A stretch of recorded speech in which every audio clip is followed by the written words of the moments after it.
The year was 4280, according to the Yulan calendar, on the territory of the Punt Empire, the continent of Yulan. A time of a strange world and incredible events. A continent inhabited by unusual people and animals, warriors and magicians. High in the sky there was a battle. A mysterious girl wearing a mask and a black jumpsuit was hovering in the air and striking the ground with her staff. She was flying perfectly in the air and skillfully wielding a weapon, and a man on the ground was constantly dodging her blows. The force of her blows was so strong that flashes could be seen far beyond the mountains. The sound of breaking stones and cracking was very frightening for the local animals. It was Dellen Coward, a young girl with purple hair, a black mask on her head and glasses, dressed in black overalls and holding a staff. She was shouting at my grandfather, asking him if he was scared to see her and that he had nowhere to run. Constantly pointing her spear, she was shooting fire at some old man who was constantly trying to hide from her on the ground. She shouted at him that he would not escape her today, and that he was the only one who would die. The old man was gray-haired and bearded, dressed in a warm cloak, and was also waving some unknown weapon in Dellen's direction. It was Hamelin, a stout old man who was cursing at her and shouting that she had been chasing him for 3 nights, so that now she would fight him to the death. He was brutally angry with her. He kept shouting that she shouldn't even think that she could defeat him. "We both have the holy level of great magic, so there will be no winners," he shouted at her. And shouting, he began to extract magic from his palm. It turned into fire. It was clear that he was seriously angry. Hamelin quickly shouted the spell, "Dance of the Salamander," and launched huge columns of fire in Dellen's direction. The fire enveloped the girl from all sides and trapped her in a ball of fire, but her face showed no fear or confusion. She began to draw a cooling ball in the air around her with her staff, thus extinguishing the enemy's fire. Hamelin called her a turtle hiding behind a shell.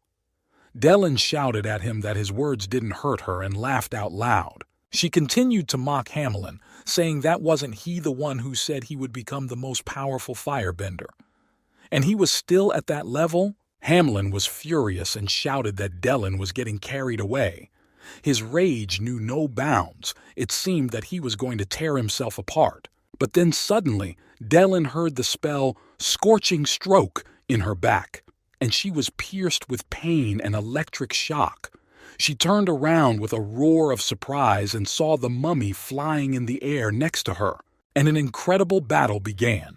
The mummy constantly attacked Dellen with aggression and incredible strength. She was only able to fight back with her spear. Only lightning flashed in the sky. The mummy was shouting at Dellen that she had the holy level of earth magic. It was provoking her to show some more mega tricks.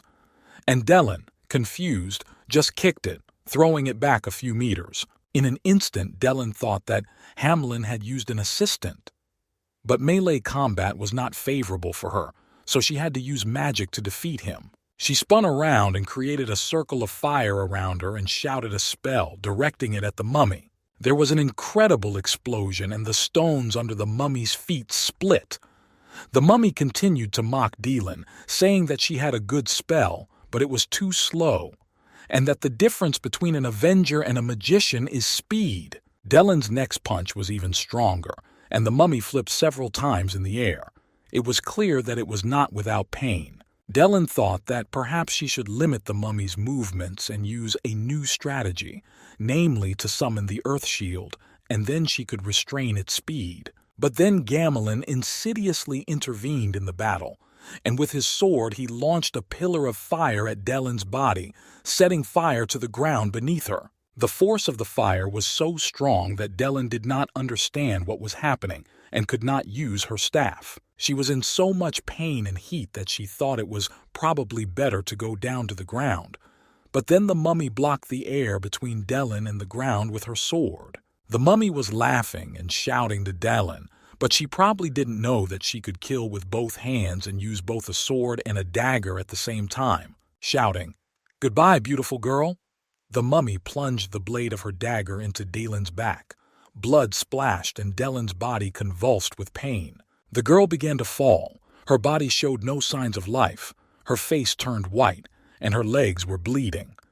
After several rolls, she fell face down on the ground. Everything was silent in an instant, Dellen laying among the bloody sand, not moving, and only the wind played with her hair. Hamlin shouted to her with satisfaction that he had spent a lot of his efforts to lure her to a place where no one would find her body, and that not everything is solved by magic. The mummy stood behind him and laughed nastily. But at that moment Dellen came to her senses. She looked up and gritted her teeth, saying that Hamelin had no pride left in the wizard if he thought to trap her in this place. She began to struggle to get up and continued to tell Gamlin that he was only an earth mage who was so arrogant as to go against a fire mage who had 1,000-year-old holy level of great magic. Hamelin mockingly replied that the job was done and it didn't matter how. The mummy began to demand payment for her deeds. The bandaged miracle stood there begging for money, but Hamelin would not listen. He kept threatening Dellen that he would kill her in order to absorb her essence and become the strongest forever. Dellen thought she was being too careless, but she told Hamelin that he was underestimating her because she had more experience than him, and even if he trained for another 100 years, he would still not be like her. "And even if I do die, it won't be by your hand," Dellen shouted. Hamelin laughed at her and called her stubborn. Dellen quietly put her palm on the ground and whispered the incantation, "O Mother Earth, I believe in you." Instantly she rose up and shouted the divine earth crush. A crown appeared above her head, glowing with blue light, and magic came into play. Dellen quickly rose into the sky from where she shouted to Hamelin to look at her one last time in the sky. "This is my power, a heavenly field of fire," she shouted to him. Hamelin stood there in shock. He could not believe his eyes. At that moment he thought, where did she get so much power? And he swung his sword and a stream of fire came out. And an incredible thing happened. Dellen's heavenly field of fire met Hamelin's at the same time, and there was a huge explosion. Hamelin's last words were that it was impossible and he would never believe it. His grandfather was burning in the fire. The mummy quietly muttered that the old battle was lost. The shockwave was terrible. Trees were torn up by the roots. Mountains were crushed into small stones. The earth and air were on fire, and it seemed as if the end of the world had begun. 5,000 years passed. The year was 9,990. Wushan Village, Fenglai Kingdom. Two men stood watching the children train. They were Lori and Roger. Lori said that today they had applicants who were full of energy. Roger replied that these kids were new to the group, so they wanted to show off their skills. Lori looked at Roger's face and said that he looked too embarrassed and excited. The guys were watching the fight between two people who looked completely different. They were discussing Lenli, the future leader of Wushan, who was stronger than a normal person, but his opponent in the battle had much more experience. It was Lenli Baruch, a young blond boy who did not seem to be a big or pumped-up athlete. His opponent was 5 times bigger than him, had thick arms and stomach, and looked like he was going to crush Lenli with his weight. The man shouted at him that Lenli would not even be able to push him, but the latter imperceptibly clung to the big man's arm. And in an instant, the big man fell face first into the ground, and it was clear that he was not happy about this disgrace. Lenli did not expect such a fall from his opponent and was surprised, but he continued to fight with zeal. He again took his opponent in an arm lock and threw him over himself, hitting him painfully on the ground. Lori, Roger, and the other boys watched the fight with amazement and admiration, and someone in the crowd praised Lenli for managing to defeat an opponent who was older than him. "How did you manage to knock me down?" the fat man shouted in shock. Lenli smiled and gave him a hand to get up. Lori watched and said that the group of applicants was good, but no one could be compared to Lenli. This guy had been training since he was a child, more than they had in their time. The knight standing next to them asked them if they were sure of their words. The knight was fully armored and holding a spear.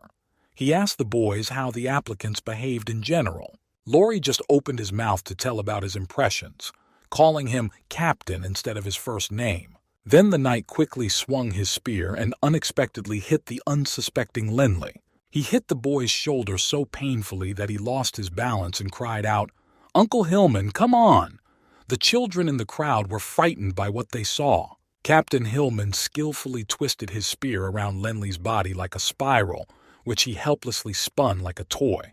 But at some point, Lenli gathered himself and managed to get to his feet, catching his balance. And then, unexpectedly for everyone around him, he quickly grabbed the sharp spear of the surprised captain. With a sharp yank, Lenli bent the spear to the ground and jumped on top of it.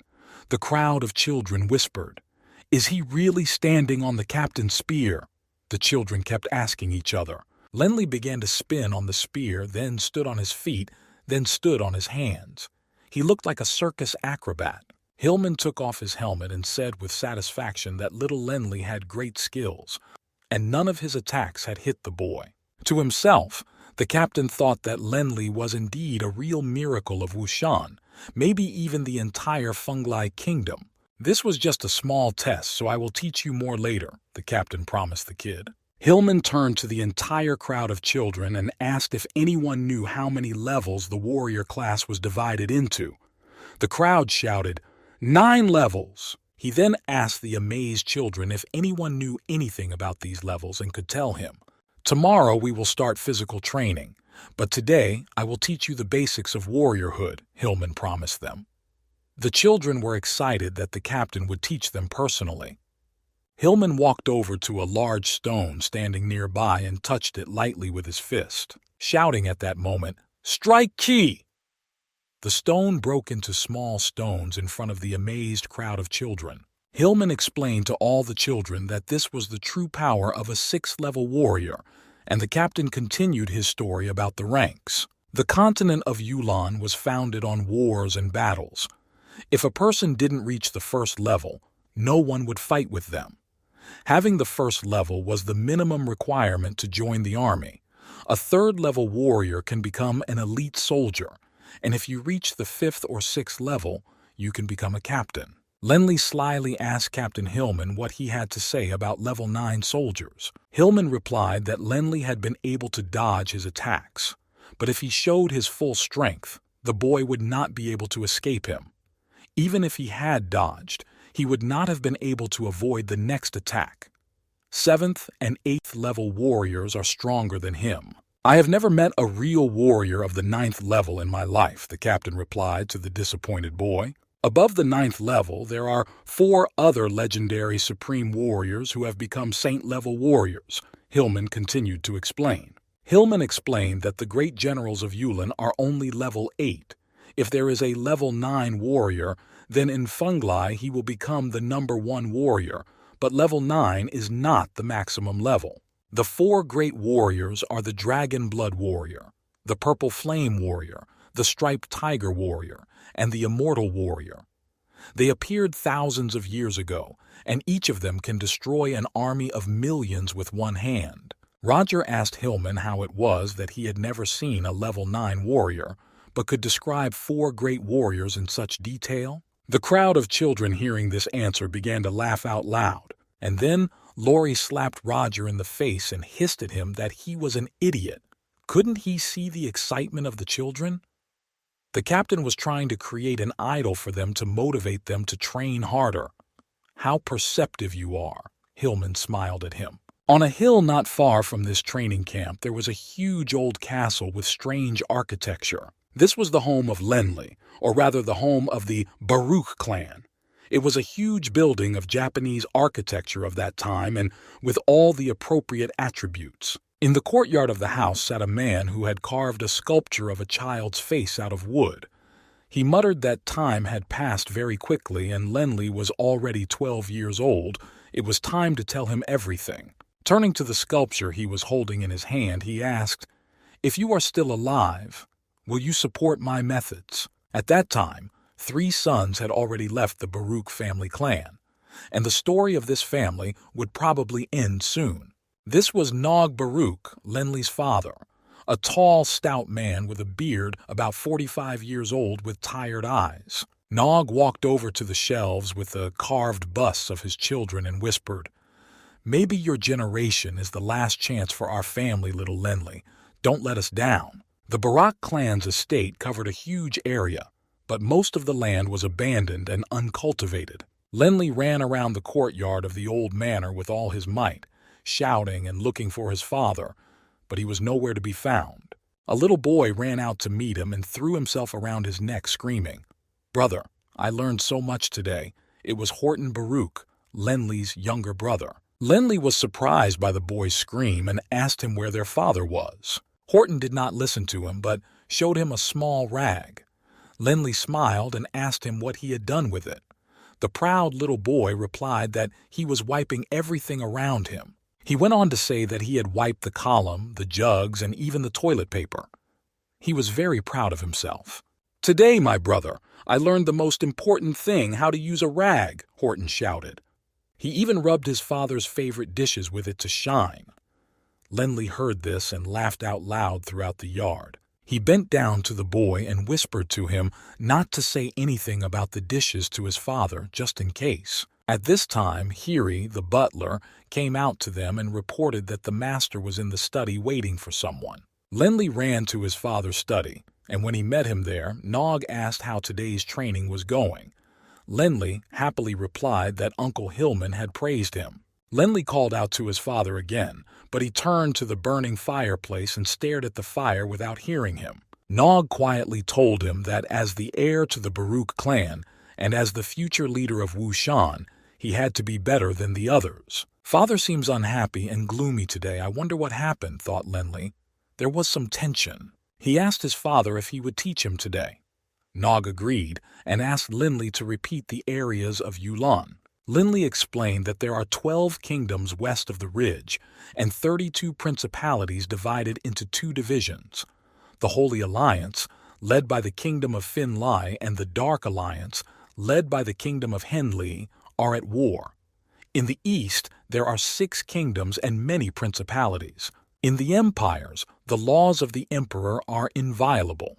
They consist of the Central Empire, the Yulan Empire, the Southeastern Empire, the Rin Empire, the Eastern Empire, the Roholt Empire, and the Northern Empire, the O'Brien Empire. Lenly continued his story. And then Lenly's speech was interrupted. They heard the doorbell ring. Someone came in and greeted Nog.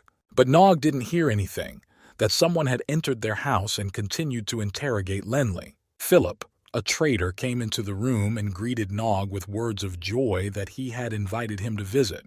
Nog hugged Philip and said that he was also very happy to see him.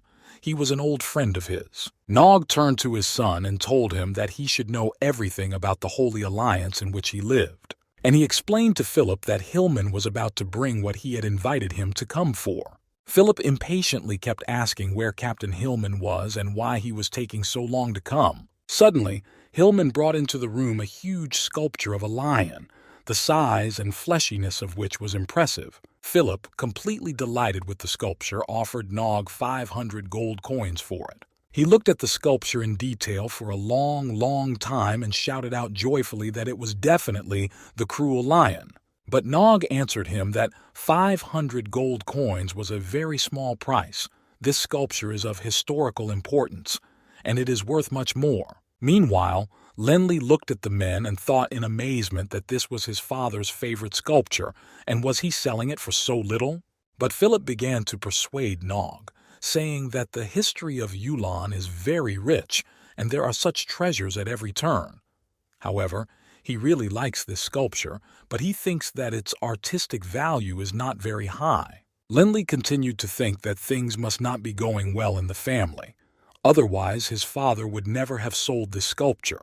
The boy ran out in despair and turned to Captain Hillman, tears in his eyes. But the latter stopped him abruptly, telling him to forget everything and to stay out of his father's business because he was too young. Philip's servants packed the sculpture of the cruel lion on rails and carefully carried it home to their master. Philip turned to Hillman and said that, although he ruled 12 cities, he had never met anyone stronger than him. The sculpture was very heavy, but Hillman easily moved it from one place to another with one hand. He had never seen anything like it. Hillman thanked him. Philip offered Captain Hillman to serve him, and he was ready to pay him a huge salary. but he abruptly refused, explaining to him that Wushan was his home, and apologized because he could not accept the offer. Captain Hillman and Lenly went out of the house into the yard, where it was quiet and they could talk in peace. On the way, Lenly asked him if things were really that bad in the family. Hillman told him that his father was a very good man, but that he was of little importance to Wushan. Gritting his teeth, Hillman said, "These bastards with their new money. Once upon a time, the Baruch clan was prosperous." They both stood there and watched in silence as the sculpture of the beloved cruel lion was carefully carried away from their home. Nog approached them unnoticed. He told Commandant Hillman not to talk like that. It was not the fault of these people. Nog lowered his graying head and whispered quietly, sullenly, that he was very ashamed in front of his entire family. "I just want to revive my luck, even if it means selling off the family inheritance. Looking back, we are probably guiding our descendants," Nog continued. "It often happens that talented, beautiful works lie idle and there is no interest in them." Lenly asked him why he sold the sculpture of the cruel lion, and why he, being a very good carver, didn't sell his sculptures. Nog explained to him that they belonged to the Baruch clan. In the past, they had a powerful sculpting technique that surpassed many masters.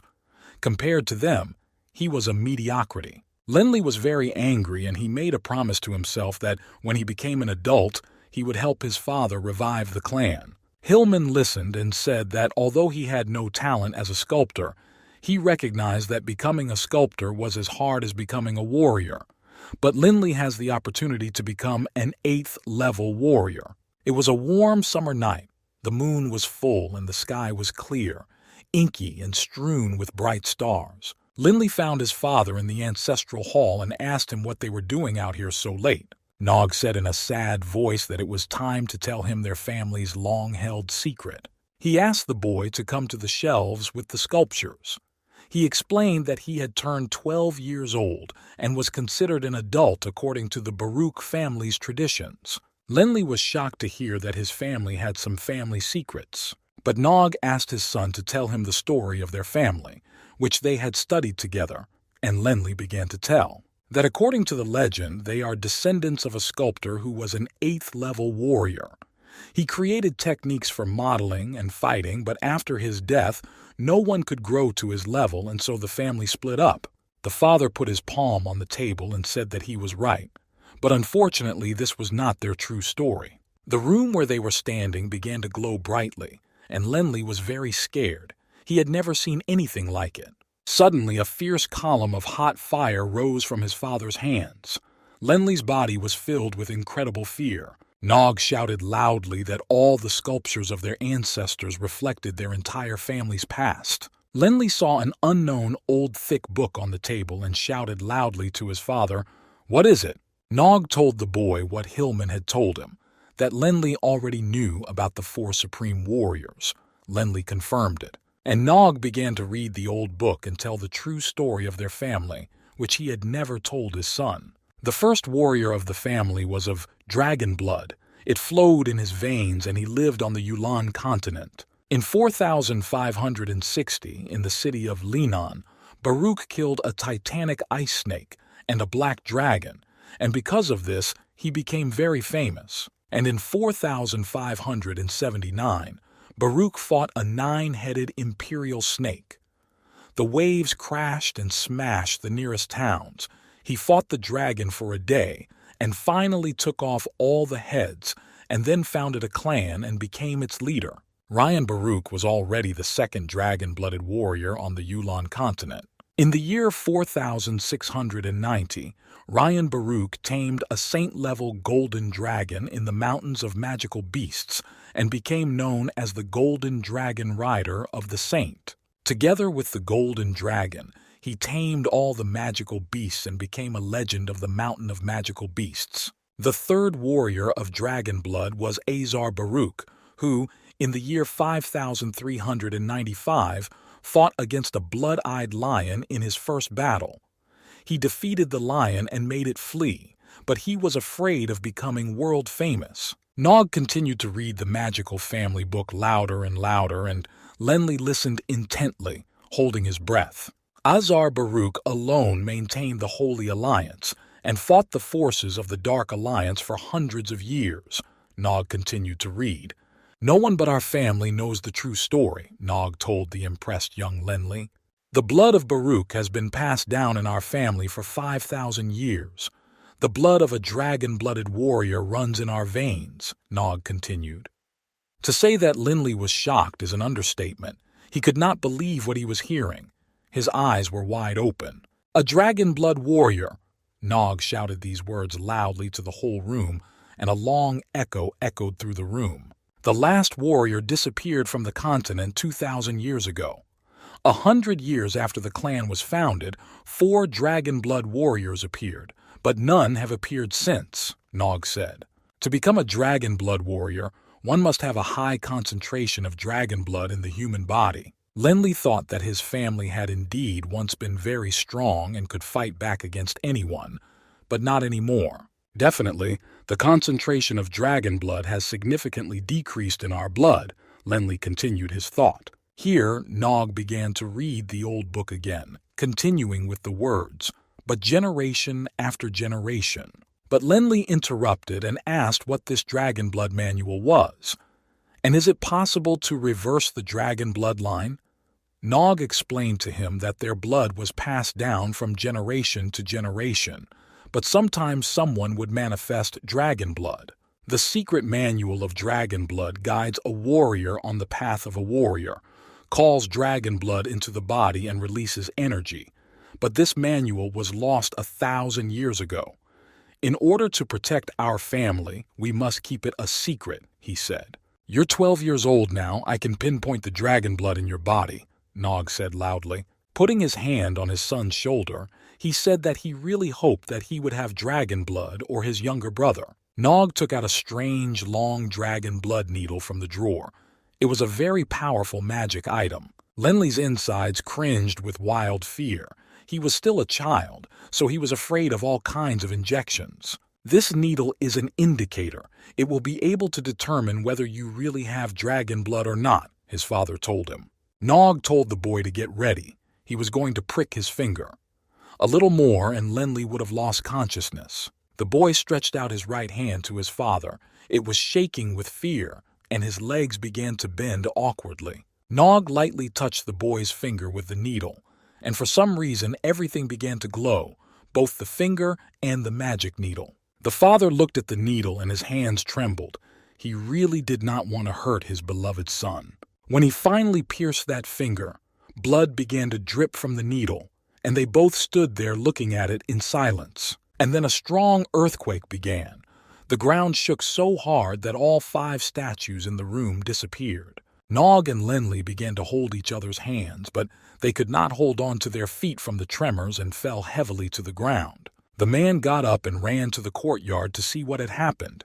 He felt that something terrible was happening there. At that moment, Lenli noticed a strange black ring on the floor, lying in the corner and absorbing light. Still holding the needle in his hands, he looked at it and thought, maybe he should put it away. What was that light? I don't know. Is it good or bad? Different thoughts swarmed through his mind. He finally made up his mind and picked up the ring and began to examine it. Looking through it, nothing seemed strange to him. He decided to keep it for now and put it in his pocket in the safest place. That evening in Wushan, Captain Hillman and the rest of his unit went out to patrol the streets of the village. Hillman told the soldiers that if they compared him and Lenli, he believed that when he was 10 years old, he would be superior in strength.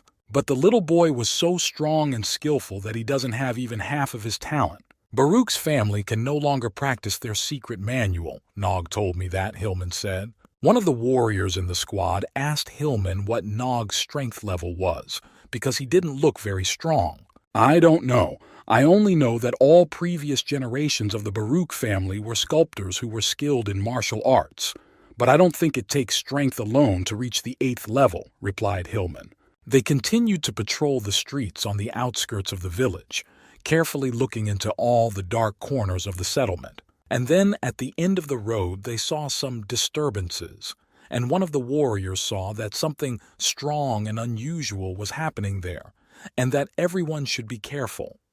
When they looked closely, they saw a mountain of magical animals. Captain Hillman peered very carefully into the darkness and analyzed what he saw. He was surprised to see the huge horns of an unknown beast. And then Captain Hillman shouted loudly to someone, "You?" The crowd of soldiers could not understand what he was talking about. A huge buffalo with red eyes came out to them, with human figures on its back. Someone shouted to them, "Hello, everyone!" When they came closer, they saw that there were people with weapons on the back of the buffalo. The most important of them had red hair. He shouted to his men that the guards had responded. Someone shouted that he did not believe that there were people with powers in the guard. The soldiers hysterically shouted to Hillman that these strangers were looking down on them. Hillman asked if they were mercenaries, but the strangers were silent for some reason. Their faces were full of aggression and anger. There was a fierce hatred in the air. Captain Hillman loudly explained to the strangers that they did not welcome such guests here and would not let anyone through. One of the strangers whispered to the red-haired man that they might have to fight, and he jumped off the buffalo. "I'm going to teach this uncle a lesson, who doesn't even know how old he is," the stranger shouted. And he hit the soldier of the guard with all his might, and he fell to the ground in surprise. In response, the soldier of the guard gave the stranger a good punch. "Now it's your turn," they shouted to Captain Hillman. The stranger pulled out his huge dagger and rushed at Captain Hillman with it. Hillman drew his forged sword and struck the stranger with unprecedented force.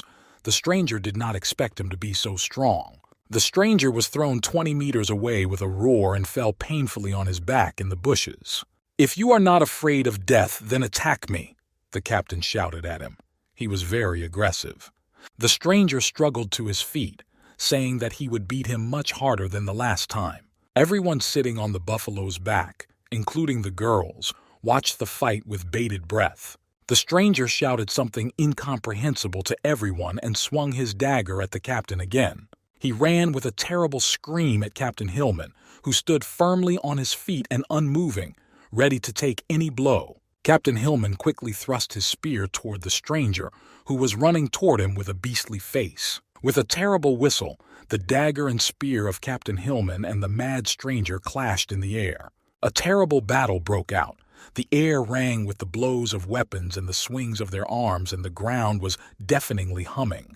But Captain Hillman stood bravely and firmly on his feet and skillfully wielded his spear and sword in all directions. The stranger did not yield for a moment. He was very angry and waved his dagger as much as the captain. Watching this wild and terrible fight, Luke finally shouted at them, "Stop at last, both of you!" The stranger stopped angrily. He could not understand how it could be that his opponent was so strong. Luke stood on the bull's head and told the captain that he recognized his strength, but did not want to quarrel with him, and suggested that they stop fighting.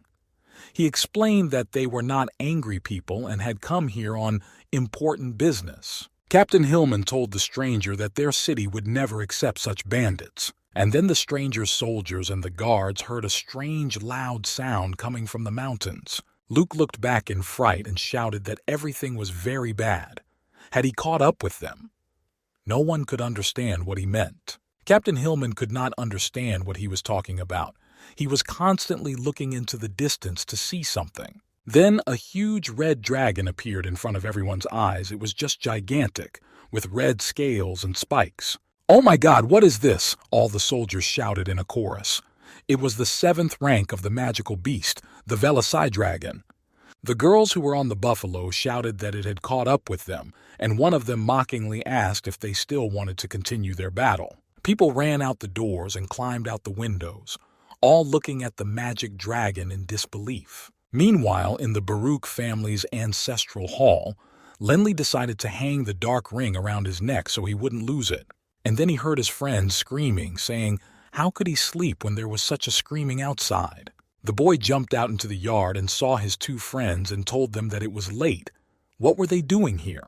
But the children kept shouting to the whole yard that it was some kind of terrible magical beast. So this is not an ordinary earthquake, thought Lindley, and fear stiffened his body and his legs began to shake. There must be something in the ancestral hall that does not let sounds through, he thought. But his friends began to call him to go see. All three of them ran very quickly to the outskirts of the village, heading straight for the unusual sound coming from the distance. And then the ring hanging from a string around Linley's neck began to glow with a bright blue light. "It looks like I've been asleep for a very long time." Some unknown girl in the air stretched sweetly. She materialized right in the air and started moving right behind Linley. "Did that boy wake me up?" she said in surprise. Stretching to her full height, it was Dellen Coward. The girl could not believe that she was really woken up by this strange little boy. She began to move invisibly through the air behind Linley, being completely light and transparent. Meanwhile, the red dragon came as close as possible to the buffalo and the warriors who were on it and the guard squad. One of the soldiers shouted that there was a magician who controlled it, but everyone covered his mouth so as not to draw the dragon's attention to them. They all saw an elderly man in a hat with a monocular who shouted at them, "You will not escape this time." But Luke was very familiar with this man, so he boldly asked him what was true. The man in the hat stood on the neck of a red dragon holding a spear with a green stone and shouted, "We meet again, my friend. But let's not have any of that shit today. Just give me this thing," he ordered Luke menacingly. In Luke's hands was a large stone of unprecedented beauty, shimmering from all sides, blue and green. He took it out of the inside pocket of his colorful vest and rubbed it on his sleeve. It was the Debero Shadow Diamond, worth 10,000 gold coins. It could be used as a core to improve the quality of a weapon. If it was put into a staff, it would improve the quality of the weapon, and the time it took to cast magic would decrease. Difficult to create weapons. Captain Hillman was shocked to think that this could be the very legendary, but his thoughts were interrupted by a man in a hat who shouted, "Diamond DeBarrow, we finally meet." Not that we didn't want to, but there are no such idiots who want to offend a high-ranking magician, Luke replied. But the magician started shouting that he had not only refused the exchange, but had also stolen it from him. Roger shouted at the top of his lungs that it was very, very expensive for them. In response, Luke shouted that the magician wanted it for 1,000 gold coins. How could anyone agree to such terms? All the soldiers on the buffalo began to shout that they could not accept such a bad deal. The magician shouted that he was ready to trade with them. "Don't even think about refusing. Stop hinting, give it to me," he shouted. Luke shouted back that they did not agree to that at all. And then suddenly, the magician launched huge pillars of fire right at Luke's feet. Luke was furious and shouted, "I, the Tsaliu clan of Fenglai." He placed Dookie's armor in front of the stream of fire that was flying directly at him. The mage sharpened his monocular and looked at Luke's armor and said that it was not bad at all. Luke fearlessly pointed his sword and shouted to him that no one was afraid of him at all. "Fire magic!" Luke shouted the spell, and a blue bright glow shone around him. "We will decide everything today in battle," the mage shouted nervously to him. All the warriors who were sitting on the buffalo quickly began to jump down with fire. "Feel the power of the 7th-ranked magical beast, the Velocidragon," the magician shouted, and the dragon opened its mouth and gave out a column of fire. Everyone who got down from the buffalo began to line up in a fighting 7 and took out all their weapons. The 2 girls who had come down from the buffalo shouted a spell. "Holy water!" Luke, with all his fury, threw himself into this fierce battle alone. The girls cast magic. The red dragon gave out fierce fire. Everything was mixed into one big pile. The battle moved to the walls of the outpost, which Luke completely destroyed with his sword. Hillman's soldiers rushed to him. The warriors of the magician, the warriors of Luke, mixed their slaughter into one heap. It was no longer possible to discern who was beating whom. This terrible massacre destroyed all the buildings that stood in its way, burning everything around. Huge pieces of buildings were flying in all directions, some of them flying towards the red dragon. "What kind of incomprehensible attack is this?" a very angry mage shouted loudly, which could be heard throughout the neighborhood. 20 minutes later, the red dragon was in the center of the battle. Everything was on fire, both houses and trees. Frightened residents were running out of the destroyed houses, and Hillman ordered his soldiers to take all the refugees to the city center. Luke's soldiers hit the dragon's body with everything they had at hand, including swords, spears, and clubs. "Bless us all with the ice battle armor!" Luke shouted loudly, throwing his head back. His strong body and the bodies of the soldiers were instantly covered with ice armor, which was in the form of a ball of thick ice. An incredible ice magic barrier was created for all the soldiers, preventing any magic power from passing through. The silhouette of a flying lion appeared in the sky, on which the magician's archer stood, trying to take aim. The battle came so close to the magician that the warriors began to fly over his head. He was forced to fight back with his spear. "Are you all tired of living?" the furious magician shouted to all the warriors. He was shocked to see them all fighting. But at that moment, sharp arrows suddenly flew past his head. The village was on fire. Some houses had already burned to the foundations, and Captain Hillman was in deep shock. Roger and other soldiers rushed to him. They did not know what to do. Hillman gave them an order to inform the Lord that they could not stay here. "I think we should evacuate all the people of Wushan immediately because there will be many deaths," Hillman exclaimed. "We can't stop this battle. We can rebuild the destroyed houses, but we can't bring back the dead people," said the captain. "Is there no other way out but to evacuate?" asked Hillman the soldiers. The soldiers asked Captain Hillman if there was any other option but to evacuate the villagers. They all thought that this was absolutely stupid. The captain was silent. His hands were shaking, and the soldiers saw this and ran to the old lord with all their might. Meanwhile, the three teenagers ran as fast as they could through the narrow streets of Wushan to meet the strange sound. They were terribly curious about what was happening there, and none of them felt fear at that moment. "If we are late, we will miss Hillman defeating the magic beast," said one of them. The second boy replied that the strongest magic beast was only of the 4th rank, and even if a 5th rank beast appeared, it would be no match for him. The teenagers were running down the street, and a crowd of people was running toward them, wearing whatever they could, crying and screaming. The children did not understand what was happening. Lenli ran and thought about the magical animals, not noticing the crowd of people he encountered. Until one man shouted to him, "Why are they running there? It's too dangerous and there's a fierce battle going on." Luo Jui quickly ordered everyone to flee because there will be insurmountable consequences for them.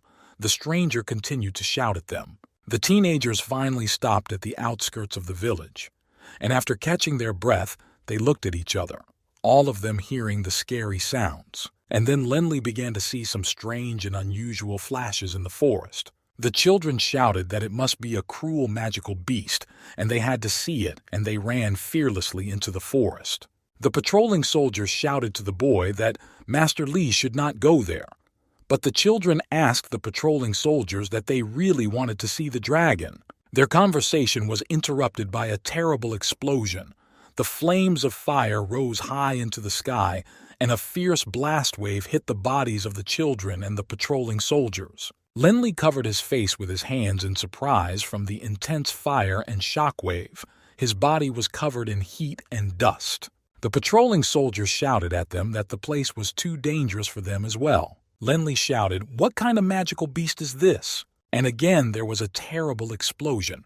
It was stronger than the previous one, and the patrolmen and teenagers began to run away as fast as they could.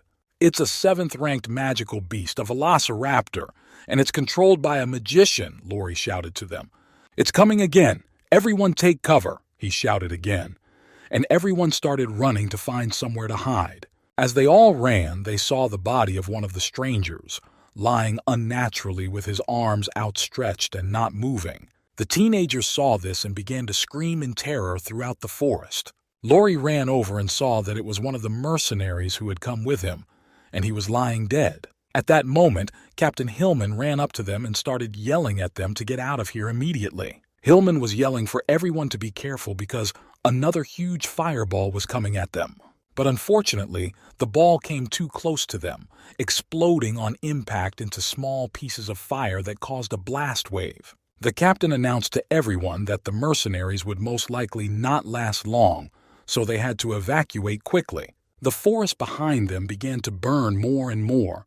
The wind that came out of nowhere was insidiously fanning the fire. I told you the magician was shouting in defiance, as if he had gone mad, that no one could match him. a high-class wizard. The battle turned into a fiery massacre. The dragon, the warriors, the fire, the screams of the villagers, the blood and the endless sounds of clanging weapons. On the ground lay the corpse of another warrior. It was Lu Iza. The magician shouted to everyone that today everyone would be like Lu. And then Lenli finally saw for the first time in his life the velociraptor, which was impressive in its gigantic size. One of the mercenaries rushed at him with a sword, and in response, the velociraptor launched a strong column of fire. The guy fell down from surprise, but it was good that he remained alive and unharmed. One of the mercenaries shouted that they should try to extinguish the dragon with a water geyser. The other mercenaries tried to slay the dragon with their swords, going behind its spiked back so that it would not notice them. And then the magician shouted for everyone to look at him and learn what 8th rank magic looks like. He shouted the spell, Dance of the Fire Snakes, and began to draw with his staff fire 8s that really looked like snakes. Ugh, what a nasty spell he just said, Dellen thought. She was also there, hovering nearby in the air, watching this furious battle with great interest. All over the sky, the wizard was launching fiery circles and figure eights that looked like fiery fantasy dragons. And then Luke realized that it was an 8th-ranked spell and ordered everyone to flee. His girls shouted that the water geyser was also destroyed. The magician laughed, saying that it was too late and that everyone should accept their death. The terrible fire he launched engulfed the bodies of the mercenary girls. The girls began to burn in terrible agony and screaming. The picture was horrifying. No one expected it. Then the fire spread from them to other mercenaries. One of them tried his best to shoot an arrow at the magician's head to stop him somehow. It was the archer who had appeared earlier with the flying lion. But it was all in vain.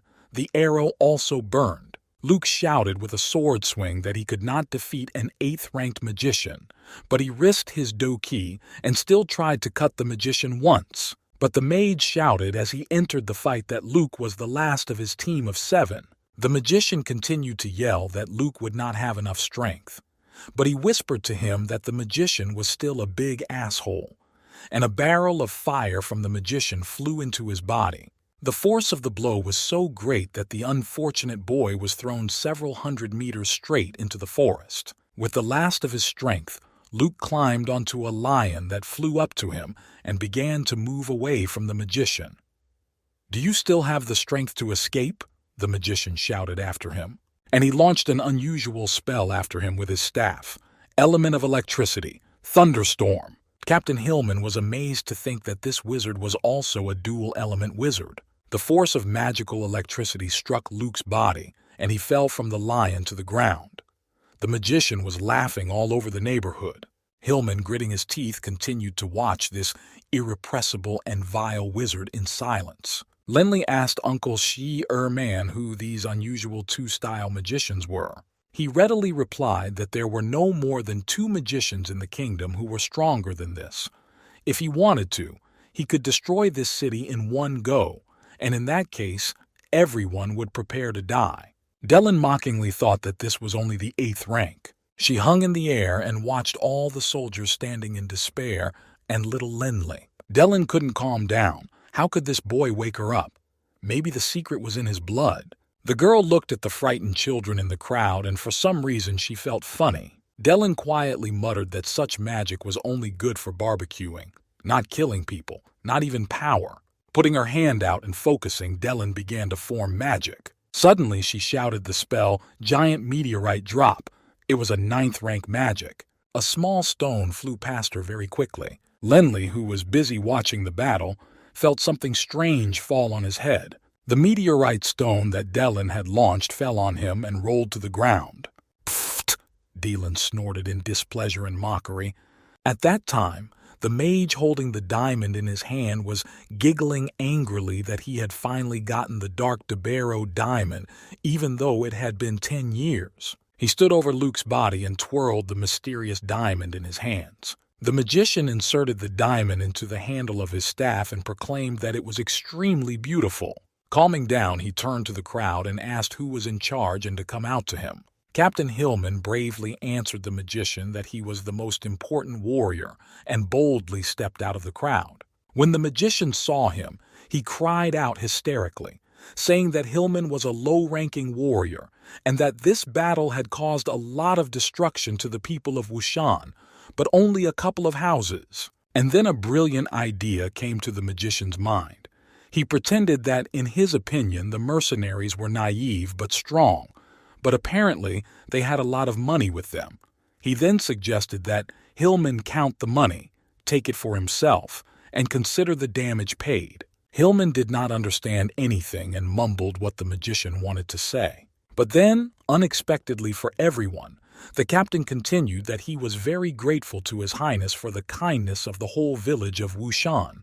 The magician laughed evilly, jumped up on his dragon, and said that only gold coins melted from the fire. He sat on it and flew away. Roger asked Hillman if he could search the bodies, even though there was probably not enough money to rebuild the village, but the captain flatly forbade him to do so. Finally, this whole nightmare is over and this stupid magician is gone, the captain thought. He ordered the soldiers to bury the mercenaries with all their wealth and according to the appropriate rules. And then one of the soldiers asked what we were going to do, because many residents were left without homes. Suddenly, everyone heard people thanking Nog. Lenli and Captain Hillman turned around and saw him as well. Nog told them to remove the tattoos and that Ta Lu Kei's family would rebuild everything at their own expense. He asked Hillman what kind of beast it was. He began to tell him that it was a velociraptor, and when he saw it, his legs shook, and if this magician wanted to destroy the village, they would not be able to resist him. But Nog was still very happy that no one was hurt and sincerely thanked Hillman. But the captain was embarrassed and quietly replied that it was his duty and he was very sorry that now he would have to pay for the new construction. Nog looked at his son and asked if he was hurt. He was silent and did not answer. But the man could not calm down because he believed that he had to take responsibility for failing to protect all his subjects. Lenli thought that if he had been a dragon-blooded warrior, he would have been able to protect everyone and defeat the enemy. The boy remembered that the ritual to test his blood with a needle was still interrupted, but his father stood silently with his head bowed and thinking about something. Lenli was also upset. He thought that nothing had worked, just as his father thought he was useless, and he would never become a dragon-blood warrior. But Nog stroked the boy's head and asked him not to be upset because no one had this blood in the last 1,000 years. But he said with hope in his eyes that the day would come when their clan would regain its glory. His father continued to reassure him, saying that if he failed and his younger brother did not succeed, there would be future generations. He sent everyone to rest after a very scary and intense day. The little boy asked him if he could become a wizard if he failed to become a warrior. The father looked at him in surprise, and Dellen was also very surprised, sitting in the air and watching Lenli. Dellen thought again, maybe Lenli summoned me because he wants to become a wizard? If it were that easy, there would be wizards everywhere. She laughed as she said it out loud. Dellen continued to hover in the air, above the boy and his father, and watched them. She was so curious. Holding hands, the father and son walked slowly toward their home. Dellen's mind was racing, wondering if her body was absorbing the rest of the magic power or not. In the darkness, sitting on his dragon, the magician looked at his diamond. He wanted to use it to create a new staff, and then his dream would finally come true. He would become the master of the universe. Suddenly he heard a strange rustling in the bushes, someone mysteriously approaching him. The magician saw someone's strange feet coming toward him. He screamed in fright into the darkness. Who is it? And how dare a stranger approach him and talk to him? And he launched the magic of fire. The stranger finally told him that the magician was indeed very strong, as befitted an 8th-ranked wizard, and even after a victory he never relaxed. The wizard lost his temper and launched the spell Tornado of Heavenly Fire at the stranger. The fire completely enveloped the stranger's body. The magician began to launch streams of fire with his staff again. He could not calm down, but kept releasing that fire again and again. Dellen was hanging in the air and kept thinking about how to make the boy become a magician, and she saw that this was his most cherished dream. She was very impressed by this boy. When morning came, Lenli's younger brother, Horton, came running to wake up his beloved older brother. He jumped on his sleeping brother with a scream and demanded that he wake up and come to breakfast with him. Lenli was sleeping very soundly. The little boy jumped on him and rolled off laughing. After a while, Lenli could barely open his eyes. He was so tired the night before. He got dressed and quickly made his bed with Horton. Sleepy, he went down to the kitchen where his father was waiting for him, and the three of them sat down to breakfast. Lenli told him that he had a strange dream, but for some reason his father cut him off. After 5 minutes, Nog finally asked his son what he had dreamed. "Horton woke me up and I forgot everything," Lenli told him sadly. "But then I remembered and shouted out loud that he had dreamed of a way to become a wizard." His father warmly asked him if he was serious about becoming a wizard. Horton loudly told everyone that it was all thanks to him and laughed. Lenli decided to ask his father how he could really become a wizard. Nog told him that every year, during the warrior recruitment season, or rather in the fall, the city of Feng Lai recruits wizards. In the history of their clan of dragon blood warriors, there were wizards, but there were only 2 of them. But you have to remember, to become a wizard, you need great talent. Out of 10,000 people, only 1 will be a wizard. His father said once again that if he really wanted to become a wizard, he would have to wait until the fall. Dellen heard all this. A new day came, and the sun rose high, brightly gilding the roofs of the Lenli house. Nog stood in his yard and continued to tell him that mages were sought for their talent. The boy asked him who was the stronger mage or warrior. "They are both on the same level, but who must be stronger?" the father explained. Lenli took a hammer and started carving the sculpture. He thought he only had 6 months left. Nog continued that, more importantly, the positions of mages are higher than that of warriors. For example, the position of an early 8th rank 2 elemental mage, even a 9th rank warrior, will be much lower. Lenli asked him if their strength was so much higher, why the difference in position was so great. His father continued to explain that mages are divided into 9 ranks. The 1st and 2nd ranks are beginners. The 3rd and 4th ranks are advanced mages. The 5th and 6th ranks are advanced. And the 7th and 8th ranks are also advanced. There are saints whose power is higher than that of the 9th rank. The boy listened to all of this with wide eyes and was greatly impressed. If it's a dragonborn warrior, his sword can kill 100 warriors. When they meet an army of millions, the most they can do is kill the commander. But one forbidden spell from a mage can destroy an entire city, and the worst is a saint-level mage. Rank 9 and 8 mages are extraordinary in combat, which is why the position of a mage is so very high. The chance of a person becoming a mage's apprentice is 1 in 10,000, so don't expect much, Nog said.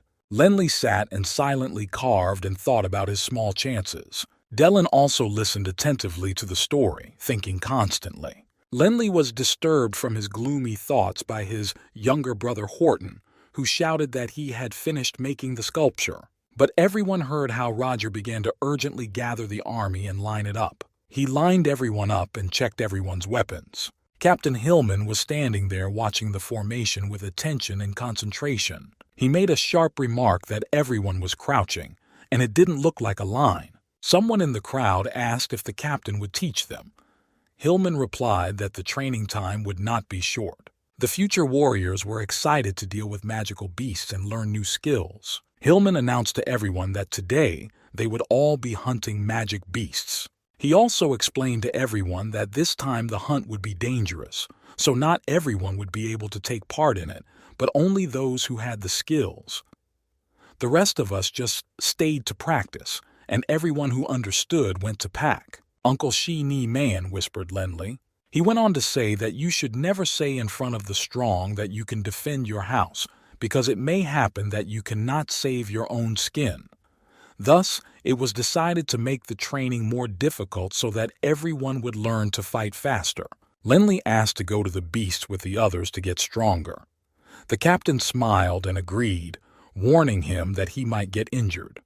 They went in the afternoon. Lenli thought to himself that he had to get stronger as soon as possible so that his father wouldn't have to fight all the time alone. He made his way through the bushes and trees of the forest with his squad of volunteer warriors. Dellen kept watching him and thought it was good that he decided to take part in the training, but he should find a companion. Suddenly, a wild boar jumped out from behind a tree, and Lenli screamed out loud in fright. Dellen smiled when she saw this action. The boy ran and waved his toy sword as he ran, imagining how he would fight the magical beasts. For some reason, Dellen remembered her last battle, which was too hard for her.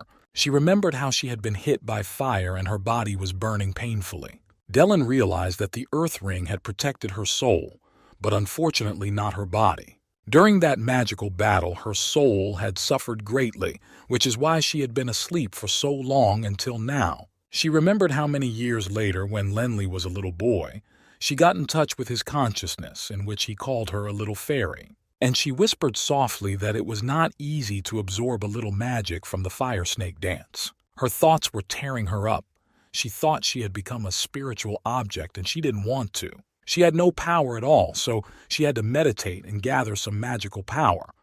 But the hardest part was that she couldn't move far from the ring. Meanwhile, Lenli was thinking that the path of a magician is not as easy as he thought. And then the boy couldn't help but shout out that he had to find the gift that Uncle Shi-Ni Man had hidden in the forest. Only then could he pass the test.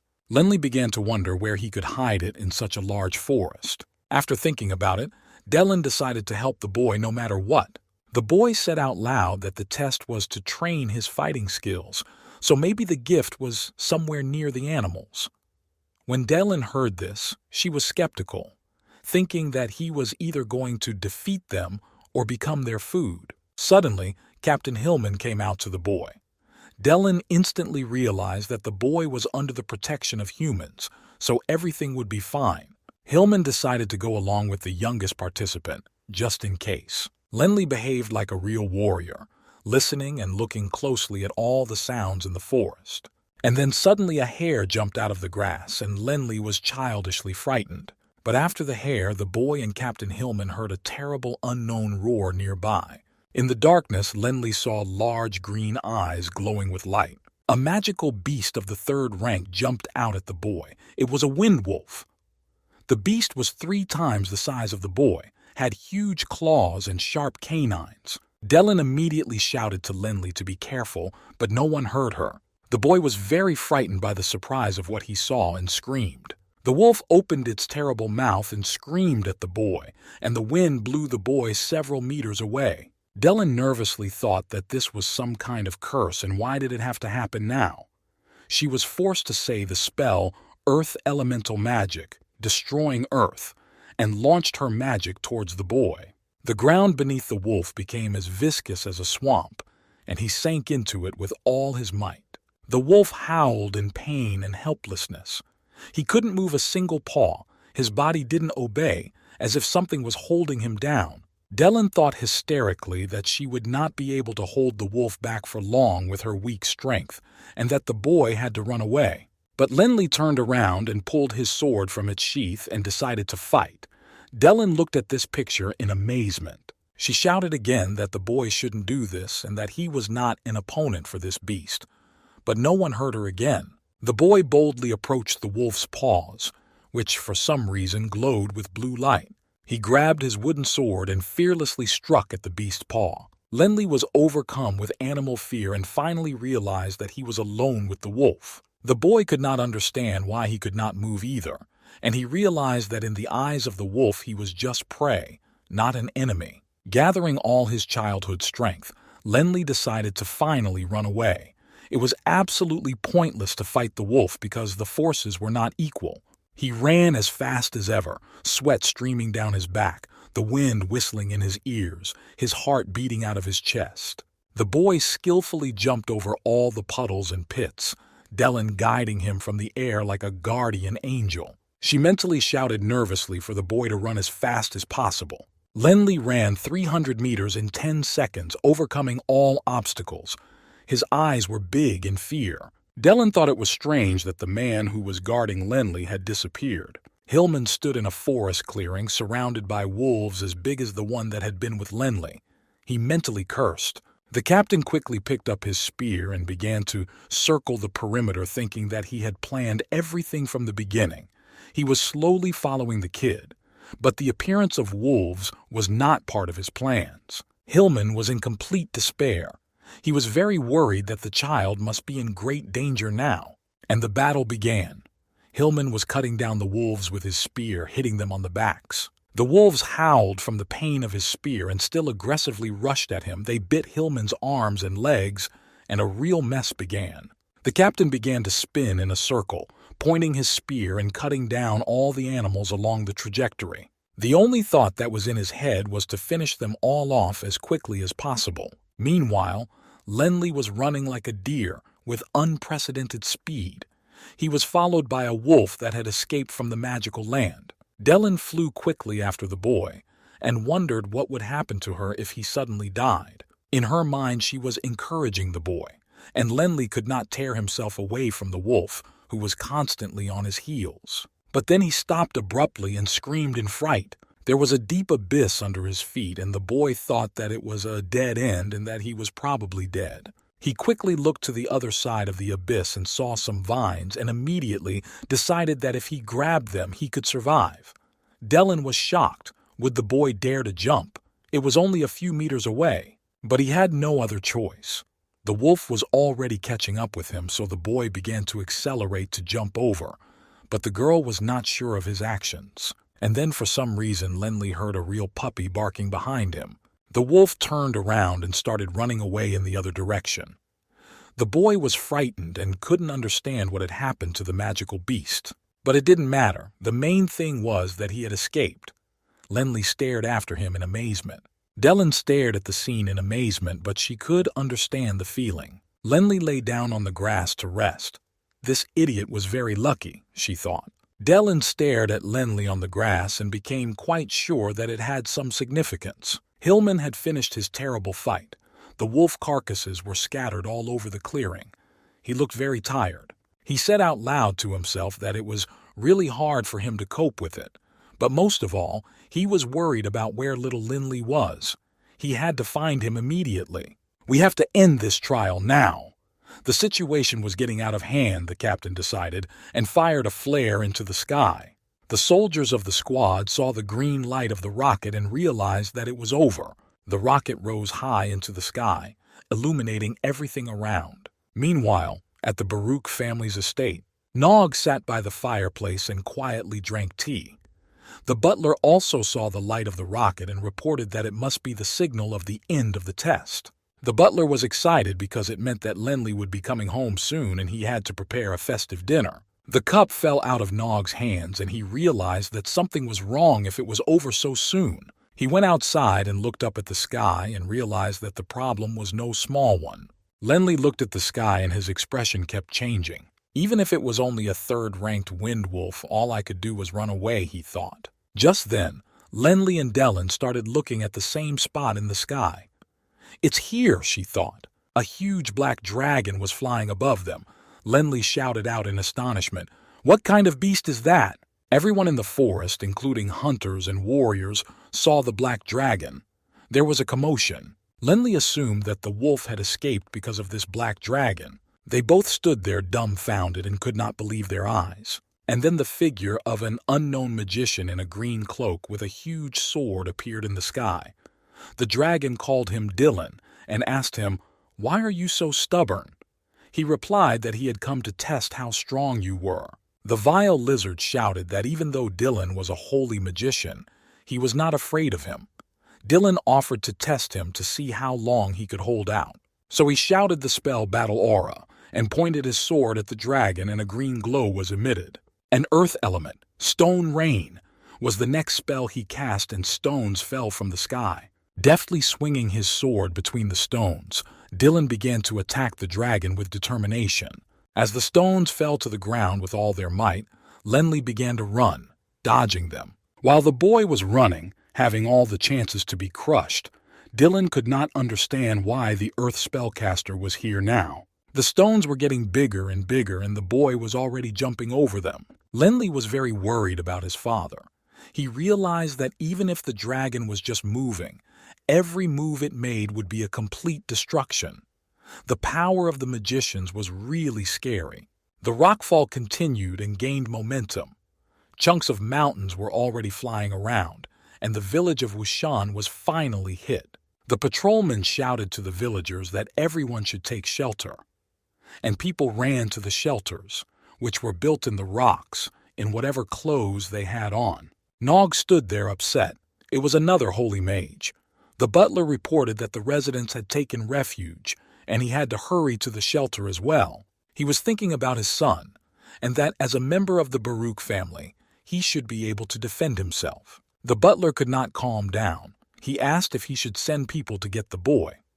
Nog told him that Genie Man was watching the boy and he would be safe. The stones were already covering everything around him, and Lenli began to crawl over them, and then something heavy hit his legs and he fell. He was lying on the ground and did not understand what had happened. Looking down at his feet, Lenli screamed that he saw a Squirtle. At his feet stood a small animal with ears, gray in color, similar to a rabbit or kitten. The little animal looked at Lenli with its huge eyes. He couldn't tell what kind of animal it was, but it looked most like a mouse. Lenli sat down with the animal and apologized for falling on it so recklessly, and the animal was furious. The animal began to sneeze loudly and funny from the ground and dust. He was cleaning his paws and tail from the dirt. Lenli watched him and thought that he must be going crazy if he was talking to mice. Suddenly, the ground under his feet went down and the boy fell into a hole. Dylan also looked closely at the unknown animal and could understand what it was. The animal started screaming in fright, "Squirtle! Squirtle!" looking at the falling boy. Lenli kept falling, hitting the stones and the ground hard with his whole body. Then the animal took off and flew toward Lenli, calling out, "Squirrel! Squirrel!" The boy opened his eyes and saw that there were vines twining along the walls, and he intuitively managed to grab hold of them. A black dragon was circling above the gap, and the boy looked at it and did not understand how to get out. Lenli clearly understood that he could not die here. He had to live for the sake of his father and little brother. Suddenly, at his feet, he saw a small animal that continued to squeal hysterically, "Squirtle!" The blood flowing from his temple began to drip onto the ring that was tied around his neck. Squirtle looked at the boy carefully, and even there it was clear that he liked him. Suddenly, the furry wonder began to push the boy to the surface of the abyss. Dylan noticed that Lenli's blood began to activate the ring. Once again, everyone felt a fierce shock and the corresponding destructive wave. The holy mage had managed to split the Earth Protector stone monster in half with his magic. The impact sent tons of stones flying around and covered everything up again. "Double Smasher!" Dylan shouted a spell at the Earth Defender. He waved his sword furiously and smashed everything around him. Did the mage on the dragon shout at the Earth Defender, or did he see that level of holy magic? It was impossible to deal with such aggression, and demanded that he give him something. Dylan gritted his teeth and began to growl. The Earth Protector told him that if he didn't get it, Dylan would never know. And just as the magician began to say something, he clutched at the dragon's mane, and then Dylan shouted the spell Dispel, and that now no one would get it. Dylan started to pull out his sword, saying that he was wounded, but he could still fight for his life. Suddenly, the holy wizard answered him that he could easily kill him, but his time had not yet come, and his dragon flapped its wings and began to rise. Lenli muttered out loud in amazement that this was a saintly master, and how could he walk away so easily? And what about the giant? The dragon, together with the magician, rose very high into the sky and slowly began to disappear from sight. The little fluffy animal jumped up to the defender of the earth. He noticed something. And then Dylan noticed that the defender was still activated. The stone giant raised his hand and hit the animal with all his might. The animal flew down with a squeal in pain, hitting the stones. It was scary to look at him. He flew like a ball, painfully bouncing off everything on the road. Lenli watched with fear and decided that he had to do something because he would kill him. He picked up the first rock he could find and threw it at the giant with all his might. The boy shouted after him that he was the protector of Wushan village. "Linlay Baruch, fight the giant with me." Delling roared that the boy had gone mad and was provoking the magic of a saint-level earth protector. Lenli whispered to the beast to hide quickly because it would be hot, and the boy began to jump acrobatically on the stone giant to make it angry and to make it follow him. He jumped from one rock to another, and the earth protector began to chase him furiously. Dylan watched and could not understand what this restless child was up to, but at least he was not killed. He continued to lead the giant. And then the incredible happened. The giant roared into the crevice to which Lenli was leading, and the boy succeeded in his plan. Dylan could not understand why Lin Lei did not run away from the edge of the gorge. The boy was running and jumping over all the obstacles. Then suddenly he slipped and began to fall straight into the gap towards the monster. Dylan screamed in fear, but no one heard her. The boy was really flying straight into the monster's jaws. And then Lenli's body started to rise in an incredible way. Someone or something was pulling him up, and he saw Dylan in all her glory. She had finally materialized and he could see her. The guy asked her in astonishment who she was. Dylan introduced herself in a reserved and formidable voice, saying that she was Daring Coward, which was her full name. She was a saint-ranked Grand Mage from the Puentian Empire. Lenli stared at her in confusion. The girl shouted that the guy couldn't tell anything about her from her clothes or something, but Lenli didn't understand anything anymore. He asked her again if she was really from the Puentes Empire. Dylan pompously replied that yes, she was from the Puente Empire, the empire with the best magic on Earth. After calming down a bit, the girl asked what year it was. 9,990, Lenli blurted out in amazement. The Puente Empire was founded 8,000 years ago and lasted for 3,000 years before being destroyed in a war for territory. That was 5,000 years ago, Lenli quoted his knowledge. Dylan freaked out and dropped her staff. She couldn't believe it was 9,990. Lenli started to get it and asked if she was really a magician and saved him with her magic. But the girl didn't listen to him. She mumbled in shock that she had been asleep for 5,000 years, for fuck's sake. Thanks to your blood, I finally woke up after 5,000 years.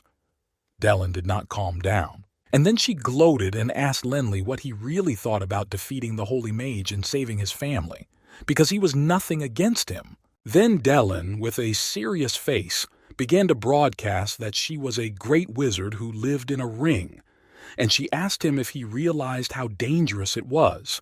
He was an earth elemental, an earth protector, using the energy of the earth to live. She wondered if Lenli realized how powerful magicians were and if he still wanted to be a magician. Meanwhile, the stones continued to fall around. The girl explained to the boy that when she was wearing the ring he found, she heard everything and knew what the boy was thinking. And to confirm her words, she asked if Lenli wanted to help his father and resurrect his family. Because if he doesn't have dragon blood in him, he will never be able to become a mere magician. Lenli whispered back to her, asking how she knew all this. Dylan rolled her eyes in annoyance.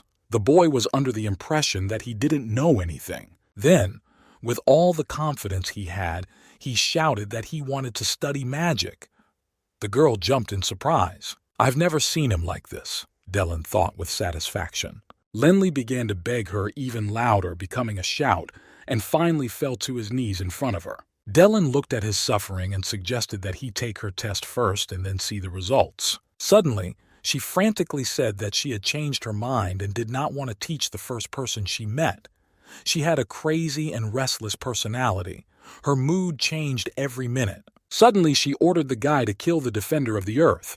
She was a little out of it. He was surprised and told her that he could not stand up to the giant with his strength. The boy suddenly looked down at his feet and asked, "What was that?" He raised his sword and felt a great power. Its compatibility with the earth element is amazing, Dylan thought and smiled. This is very average, Dylan said monotonously. 10 times the strength, that's wonderful. 10 times the spiritual power of an ordinary person, she thought. Dylan began to direct a pillar of liberation magic at the giant, and Lenli rushed at him with his sword. You can't rely on your strength alone. You have to let the light become a part of your body, and only then will magic and your body become one, she explained to the boy. The boy listened to her advice, concentrated, and merged fire and magic into one, turning his attention to his sword. Shouting the spell Earth Elemental Magic, he struck the ground with his sword. His joy knew no bounds. He jumped and shouted that he had just used real magic. Lenli shouted, raising his sword above his head, that he had done it. Dylan was smiling at him with satisfaction. She was glad that she had motivated the boy even more. Not so bad for a first time, she thought, looking at the boy and his strength. So daring coward, who had been sleeping for 5,000 years on the Yulon continent, woke up sealed in a dragon ring. She also became the master of the teenager who awakened her with the help of his unusual blood. Teenager and soul, and so begins the story of the master and the apprentice. Lin Lei made his first significant step in his life. Lenley returned home and went to bed, and soon Dellen appeared in his room. When he opened his eyes sleepily and saw Dellen's silhouette, Lenley screamed at the top of his lungs that he was seeing a ghost. This scared the girl herself. Frightened, he fell out of bed, and then, after waking up a bit, he mumbled that he had forgotten the events of yesterday. Dellen asked him in surprise why he was so screaming and surprised. The guy called her Grandma Dellen and asked her not to show up in the middle of the night because he was scared. Dellen barked that he should call her Granny then, and she almost burst into tears. They looked out the window together. It was a beautiful, quiet night. Looking at the boy, Dellen asked why he was so confident. "Because I recently defeated a giant, and I feel great," Lenley answered her happily. He asked the girl with hope in his voice if he had already become a strong magician. Dellen laughed and advised him not to be so overconfident, that it was she who activated his magic and power and controlled it as well, and he was just waving his sword. "I hope you felt and realized how strong she is," Dellen said. The boy frowned and asked her if she was telling the truth. Even Uncle Hillman, a 6th-ranked warrior, could not defeat the giant, but he used magic to do it, the boy proved to her. "You're right. Even if a magician's body is as strong as a warrior's, when using different types of magic, their fighting power is much greater than that of warriors," Dellen explained to him. The boy asked her how it happened that she was so strong and became a spirit. Dellen snapped back at him and smacked him on the head with her staff, shouting at him not to be rude to her. She went on to explain to him that even if he had dragon blood, he still wouldn't be a match for a saint-ranked magician. If it wasn't for that sneak attack from another saint-level warrior, Dellen would not have had to use self-destruction, and she was one of the top 5 mages. But now, she was just a soul in a ring. Dellen was extremely upset. In a battle 5,000 years ago, she had used a forbidden spell, and only her soul remained. But if Lenley hadn't found the ring, there's no telling how long she would have slept. Lenley stood there and turned the ring in his hands thoughtfully.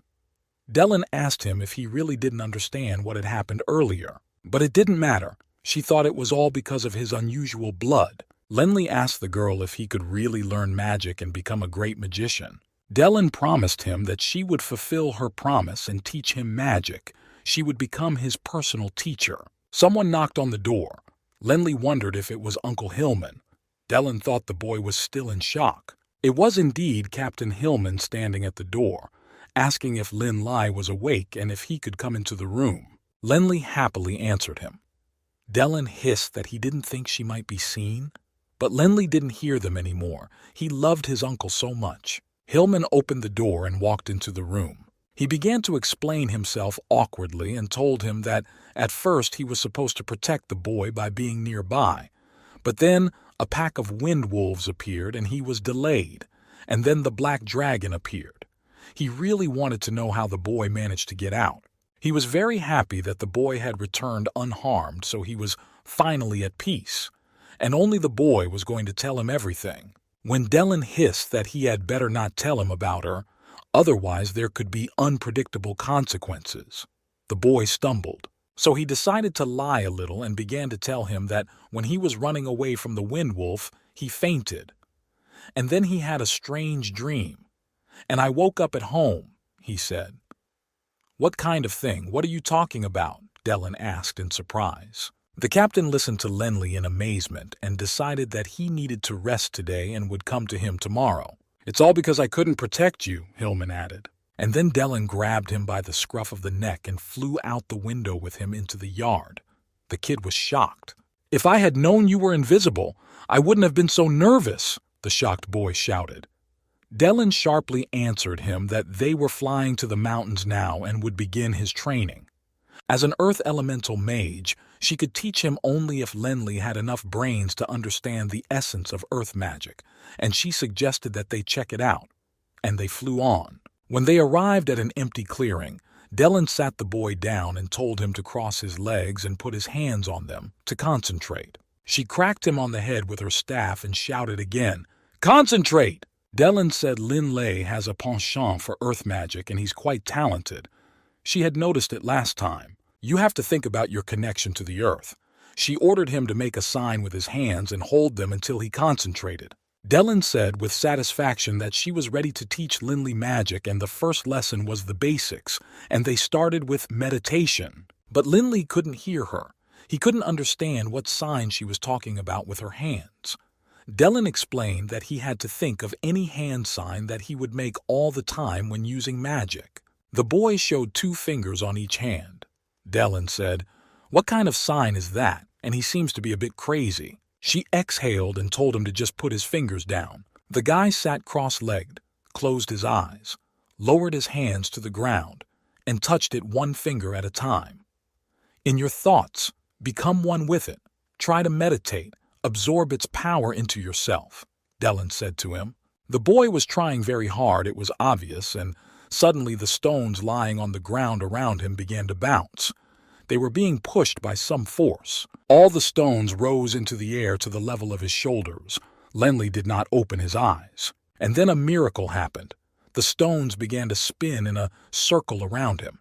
It was as if they were alive. There were more and more of them, and a bright glow could be seen through the boy's fingers. Dellen whispered that his first meditation had such an incredible effect. It looked like he was as strong as Dellen had been when she was a child, and maybe even stronger.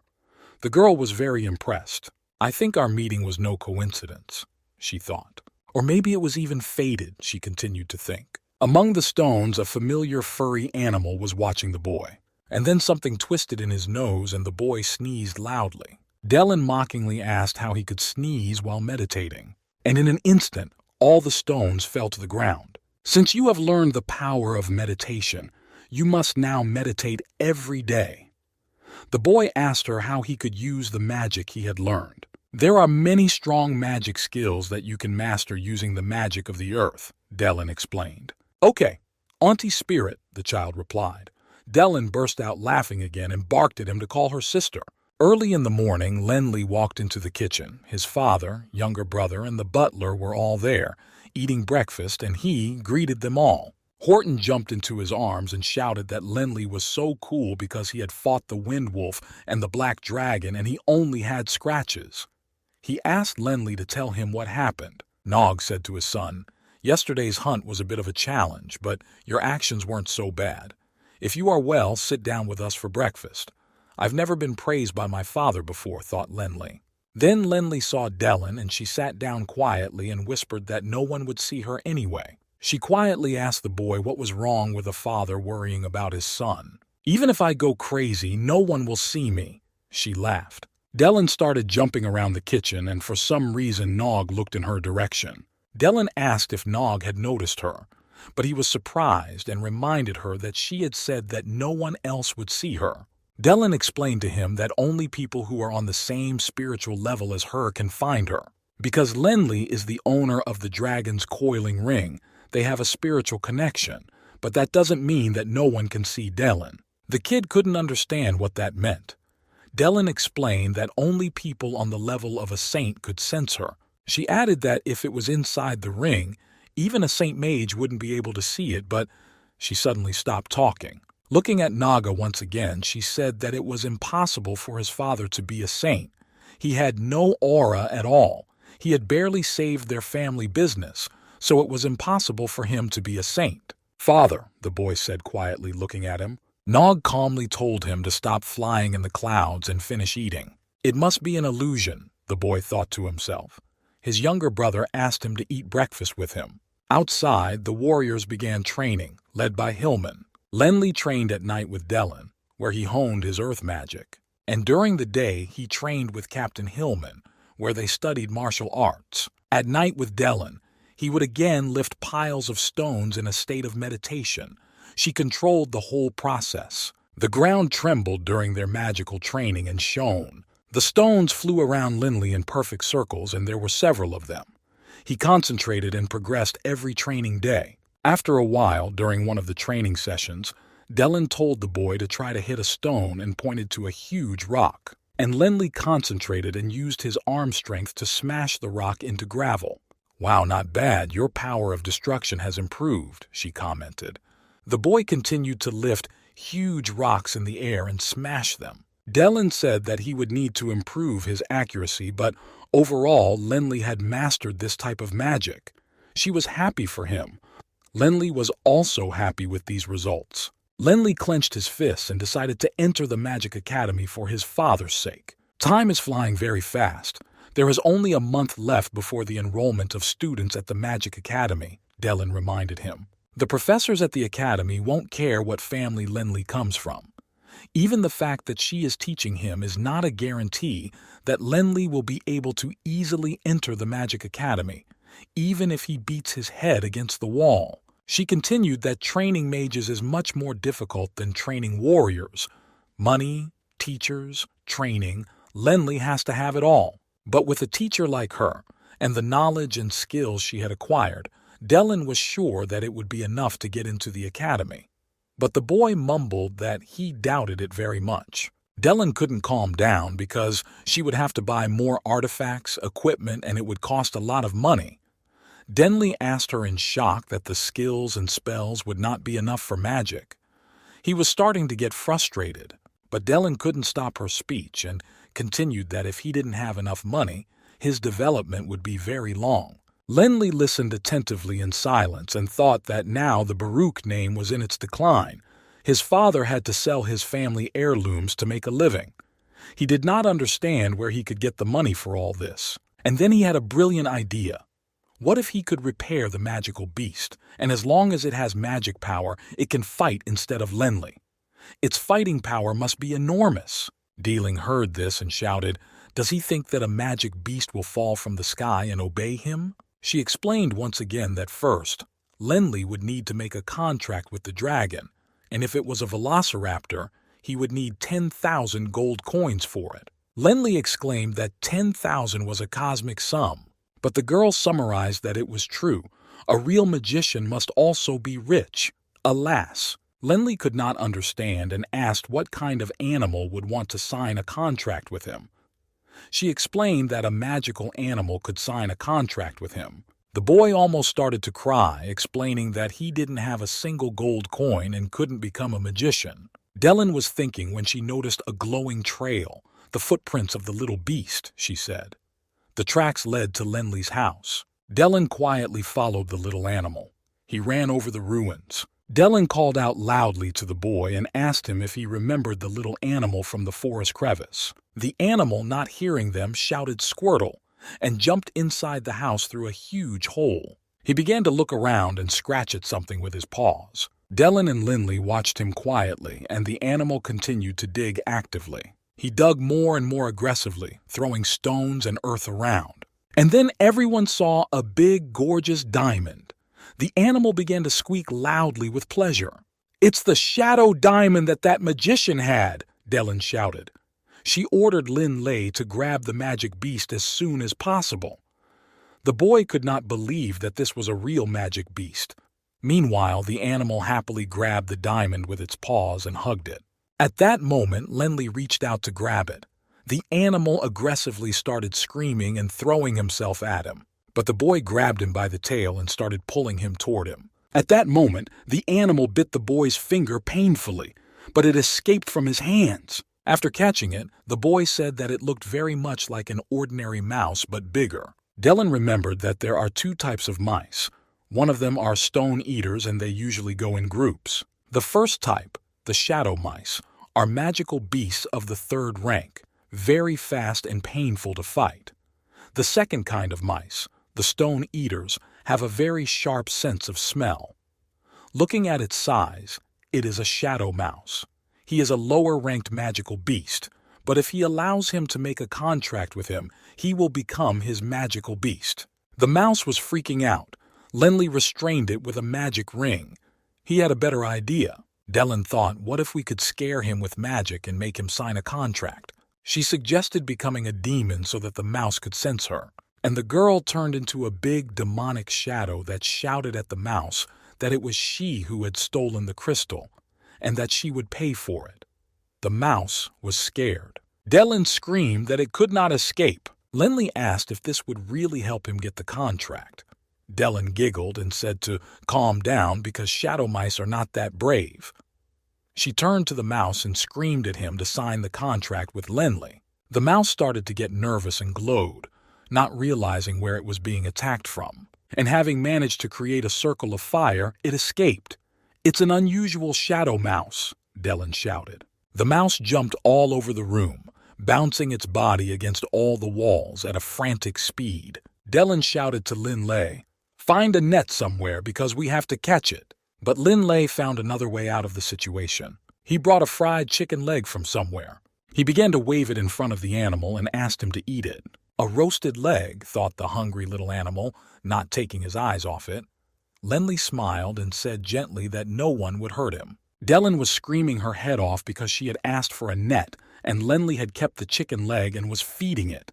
Meanwhile, the animal was chewing on the leg with gusto and purring contentedly. Lindley began to stroke it on the head.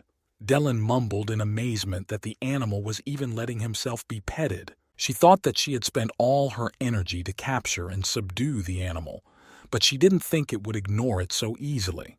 But Lindley brought a chicken leg and stroked it, which is not something magical beasts usually allow. Lindley turned to the animal and told him that this diamond was his find and belonged to him, and that his name was Lindley Baruch, and this was his family's ancestral hall, so he could come here whenever he wanted. But then something strange began to happen. The animal bit the boy's finger again. Lindley screamed. He did not understand why. "A beast will always be a beast," Dylan said. "But wait, is this a contract?" She looked at the two of them in shock. Lindley's finger and the beast's foot joined together. Dylan explained that when an equal contract is made, you become closer to the magical beast. It can perform any task for you, so they will have a strong bond. The boy asked what kind of contract it was. He could not understand its meaning. She went on to explain that when a magical animal is born, it has the opportunity to enter into an equal contract, but the animal can only enter into it once in its life. When a person breaks the contract, the animal can still enter into it with another. But in order for an animal to make a contract, it must trust Lindley and consider him its family and not want to leave you. Only then can the contract be concluded. They connected the finger and the paw again. Now the contract was considered concluded. The contract of two identical creatures. Now they would fight together. "The contract is made," whispered Lindley. The mouse squeaked out "bebe." The boy asked Dalen if she could talk. The girl explained that it was a young mouse and that it did not speak properly yet, so it was just talking nonsense. Lindley happily shouted that it was his personal magic animal, a mouse. The mouse was still chewing on its leg and looking at him with its big eyes, but it was calm now. The mouse climbed up on his shoulder and made itself comfortable. Now that he was the owner of Bebe, his next step was to take the test to the Magic Academy. "I'll call you Baby, and I'll talk to you more often," Lindley promised the mouse. Dylan remembered that anyone who studies magic dreams of becoming a student at a magic academy. If a magician didn't study there, he or she was no higher than the third rank. They decided to go to the academy, and after a while they entered the city and saw a grand building with incredible architecture. It was a magic academy. Magicians were flying down from the sky to attend it. It was the largest kingdom of the Holy Alliance, the kingdom of Feng Lai, and the headquarters of the Shining Church, the city of Feng Lai. All the students who wanted to study at the academy came here. It was a rich city with beautiful houses, developed infrastructure, and happy people. Lindley saw Uncle Hillman and told him that this city was richer than Wushan. The man smiled at him and said he was sure Lindley would pass the test. He stumbled and continued, confused, saying that it was a bit unexpected, but the boy should listen to him.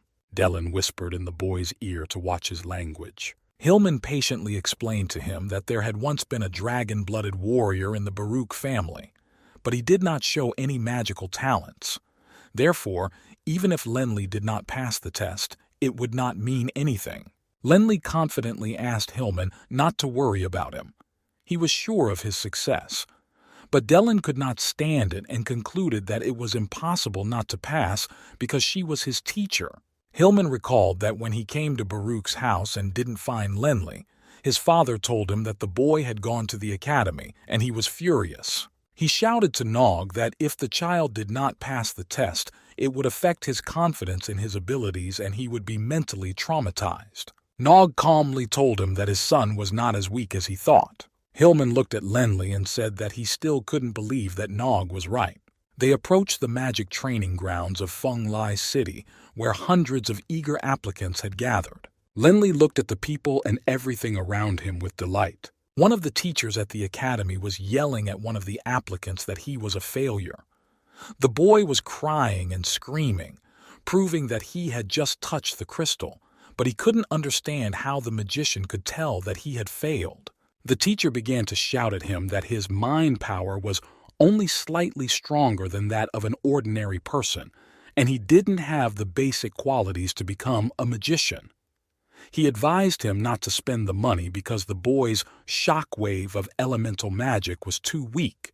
The teacher continued to reprimand the boy, saying that he really thought that anyone could become a magician, but his elemental aptitude was very low, and there was no point in taking the test. The crowd of applicants listened to this conversation in fright and whispered that no one would probably pass. Dellen was also watching and couldn't understand why these methods were so old-fashioned. Her thoughts were interrupted by Lenli, who asked her to explain how the test worked. She began to say in a serious voice, "This is the elemental aptitude test. It measures the power of the mind and then the elemental aptitude. Usually, if the power of the mind is 8 times higher than that of an ordinary person, then such a candidate has a good chance of becoming a magician. But this is a magic academy, so Lenli's mind must be at least 10 times stronger." The boy began to doubt his abilities and asked what was in his head. Dellen reassured him because in the last test, Lenli was 20 times stronger. That's why this test is a must. Hillman called the animal to his shoulder, and the animal, feeling his kind heart, went without question. Lenli explained to him that he could not take him with him to the test, because these are the rules, and he began to push through the crowd of applicants to the arena where the examiner was standing. Upon entering the arena, Lenli bent down and greeted the examiner. The examiner turned to him menacingly and ordered him to say hello. The boy said that he was Lin Lei, 12 years old, and came from Feng Lai Kingdom, Wushan Village. The man wrote this information down in a notebook. The examiner ordered Lenli to put his hand on the crystal to check everything. Lenli put his hand on the crystal and thought, what if Dellen's test is wrong? In an instant, the crystal glowed and a circle of fire lit up around it. The magicians around the stage began to watch the boy with interest. The examiner smiled and decided to see what the boy was made of and cast the spell Elemental Predisposition. And then the wizards were alarmed. One by one, they began to shout out the results. Earth element, perfect aptitude. Wind element, perfect aptitude. Fire element, average aptitude. Lenli was shocked. The crowd gasped. Hillman, Dellen, and the beastie were also astonished. 2 perfect dispositions. It looks like we have found a valuable specimen, said the examiner. Lenli couldn't believe his ears, his eyes, and the results, especially the wind element. Oh, I see, I completely forgot. Dellen shouted something incomprehensible. But she explained that she was tested for the earth element. In that case, she asked Lenli what element he would be studying. But then the examiner ordered the boy to enter the magic circle where they would test the power of his mind. Lenli entered the circle and suddenly something began to press on his back. Lenli whispered to Dellen, "What is this?" "It's a very strong magic that will put pressure on your body to see how much you can take," she answered. It was very hard for Lenli. The examiner announced that everyone would hope that the boy was at least 10 times stronger. And then Lenli decided to try to concentrate on meditation to make it easier. He spread his arms and legs and closed his eyes. The examiner was surprised to ask everyone if the boy was meditating or dreaming. Lenli uses the meditation technique he learned with Lenli to absorb the power of magic and weaken it. Even she knew it was possible. One of the magicians asked him if it had been 20 minutes and if he could continue, and the boy continued to stand patiently. And then the magicians became alarmed and began to whisper among themselves, how could this happen? The situation had changed. Lenli fell down and knelt on his knees. The examiner shouted that he could not believe that the boy, and stumbled. He turned to the boy and explained that he had used meditation to pass the magic pressure test. But he should have fallen, and no one had ever done that before. Captain Hillman could not bear to ask what this meant. He could not understand what had happened. My boy, you have passed the exam. As a representative of the Magical Academy, I invite you to study with us, the examiner said to everyone. Hillman shouted joyfully that this was great. The animal also squeaked with joy. The boy jumped for joy, constantly shouting the words Magic Academy. When the cheering subsided, the examiner sternly told Lenli that he was done with the test and that he should go check in and not disturb others. The boy danced with joy that he could now study at the Magic Academy. Captain Hillman and the animal danced with him. Hillman asked Lin Lei to hurry up and register, and he would run to his father to tell him the good news. Lin Lei took baby with him and rushed to register. His dream came true. The exam was still going on in the square and there were a lot of people. Lenli ran up to the registration desk, but it was completely overwhelmed with suitcases and other junk. But he expected to see a completely different picture. And then he heard someone's disgruntled voice asking who had brought all those suitcases. Some old man came up to him and started attacking him, demanding to take all this stuff. For some reason he thought it was Lenli's stuff.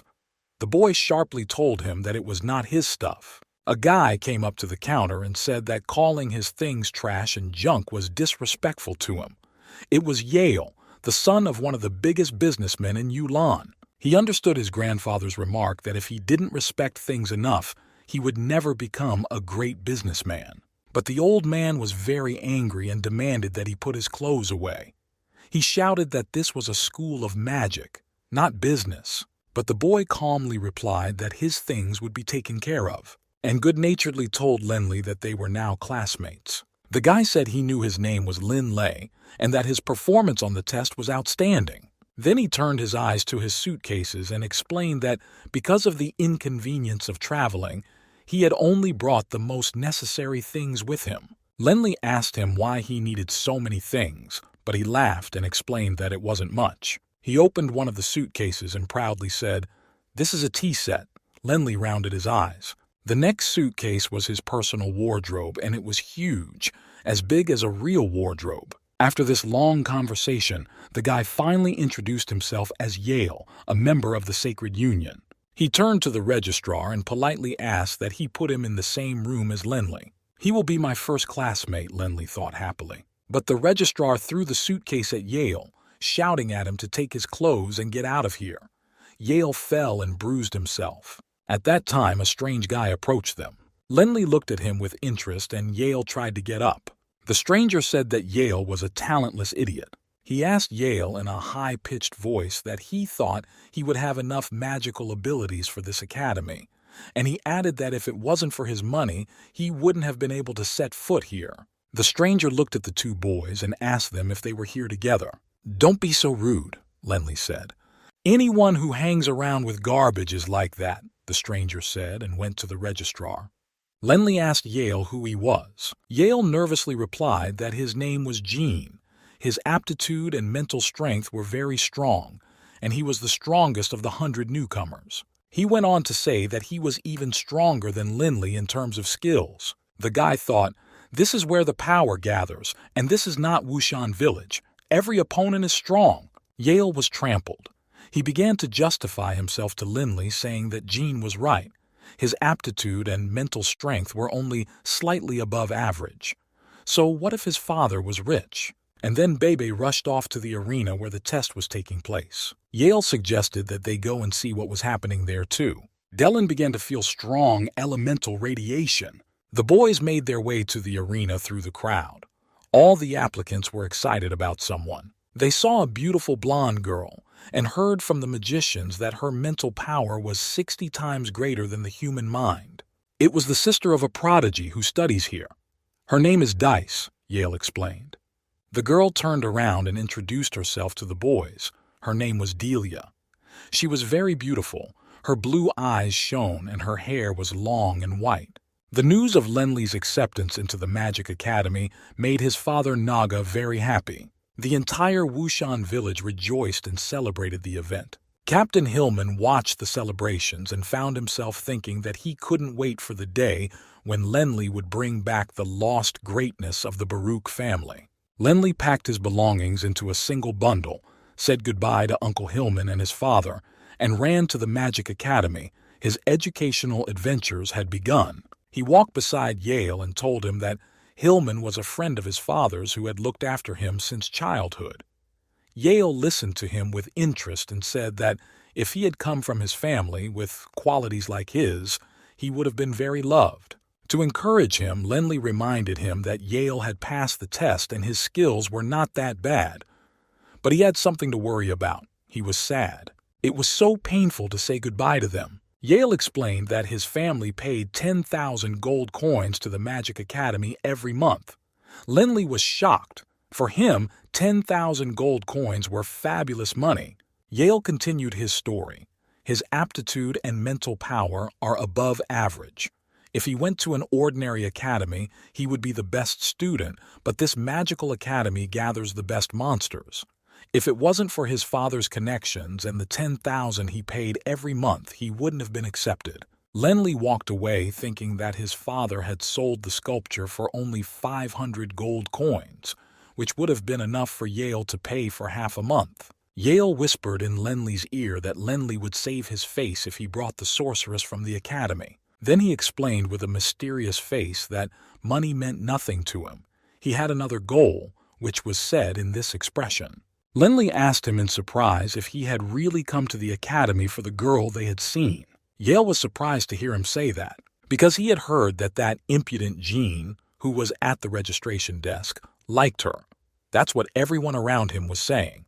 To which Lenli replied that her brain power was 60 times stronger. She was smart, a good student, a great option. Mentioning how stunning she looks, Yale replied that he understood because he saw Lenli's reaction. "You misunderstood me," Lenli shouted at him. They came to the door and the number 109 was written on it and the keys. This was their dormitory. Yale sadly realized that everything here was so old and small.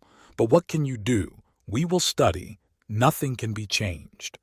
After all, he was used to living in luxury. They went inside and saw a spacious room with nice furniture and renovation. "It's not so bad," Lenli exclaimed. They saw 2 other boys who also lived here, and one of them exclaimed happily that they had finally arrived and rushed to greet them. The boys introduced themselves.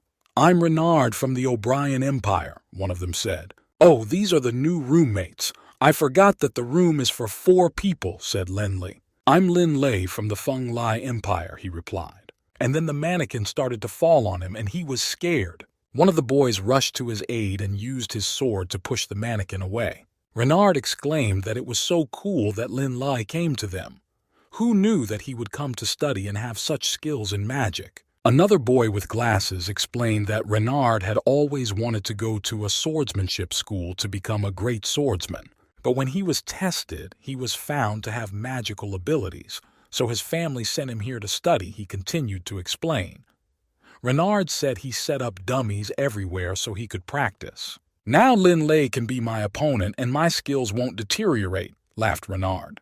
Renard asked why he had 2 swords. Meanwhile, Yale was in charge of moving his belongings so that they would not be damaged. He shouted to the last people to start choosing their rooms. Yale pompously dismissed the service and jokingly offered to put money on a magic crystal card for him to buy equipment. Lenli went out to the balcony. He wanted to be alone and collect his thoughts. He looked at the building of the Magic Academy and wondered if he could become a 7th-level magician, or maybe an 8th-level magician. He decided that if I couldn't become a dragon-blooded knight, I could become a magician so that his family could become powerful again. And he made a promise to himself. The night in the dormitory passed quietly, and the morning came, and the magic courses began. After studying various elements, the boys went to different classes. Dylan showed up and asked Lindley where she should go. The boy could not understand why she was asking him. She thought about it. In the first lesson, Lindley was the only student with a double element. Wind and earth lessons were held at the same time. He decided to go to the wind lesson, left Baby in the room and gave her a chicken leg so she wouldn't be nervous, and explained that she couldn't go with him. Dylan confidently declared that who could teach the earth element better than her. She patted Baby's head and asked her to stay in the dormitory as well. So the wind lesson began, and a separate classroom was set aside for it. It was built in such a way that the desks stood in a circle, and the teacher was in the center. Lindley stood there looking at everything, and he heard whispers behind him and thought he was so famous. But the other boys were discussing the unusual girl from the test. The teacher wasn't there yet, he was late, and everyone was waiting for him. "I think something good is about to happen," Lindley said to himself when he saw the test girl enter the classroom. She was looking for a place to sit. And then a miracle happened. She sat down right next to Lindley and the whole class froze. Lindley realized that everyone was waiting for her. "My name is Delia," the girl said, turning to him. "And you're the one who has 2 elements, and that's cool." She laughed out loud, and she stretched out her hand to say hello, and the classroom fell into a deathly silence. Everyone's jaws dropped. "I'm Lindley," the boy greeted. "And I'm Yale," and his new friend's hand was extended to the girl. Lindley hissed to his new friend who sat down next to him that this was no reason to overplay. But Yale said loudly that he hadn't said that Lindley was interested in her. "What's the matter?" And then a dark-haired young man of about 25 came into the classroom, a teacher, and stood in the center of the classroom on a platform that was also moving. He greeted everyone and explained that he would be their first-year teacher. Delia quietly added that in addition to being a teacher, he was also the head boy. The teacher introduced himself as Trey, a 6th-year student, and the lesson began. Trey offered to talk about the basics of wind elemental magic, and he told them that he had used a wind blade to get to class. He explained that when they became 5th-level wind mages, they would be able to use the hovering technique, but that these were very simple spells. He went on to say that legend has it that Spatial Blade is a powerful single-target spell. Yale whispered that the wind element is cooler than the earth element. He thought so. And then Lindley asked him why Yale was sitting in their class. He had gone to study the earth element. Yale told him that he was bored in the earth element class and came to them because Lindley and Delia were there. And he winked and smiled. Trey reprimanded the boys for talking and threatened to cut out their tongues with his blade. Suddenly, a blade of wind flew by Yale's face. Trey asked Yale what class he was in and his name, but the boy exploded with anger at the blade and began to yell at the teacher. Yale shouted that Trey didn't even know his name and he would not forgive him. Yale stood up abruptly and ran out of the classroom. The teacher was shocked, and so was the class. Dylan, who was also watching the scene, thought that the elements should actually balance each other out. There are spells in wind element magic, Raging Destruction and Spatial Blade, and the earth element has Holy Earth Destruction and Holy Meteor Shower, Trey told the students. Dylan listened to this and exploded, because this guy dared to say that the magic of the earth element was primitive. So the teacher put up a table comparing the wind element, namely the higher-level spells Raging Destruction and Spatial Blade, with their performance characteristics, for all the students to look at and write in their notebooks. The teacher then brought out the comparative characteristics of the earth element, namely the higher-level spells Holy Earth Destruction and Holy Meteor Shower. Lindley quietly asked Dylan, "What about the stone giant? What level was it?" And she began to tell him that a long time ago she had been ambushed by a fire mage, and she had used Holy Earth Destruction to take him away with her. Lindley could not calm down. He began to prove to her that he had easily killed him last time, but Dylan reminded him that it was thanks to her. She continued that the spatial blade can cut through physical matter, and although it is destructive, it is a normal strike, unlike the Earth Guardian spell. When Lindley summoned it, it would continue to fight the enemy. Lindley asked her what would happen if the knight also had dragon blood. Dylan pretended not to hear. So, you're saying that the elements of wind and earth can be used at the same time? Lenley asked her again. Of course, if the two elements are at the sixth level, they can be used to defeat the seventh level, Dellen explained to him. But the girl finally realized that Lenley was disappointed that he did not become a dragon blood knight. Then he would be a saint-level person, Dellen explained. Lenley remembered the promise he made to himself that he was a member of the famous Baruch family, and for some reason he decided to make a note of it right in class. He thought nothing would happen. Suddenly, Trey turned his gaze to him and exploded in anger. He shouted that he saw those in the class who were not concentrating and that he hated inattentive students. "My wind blade will catch up with those who refuse to learn," Trey yelled and launched his blade. "No, no, no!" Lenley screamed as he saw the flying blade. But the blade caught up with him and hit him, and he fell under the table. Trey said, "Don't follow the example of such students." To the other students in the class, who were in complete shock, Trey said that only those who improved their abilities would be able to advance to the next course, so they would be able to graduate when they reached the sixth level. If they didn't become a sixth-level mage in 60 years, they would be kicked out of the Magic Academy. He continued that even though the academy didn't have many rules, they still held tests every year to test your abilities. The children began to buzz around, discussing the news, some shouting that it was rare to find a sixth-level wizard, others indignant that it was impossible to learn magic in 60 years, others worried that they might be expelled from the academy.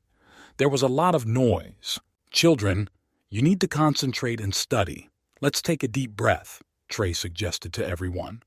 "Those who use the wind element must understand how to unite with it." And everyone began to breathe frantically like locomotives. The air in the classroom began to stir. When Lenley left the classroom, he was still breathing deeply. Dellen explained to him that this is the same principle as in the earth element meditation. The boy loudly exclaimed that it was based on the power of the mind. Dellen confirmed that he had understood correctly. They continued to walk down the hall together, and then she shouted to Lenley to watch out. The boy intuitively ducked down, and flames passed over his head. A blond guy with a ball of fire in his hand stood by the wall and said angrily that it was just a joke, but it scared Lenley good. But it doesn't have any big consequences. Another rather familiar guy added that it seems the double element privilege is not that special. Lenley finally recognized him. It was the guy from the front desk. And Jean said that he was stronger this trimester, not Lenley. "Stay away from Delia," he hissed. Everyone in the crowd whispered, and someone said that Jean really liked Delia. That's right, Yale had said that. He must be mistaken, thought Lenley. But wait a minute, Lenley exclaimed.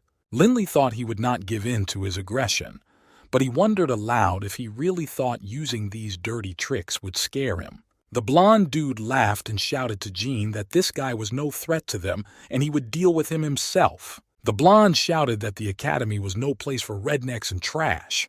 And he said the first-level fire element spell, Tongue of Flame, a layer of fire instantly appeared in his palms. He spread his arms and launched fire toward the surprised Lenley. The crowd of students gasped. The boy was terrified, and Dellen asked if it was really a fire elemental spell. The fire surrounded Lenley in a circle. Everything was on fire. The fire spread into several circles. The class realized that their classmate was in trouble. "I know only one spell, and it can attack objects," said Lenley in a low voice. Dellen giggled softly. That was enough. Then she whispered to him that he knew magic too, and she tried to explain how an earth elemental mage could lose to a fire elemental mage. Lenley was furious, and he shouted at the top of his lungs the spell Earthquake. The earth rose and covered all the fire around him. The blonde was shocked for a second as some unknown spell in the form of mud destroyed his fire circle. Lenley loudly shouted the next spell, Destroy Fire! Dellen, watching this, shouted that Lenley should not sleep because he had a very energetic opponent, and a battle broke out in the academy hall. The power of earth and fire joined together. Everything was flying and burning around. Dellen became a guardian angel for the boy in this battle, constantly warning him when there was danger. Jean also joined the battle. He also had the magic of fire. His anger was completely transformed into the power of the flame. It was an unequal battle. Jean launched a huge column of fire directly at Lenli. The force of the blow was incredible.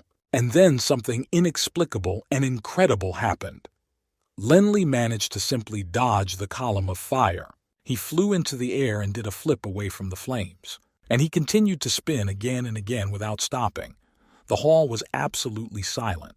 Dellen watched the boy in fright and noticed a strange glow around him. Then she realized everything and shouted that it was wind magic. Although the boy had not yet learned everything, she asked Lenli how he could understand how to use it. "I just took a deep breath and this happened," Lenli replied. Jean couldn't calm down. He shouted the spell Tongue of Flame again and produced a pillar of fire again. Lenli was not at a loss and shouted the spell Earthquake in Jean's direction. And then, with the power of the two magics, the boys collided head-on. "Why did you hit me? Doesn't your head hurt?" Jean shouted. "It was you who ran into me," yelled Lenli. And then everyone noticed Trey, who frightened the two brawlers with magic and asked who allowed them to fight. Trey said to Jean that he was a teacher of wind element magic, and Jean looked like a student of fire element magic and asked him why he had come here. Jean shot back that he had come to say hello to his friend. Lenli could not stand it and shouted back that he was lying shamelessly. "I see you're very good friends." Trey smiled slyly. Jean whispered to Lenli that if he had the strength to fight, he should come to the arena, and they could fight as long as they wanted, even to infinity. Lenli whispered back that he doubted he would be honest. Trey waved his hand and the boys took off running.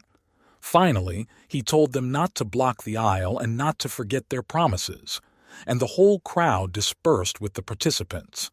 Everyone knew that there would be a sequel. Lenli went outside and sat down under a tree to meditate. He was extremely tired. Dellen quietly asked him if he was really going to fight the fire elemental Jean in the arena.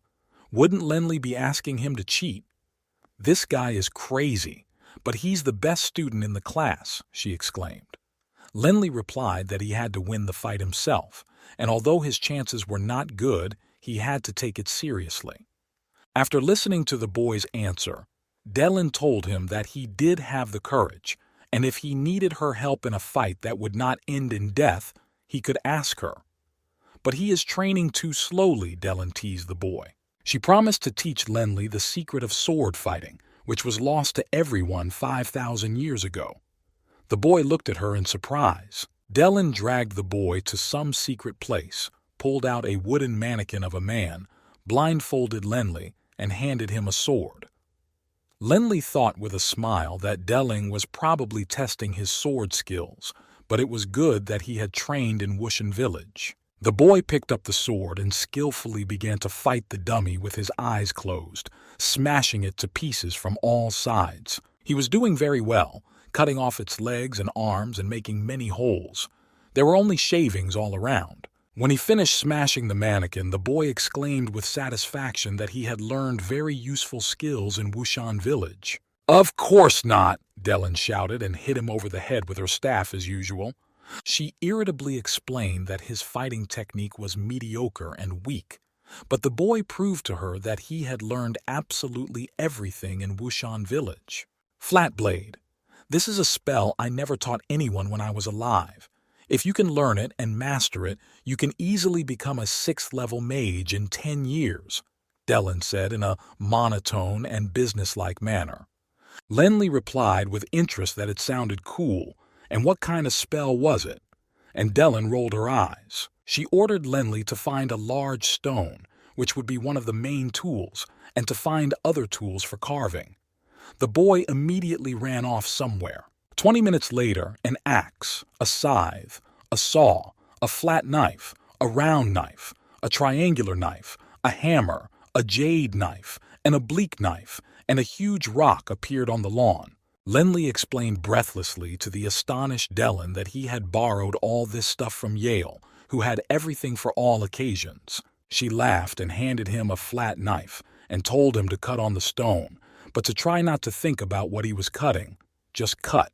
It's a good thing I used to be interested in stone carving, the boy thought, and began to scrape and chisel at the stone. After a while, he fell down wet and completely exhausted and whined that he couldn't hack with just a flat knife. It was too hard and inefficient. Unable to stand it, he shouted at Dellen that she had promised to improve his earth elemental magic. Not this. Actually, carving stone requires the use of all the tools you brought. It's because the stone is very hard, she replied mysteriously. Dellen walked over to the boy and silently took the flat knife from him. The magic of the earth element is connected to the earth from birth. If you feel your element well, you can control its structure, Dellen taught him. She stretched out her hand with the knife and began to concentrate. Lenley, you should try to feel it too. And then suddenly, the knife began to shine with green light. It was clear that the knife was beginning to gain magical power unknown to Lenley. Dellen closed her eyes. Follow the veins of the stone, she whispered, and brought the knife to the stone, which began to break up into layers. Follow its veins. She continued to move the knife along the stone, which was already splitting. At one point, the stone split with a bang, and a dragon sculpture of unprecedented beauty emerged. Even the hardest stone can be broken, she shouted. To say that Lenley was shocked to see this is an understatement, and she explained that if Lenley had too many tools, it would affect his perception as a magician. But out of all the tools, she can only use a flat knife. It's called the flat knife flow. Lenley told her in amazement that he was shocked that Dellen could turn a stone into such a sculpture with an ordinary knife. Dellen reminded him that this spell was lost 5,000 years ago, and thanks to it, Lenley has a chance to become a high-level magician in 10 years. She was proud of herself at that moment. Dellen was a really great mage and one of the top 5. I didn't even know she was so artistic, thought Lenley. And then he started fantasizing like a child that he could sell this beautiful statue if he could move it off the moon, because he needed money. Dellen was angry. She shouted that in the days when she made statues, all the rich people wanted to buy them, but she wouldn't let anyone near her house. Lenley reminded her that education is not free. Dellen freaked out and yelled at him to sell his own work, not someone else's perfect work, and flew off. My works are hidden in the basement. 5,000 years have passed, and I don't remember where the basement is, lied the furious Dellen. Lenley did not pay attention to his mentor's psychosis. He twirled the knife in his hands and thought about something. He closed his eyes and remembered Dellen's words that the element of earth gives you a special gift, to feel it better. Just use the knife. He extended his hand with the knife and concentrated, and the knife began to glow again. Let me try and see everything from the inside, the boy whispered as he pointed the knife at the stone. He managed to fall into deep meditation and concentration. Under his feet, he felt the inexplicable viscosity of the earth, as if he were standing on a quagmire. And the guy saw a stone from the inside. There was a whole galaxy. The earth looked like a galaxy, with lights that were in some kind of liquid. It was something incredible. He whispered that he was following a stream. There is a crack here. Lenley continued to travel through the stone. Everything is working out just like Dellen said. Lenley was happy. He was cutting through the stones without any effort. Honestly, you understood everything very quickly, the girl whispered in his ear. I can feel the earth element. Lenley was amazed and happy. Keep practicing. The girl ordered him again and blindfolded him, and he cut and cut those stones without touching them. You are learning very fast. With such progress, in 3 months you will become a second-level magician, said the girl. Only the second. The boy was surprised, and he worked harder. Dellen looked at him and thought that the boy had learned complex movements very quickly, and it was very difficult to find someone like him. And in general, he did not yet realize that an ordinary person needs to train for a very long time to reach the second level. Lenley returned to his friends in the room and told them what had happened to Jean.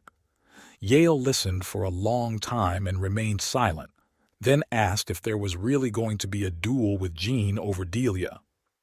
Lenley confirmed everything and began to think about his next steps. All the residents of dormitory number 109 were thinking. While everyone was worrying, Lenley knew for sure that he could become a second-level magician in a short period of 3 months. Finally, Yale let it slip that the problem was that Lenley didn't have much practice, so he probably wouldn't be able to beat Gene. "What if I become a second-level magician?" Lenley asked Yale. All the boys in the room turned to him and asked how he imagined that. Yale irritatedly began to shout at him that there were only 3 weeks left before the battle, which was very short. Lenley was shocked. For some reason, no one had ever told him this before. But in fact, he thought, it's good that he learned everything and practiced with the unsurpassed Dylan.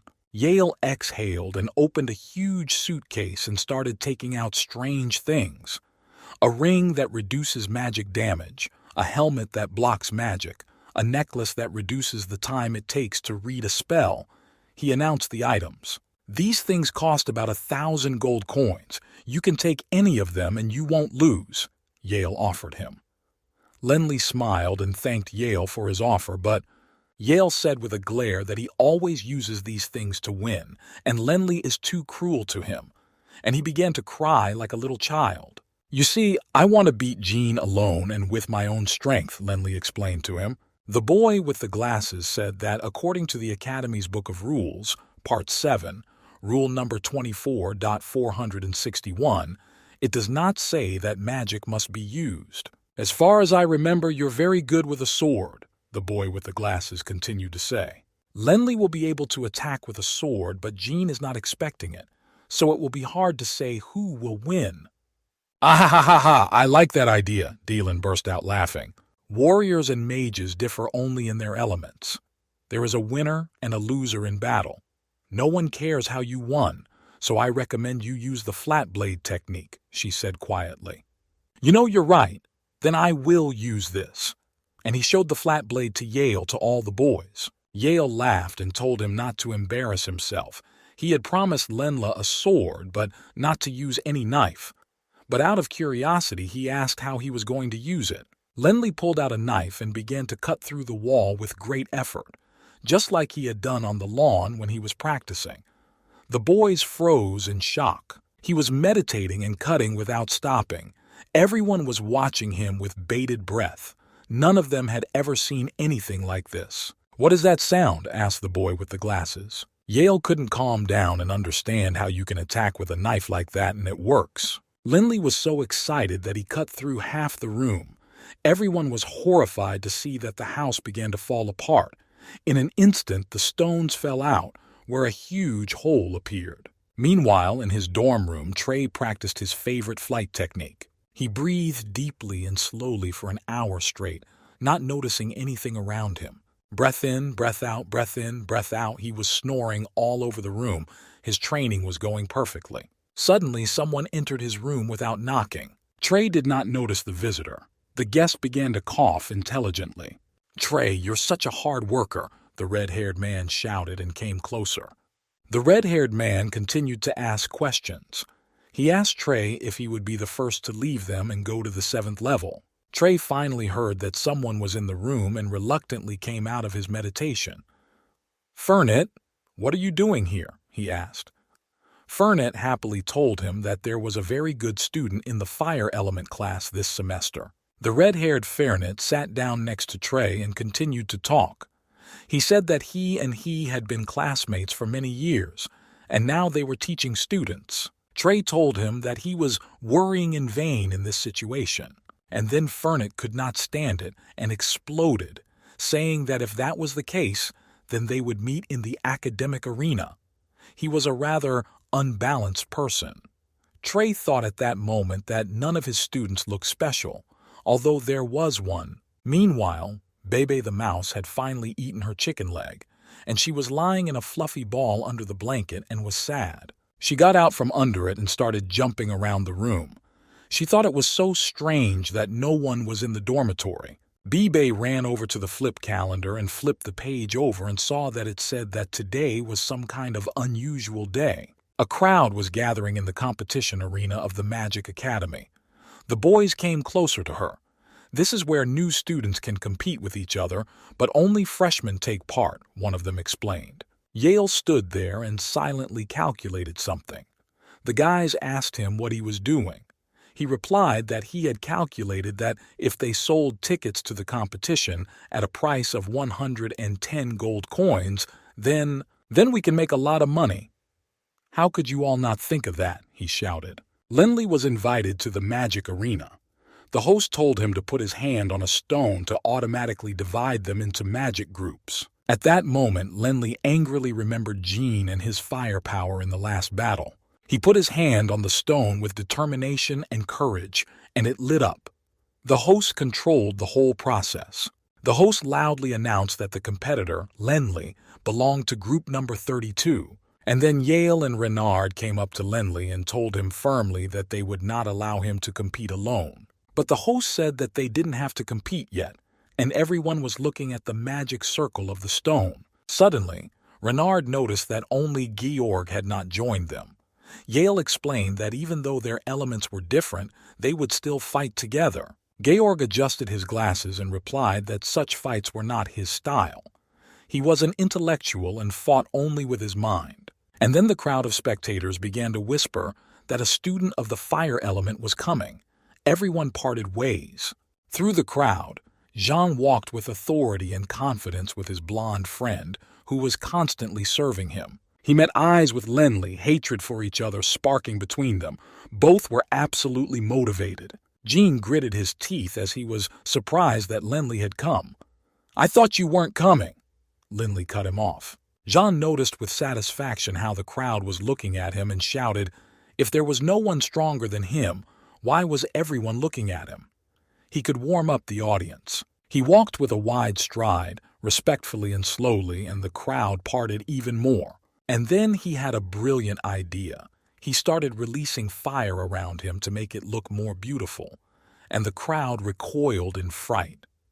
Renard shouted at him why he was doing this, but Jean pompously replied that he was just warming up because the power of the fire element was too high and he had nothing to do with it. Yale looked at Jean's antics in amazement and said that he did not see anything special in fire magic and was not afraid of it. Suddenly Renard began to sniff. Something was burning. Everyone turned to Renard and saw that Yale's clothes were on fire. Yale started running and screaming in panic, waving his arms and begging everyone to put it out. Jean muttered to himself that he was an ignorant, pathetic student. And then Jean noticed a light at Linley's feet. A thought flashed through his mind that maybe it was because of it that his magic hadn't worked on Linley. Dellen also noticed the light at the boy's feet, and she thought that it must be the magic of the wind and earth that created the protective wall. And no one else can do this but her student, Dellen rejoiced. Jean walked up to the stone to test his strength. It lit up. He pompously shouted to the crowd that they would all be disqualified with their level of magic before they even met him. Jean's first fight will be against Linley, the host announced. Jean shouted with satisfaction to get ready to leave the arena. Linley snapped back and promised to defeat Jean even faster. Everything was going according to his plan, so let him shut his bad mouth. Jean did not calm down and promised to meet in a fight in which Linley would regret everything. Delia was watching all this from a distance. She thought to herself that the battle would start soon, and she heard that Linley would be participating in it. And then she heard someone calling out to her. She turned around. It was Teacher Trey. And he quickly spoke to her, saying that he would be very happy if she also took part in the competition. With her abilities, it would be quite easy, and she would reach the final. Delia was embarrassed by this proposal and blushed. She didn't like increased interest in herself, even though she was very good. But Trey was dragging her to the registration. He had already decided everything for her. Delia stopped him and admitted that she was afraid to fight in public. Trey was not expecting this answer at all and was surprised to hear it. She sincerely apologized to the teacher and was upset. Trey reassured her that everything was fine. Then he asked her if she knew who else was going to be fighting today. Suddenly something hit his head. It was Baby the mouse, and she flew over screaming hysterically that no one could stop her from seeing her Linley fight. The competition begins. The first group of participants is Renard and Racin, announced the host. Renard angrily muttered that he was Jean's sycophant, and the crowd screamed. People shouted and demanded that Renard drag Racin out. No one liked this upstart.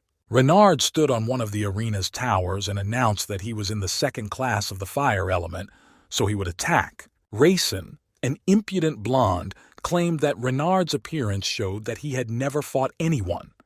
He was trying to mentally disrupt Renard and make him angry, and Raisin shouted a first-level spell, Tongues of Flame, and launched a furious column of fire in Renard's direction.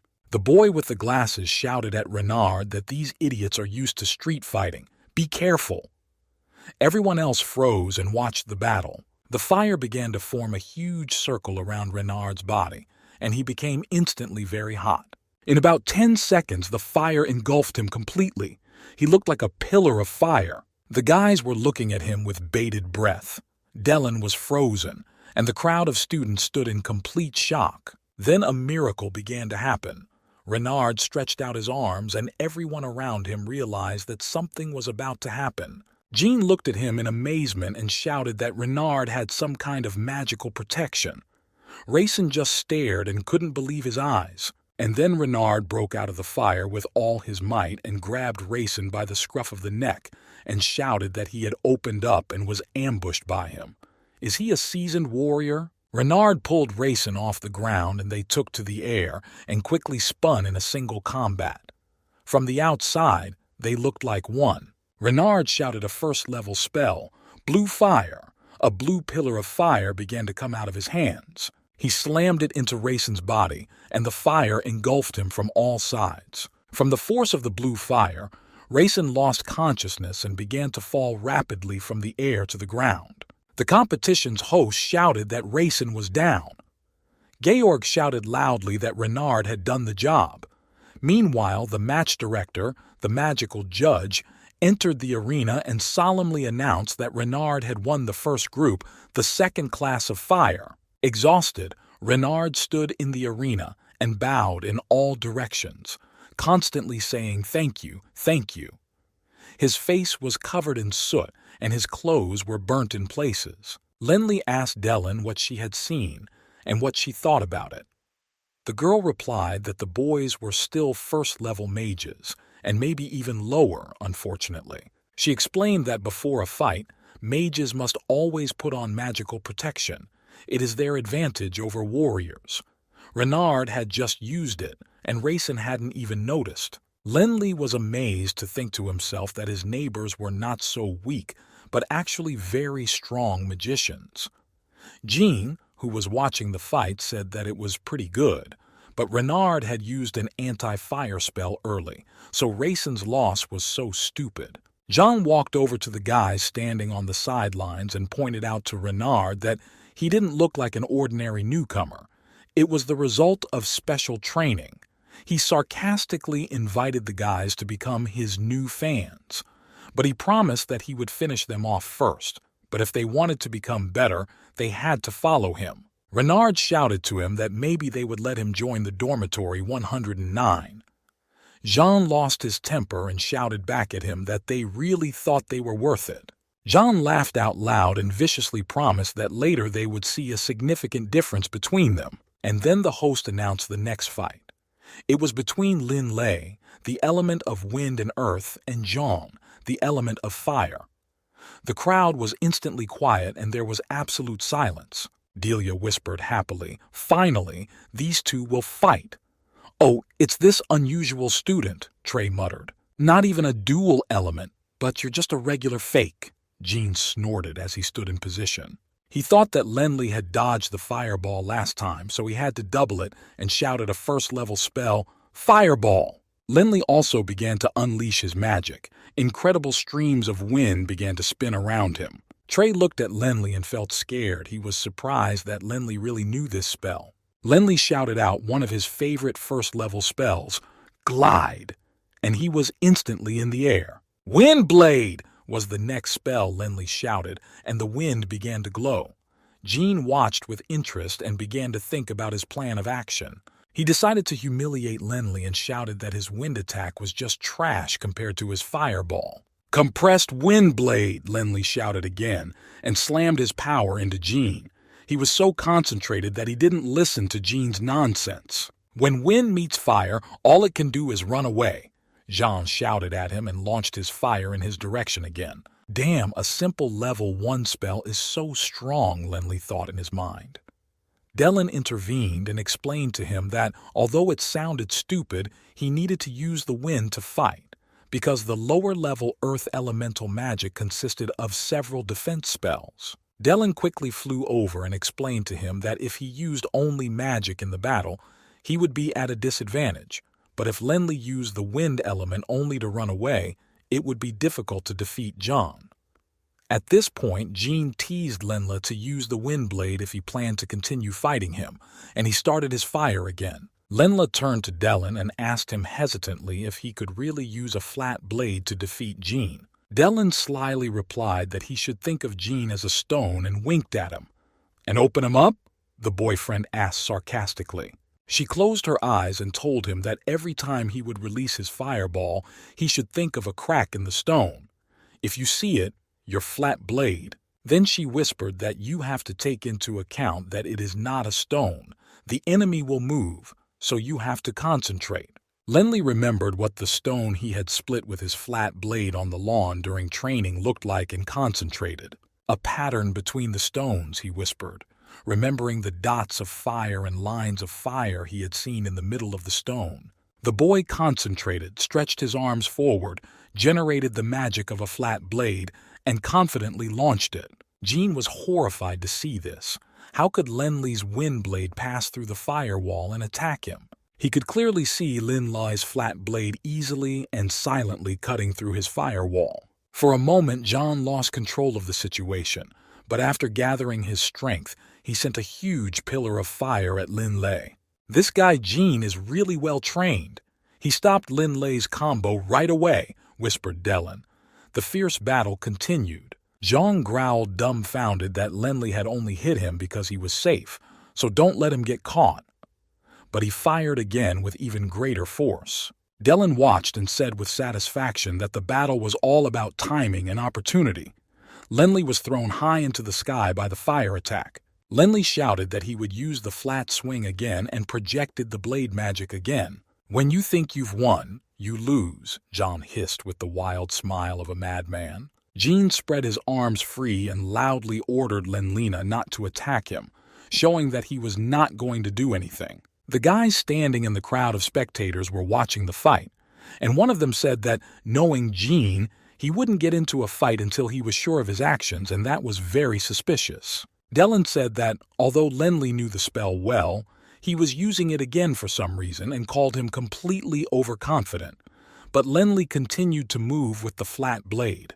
Lenli began to confidently enter Jean's circle of fire, but Jean stood still. But Jean, letting the boy get as close as possible, immediately shouted the spell Fireball and let him taste it. And he fired a strong fire directly at Lenli's body. The crowd screamed in terror. Everyone screamed, students, teachers, friends. Only Dellen watched attentively and remained silent. June launched another fireball spell, a first-level fire element, and struck again with fire, shouting that he would defeat him. Lenli's wounds began to bleed heavily. Dellen saw everything and thought that even though he was hit by the fireball, he couldn't have lost that much blood. She had a bad feeling about it. Meanwhile, in Wushan village, Lenli Horton's younger brother came up to Nog and said that his nose was bleeding. His father was shocked. Jean shouted at Lenli that he had lost. He was 100% sure of it. But then something incredible happened. Lenli began to roar like a dragon. Blood dripped from his mouth. He screamed so loudly that it seemed as if the dragon was behind him. The crowd roared with fear. Lenli was very hot. Jean looked at him and wondered why he did not fall down but was crying. Because he had hit him with the fireball. He could not understand anything. But Lenli, bleeding like a beast, began to attack Jean again, and he shouted that since he was not afraid to die, he would help him. But it was too late. Lenli began to gain momentum. Gathering the remnants of his strength, Lenli struck Jean with his magic flat blade, and the sound of the explosion was incredible. The force of the blow hit Jean's body and was so strong that it completely paralyzed him, and instantly they both fell exhausted with a thud to the ground. There was a ringing silence around them. After about 5 minutes, when John came to, he whispered that it was impossible because he had attacked with a fireball. Dylan looked at Lenley's bloody face and flew over and asked him what kind of element it was, and what happened to the mouse. The mouse was also screaming and covered in blood. Bibe seemed to have gone crazy, and she began to fly over the crowd of students and bounce off their heads with her paws. Dylan looked at her in amazement and wondered what had happened to Bebe. Had the resonance made her like this? Holy meteor shower weakened version. Dylan shouted the spell. She hit the mouse with her staff to stop its flight path. Dylan thought that even the contract mouse was involved in the battle, which meant that Lenley could not fully control his power. She looked at the boy and couldn't quite figure out if it was really the dragon's power in him or if he had enough in his body. Yvonne exclaimed in amazement that Lin Lei was really very strong. Trey was of the same opinion.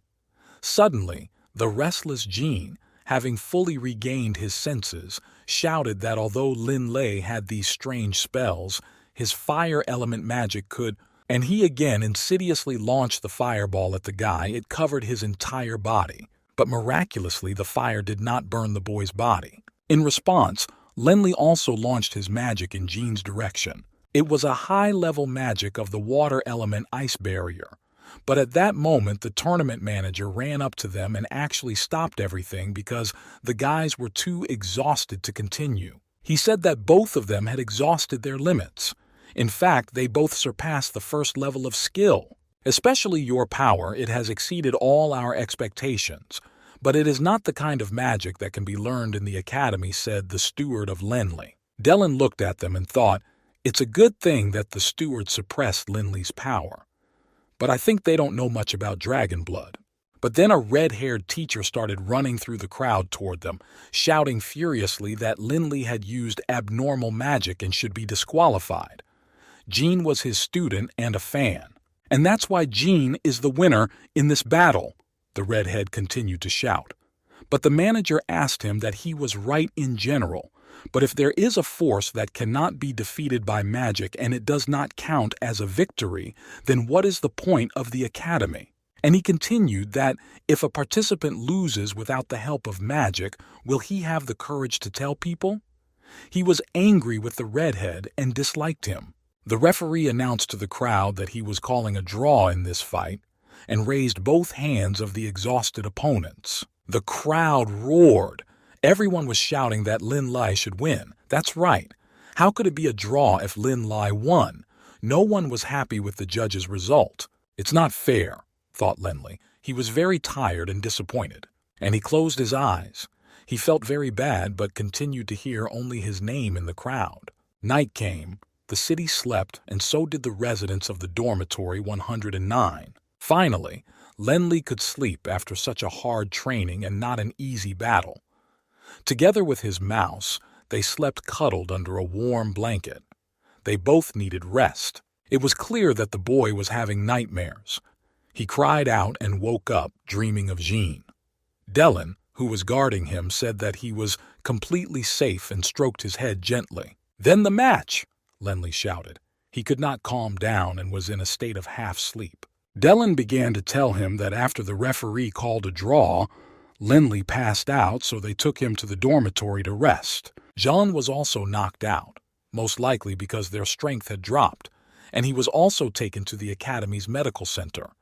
After their fight, further matches became boring, and Renard, his roommate, won, Dylan explained. "That's how it was," the boy vaguely replied. But Dylan was not satisfied and asked Lenley quietly if he remembered that first meeting in the hall when he was tested, because some strange things happened at the match. That means he might be a dragon blood warrior. Dylan finished her conversation. Judging by his aura, he's definitely at least a second-level knight. Dylan was not calm. Lenley looked at his hands carefully and thought, maybe this was his true power that he knew about. After thinking for a while, the boy shook his head and replied that it was not possible. Dylan looked at him pitifully. She really felt sorry for him, and she asked him why he was saying that. And Lenley explained to her that his father had once told him that he could not be a dragon blood knight. He had told him very clearly then, the boy repeated, recalling past events. He was 100% sure of his father's words. But he asked him not to say it again, and he lay down on the bed again, upset. The boy explained that because he was not a dragon-blooded warrior, he had entered this academy to at least become a strong mage and revive the power of his family, and that was what motivated him to become stronger. Dylan listened to him and thought, he is only 12 and already has such a responsibility, but that is why he will be stronger than the others. He will succeed. The dormitory was full of nightlife. Yale went to collect money for bets on Lenley's fight. Everyone thought he would win, and Yale had his hands full of bags of gold coins. He was dancing with joy. Delia was sitting and writing in her diary about Lenley's fight today. It was very interesting to her, and so she decided to write down his strategy. Jean was resting in his room at the time. Rayson reassured him that it wasn't a loss, just a draw. But Jean told him that where he did not win, it meant that he lost. Meanwhile, in the village of Wushan, Nog stood in the middle of the Baruch family's shrine. He was loudly calling out to the 5 saints of the Baruch family and asking them to help him because he was in trouble. The man asked them to give their power to this boy. In front of him, Linley's half-conscious younger brother Horton lay silently in a basket. Suddenly, an unknown force lifted the little boy's body and he lit up. Horton opened his blue eyes and the silhouette of a dragon flashed in his pupils, and his body abruptly fell right into his father's arms. This is exactly what Hillman saw when he entered the sanctuary. He asked Nog if the ceremony was over, but at that moment Horton began to cough loudly. He said he was having a hard time breathing. Hillman asked what was wrong with the boy's eyes. For a minute they looked unusual. Nog explained that Horton's blood was rebelling, as if it had lost control. His blood and his son's blood had come into full resonance, and Nog exclaimed joyfully that it was dragon blood. He had finally manifested the blood of a dragon, and it worked. Hillman couldn't believe his ears. He asked again, if this is in Horton's blood, then the density of his blood is incredible. Nog turned to him grimly and asked Hillman to promise him something. He asked him to protect Horton and Lin Lei until they were adults, to protect them so that they could make their family great someday. He quietly handed the baby into Hillman's arms and silently left the sanctuary. Hillman ran after Nog, asking him what he was going to do. Nog stopped. His face was red, but his eyes were burning. He really looked like a dragon. He said quietly that he was going to do what he should have done a long time ago and let Hillman not even think of stopping him. One difficult year passed. Lenley sat in the middle of his dorm room and practiced meditation, stones flying around him. He became much more mature. He tried to concentrate as hard as he could and succeeded. Dylan was watching him sitting on the windowsill. Bebe the mouse was sleeping sweetly. Lenley was already 14 years old. He asked Dylan if his mind power was already the same as that of a third-level magician. The girl smiled and replied that of course, thanks to her training to increase his mind power, he learned a flat blade. The speed of increasing his mind power is faster than an ordinary person, although it's 6 times faster. The boy interrupted her, saying that if his father knew this, he would be happy. Dylan was offended and demanded that she was the one to thank, but he didn't hear her. He was thinking about his father. And then the boy heard through the window that someone was calling him loudly. Lenley and Baby also looked out the window with curiosity. There stood Jean, who was also older and 15 years old. In his own way, he called Lin Lei a miserable coward, and he shouted for Lenley to come out and fight him if he didn't have the guts. Jean did not change a bit. He hysterically demanded only one fight, but he really wanted to fight again. It did not matter to him whether he won or lost. He would accept the result as it was. Jean still could not accept his defeat. After listening to him, Lenley shouted that he was here to learn magic, not to fight an idiot like Jean. Stepping away from the window, Lenley cast the second-level earth elemental spell, Broken Stone, and the window was instantly bricked up with stones. The boy learned to do incredible household things, at which Jean shouted so that Lenley would not think that some window would prevent him from hearing him. He decided not to back down this time, and at that moment, everyone in the room heard Yale shouting, "That guy!" and running down the hall. Yale was not shouting in his own voice that he would be Lin Loi's representative in the new battle. The whole dormitory could hear him. He ran to the kitchen and began to gather all the knives. Renard tried to calm him down, explaining that Lenli would not be able to defeat him with these knives. Yale finally stopped and thoughtfully said that it was true, because he had heard that Jean had become much stronger this year. Even the high school students did not want to fight him. He firmly believed that only Lin Lei could beat Jean, and he began to ask Lin Lei to agree to fight, because this Jean would go crazy. "Let him go," the boy replied. He didn't care. Yale began to cry loudly like a child. He really wanted this rematch to take place, because he was a true admirer of Lenli's magical power. Lenli was calmly pouring himself a cup of tea in the kitchen and listening to Yale screaming, when he noticed an unusual medallion on the table with a dragon on it. He asked the boys where it came from. Henry told him that a middle-aged knight had come by this morning looking for Lenli, but he was training at the time.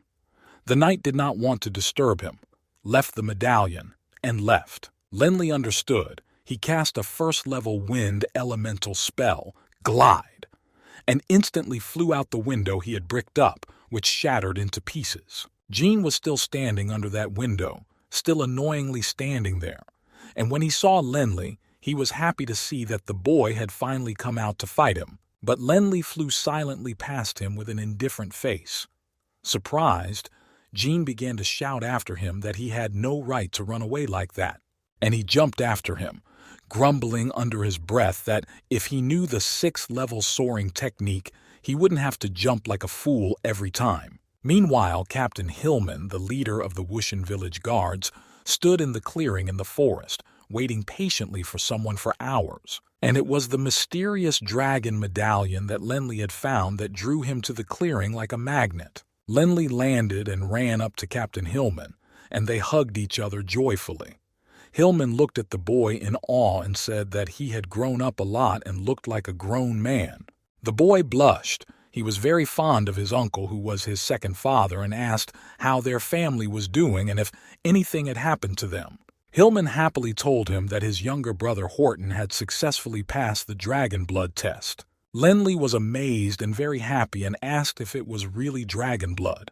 "Yes, little Horton has dragon blood," Hillman confirmed. He added that because of this, his father decided to send him to O'Brien Academy, to which the boy joyfully exclaimed that it was the best place to train because it was a school for nobles. Lenli remembered Yale telling him that studying at O'Brien Academy was very expensive but also very prestigious, and it was the best academy in its field. Hillman, sensing questions, continued to tell him that because of the cost of Horton's education, they were forced to sell some of their belongings. On his father's orders, Hillman sold the stone dragon heads that hung on the front door, but they did not fetch a very high price, but still managed to save up at least some money for Horton's education. Seeing the worry in Lenli's eyes, Hillman asked him not to worry because there is always a way out. At the same time, he thought that he still could not tell the boy about his father because he was on the road right now, but in his heart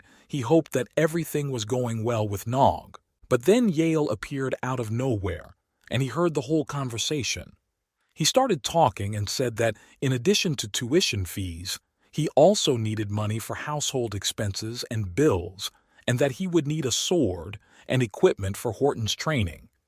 Hillman's eyes rounded. He hadn't even thought about it, and he blurted out that he would probably go to work for the O'Brien Empire to earn some money and solve this problem. Lenli listened and watched them both and suggested that Hillman stay for a few days to rest. He already had something in mind. Saying that he had something to do, he ran off in an unknown direction. "Well then, I'll see you tomorrow," said the puzzled Hillman. Yale ran after the guy, and when he caught up with him, he asked if he needed any money. He offered to lend him some. Lenli refused and thanked him sincerely. He really had a reliable and good friend. Yale looked at Lenli's face and everything became clear to him. He had made a decision. The guy asked Yale to help him make a deal with Jean to have the fight that Jean wanted and demanded so much. It began to get dark, and the academy building and the dormitories around it were beautifully illuminated with lights. It was a quiet and warm summer evening. Meanwhile, in the woods, not far from the academy, Lenli and Jean stood on a clearing. It was clear from their looks that they had already agreed on something. Jean said with satisfaction that he thought Lenli would never come, because he would be afraid. But only 10,000 gold coins, although it was a lot of money, did not mean that he could not afford it. Lenli listened to him calmly, but asked him not to forget about the battle. Jean slyly asked him if he really thought he could beat him. Two people were running through the forest, a girl and a boy. The girl asked the boy if he had heard that Jean and Lenli would have a second fight.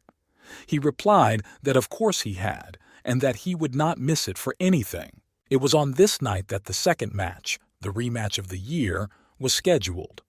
All of Lenli's friends were already standing in the bushes, eagerly awaiting the fight. There were two people in the academic arena, Lenli and Jean.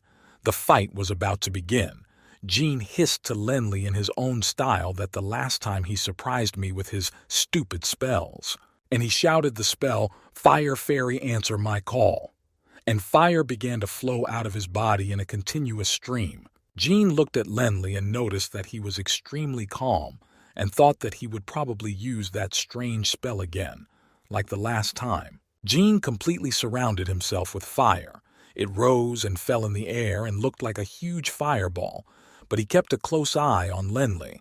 He recognized in his heart that the boy had great strength. Henry noticed that he had never seen Jean so cautious, to which Renard replied that he looked like a scared cat in the fire. Everyone giggled, and then a woman's voice said that Jean was still afraid of Lenli's strange power. It was Delia, and she greeted them sweetly. The boys were dumbfounded, and an intriguing spectacle was beginning in the arena. Jean rose into the air and released continuous streams of fire from his two hands. He shouted that in order to defeat Lenli, he could actually use ranged attacks. Lenli calmly listened to him and watched. He was silent and poised. Even in the air, Jean could see that he was already planning something, and his calmness and self-confidence flew away in a moment. He began to get insanely nervous because he knew how strong his opponent was. Lenli began his wind elemental magic. He shouted the familiar spell, "Flat Blade." Dellen was also watching and smiling with satisfaction, because Lenli was once again using her favorite wind blade to cut the rocks to make them look like meteors, and this guy had a knack for it. It flashed through Jean's mind that Lenli had thought of combining two elemental spells into one, and he immediately put up a fire shield in front of him. But he was no longer sure that it would withstand this double force. But the force of the blade's impact was so strong and Jean was hit so hard that he spun several circles in the air. "Burn you, you devil!" Jean shouted, throwing a new portion of spared fire. But Lenli had already cast the wind elemental spell Slip, and managed to slip between Jean's flames. Delia looked at him with admiration, and she said that Lenli's sliding was getting better and better every time. Even the flames could not keep up with him. Lenli didn't let Jean gather his thoughts and launched the next spell, Broken Stones and Windblade, and launched a pile of stones towards Jean. Such was his cunning plan. But at the same time, Jean still thought, what would that pile of rocks do to him? They wouldn't break through his super wall. But he shouted at Lenli that he could only fly in circles like a fly, and was afraid to come closer.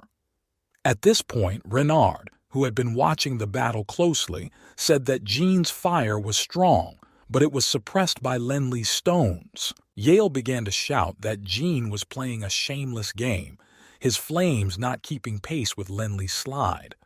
That's why he is luring him to fight in close combat. But Jean provoked Lenli by saying that people with the wind element can only run away.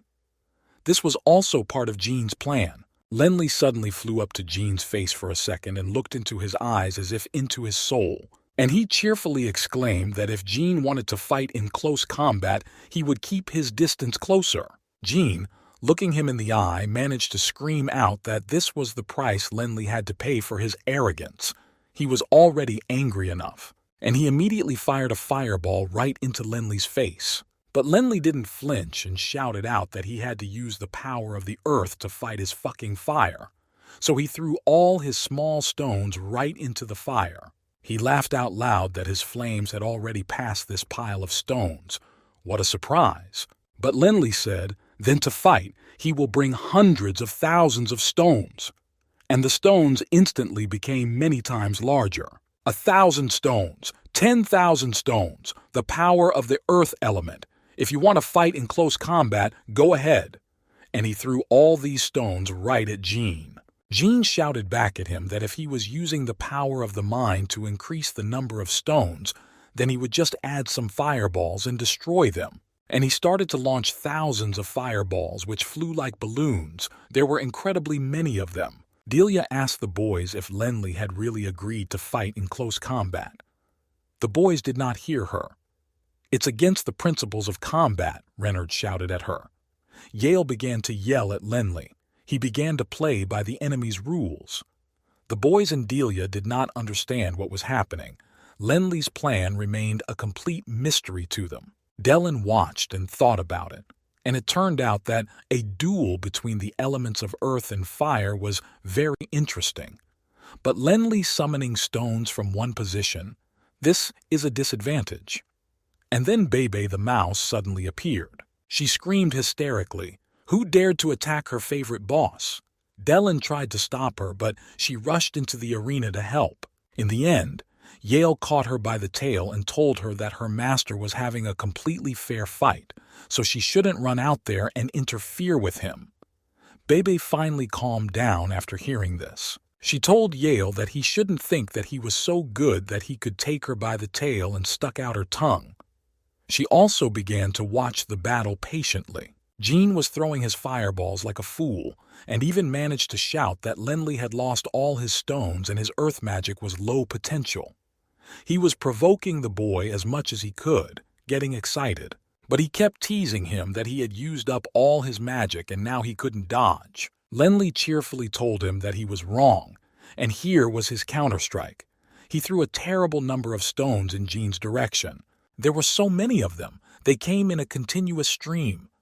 No one had ever seen anything like it. The crowd in the bushes gasped. Linley managed to throw Jean that he had been holding back his magic until now to see how much damage he could do to him. Now it was his turn to attack for real. But Jean wasn't one to be intimidated, and he asked him sarcastically if Linley had the power to do it. A storm of rubble! Rotational lift! Linley suddenly shouted the spell, and millions of small, sharp pebbles hit Jean's body with all their might, breaking through his super defense. At that moment, Jean fell helplessly on the gravel. His cap flew off to who knows where. He lay there and did not move. The crowd cheered. Jean could not get up, but he could speak. He asked Linley if he still had any strength left. Linley replied that he had to expend a lot of energy to break through his fire. The defeated Zhang continued to lie there silently and powerlessly, looking at the sky, which was all he could do at that moment. He was not wearing any clothes. Everything was torn to rags. His body was covered with soot and scratches. But at least he was alive. And then Jean shouted to Linley, "Catch!" and he threw him his crystal personalized card. "The gold I promised you is all on this magical crystal card. You can go and get it yourself." "I lost," he smiled. Linley deftly caught the card and looked at it happily. He had never seen so much money. And he had managed to earn it for little Horton. His dream had come true. But in a moment he became serious and told Jean that he was a great opponent. He had learned a lot from him in this fight. But if John wanted to consider this match a training match, he would not take the money. After listening to him, Jean shouted that Linley could not cancel the deal, and that he shouldn't forget that he still hates him. Jean finally stood up through strength and pain, taking off the rest of his rags, and continued to tell Linley to keep the 10,000, because when he became stronger he would find him and they would fight again. And he limped back to the dormitory. Dellen came at the boy with a hiss. She muttered that first-ranked attacks, then melee, then allow an attack. The guy was testing himself, wasn't he? But she chirped contentedly that Linley knew how to combine the elements of earth and wind, and he had perfect control of the blade, so he had no opponents in his year of training. Lindley told her that thank goodness no one had been looking at him for a while when he wasn't working at his best. Dylan burst out laughing, because then all the snotty spectators of the whole academy started coming out of the bushes, shouting at him that it was great and he was so naive. They asked him to teach them the art of fighting and magic. Baby the Mouse ran happily to his boss, and Yale collected money for the betting on the fight. Gene hobbled to the top of a small hill and stood looking at the horizon and the starry sky. Everything finally calmed down inside him. He thought that so little time had passed, and Lindley had only used magic to surpass him. He didn't even have to come up with a strategy. He was infinitely upset about this, because he was no longer the best. Lindley sat on the steps of the house and looked at the crystal card with interest because those 10,000 warmed his heart. Just then, Bebe started to take the card away from him. She decided that she would buy thousands of chicken legs and eat to her heart's content. But Lindley took the card out of her hands. The guy thought, 10,000 is a lot of money, but how will it help his family? But it was not enough to solve all the issues, the guy summarized. What am I going to do with it? Lindley said out loud. Yale, who was drinking coffee nearby, replied that he, for example, really liked sculptures. Then you need to think of other ways to make money, Lindley replied. Yale replied that this year, Lindley had practiced the flat blade spell and had to make a lot of sculptures. Yale thought about it and offered to take them away and sell them at a very good price. He even knew how to do it. But Lindley stormed out and flatly refused. He explained that his skill was not very good. Dylan listened to their conversation and thought that, with his level of skill, he should be ashamed of himself. Even if the sculpture is bought for a few gold pieces, it will not be enough. If a sculpture doesn't cost hundreds of thousands, it means it's not worthy, Lindley explained gloomily. Then I didn't offer anything, Yale reassured him. But Lindley's mood was extremely nasty. The boys went outside and saw Captain Hillman walking toward them. Yale realized that they would have a conversation for two, so he greeted him and said goodbye. Hillman said that he had to go home to take care of a lot of things, so he came to say goodbye to Lindley. Lindley pulled out a crystal card from his pocket and smilingly handed it to him, asking him to take it. Hillman did not understand what was happening. Looking at it, he saw that there were 10,000 gold pieces. His eyes rounded. Lindley explained that it wasn't much, but he would find ways to make money. Captain Hillman exclaimed that the boy was a real magician. He was incredibly happy with the card, but he admitted that he had never held so much money in his hands in his entire life and asked where the boy had gotten it. Lindley explained that he had earned it in a fair fight, and there was nothing to worry about. But he was embarrassed because he was not used to being praised so much. "I'm Hillman. I will not let young Master Landley down," the captain exclaimed, putting his hands on his shoulders. Master Nog Lindley has really matured, thought Hillman as he addressed Nog in his mind. Captain Hillman turned around and left. All his life he had had the opportunity to watch Lindley grow up, and no one knew when their next meeting would be. Earning this will be a big problem.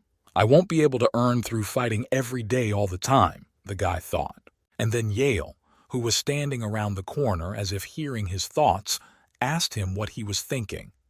"Have you been eavesdropping on me again?" Lindley burst out. Yale began to calm him down, apologizing, and explained that he was there to help Lindley, like a true friend. Meanwhile, Hillman walked through the forest and thought that he probably wouldn't tell Lindley the whole truth about his father for a while. Yale whispered something in Lindley's ear, and they went to the wind classroom.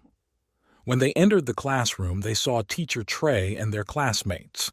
Lindley turned to the teacher and said that he wanted to train on the Magic Beast Mountain range. Trey was furious. "You're only in your 3rd year," he shouted. He couldn't calm down and stop yelling at Lindley, and the rest of the class froze in horror. "Because Lindley is reckless," one of the students shouted. "He's only a 3rd-year student and he wants to go so far," others shouted. Training on the Magic Beast Mountain range is only allowed for 5th-year students before the final exams, explained Trey, who was strongly against it. "But it's Lindley himself," one of the students exclaimed again. Everyone at the academy loved Lindley for his kind heart and extraordinary abilities. No wonder he thinks he's so experienced that he can reach the backbone of the magical beasts, someone else said. And then two unknown men entered the classroom. One of them looked at Lenly and asked if he was the one who had defeated the strong Jean in the last battle, but Trey could not calm down.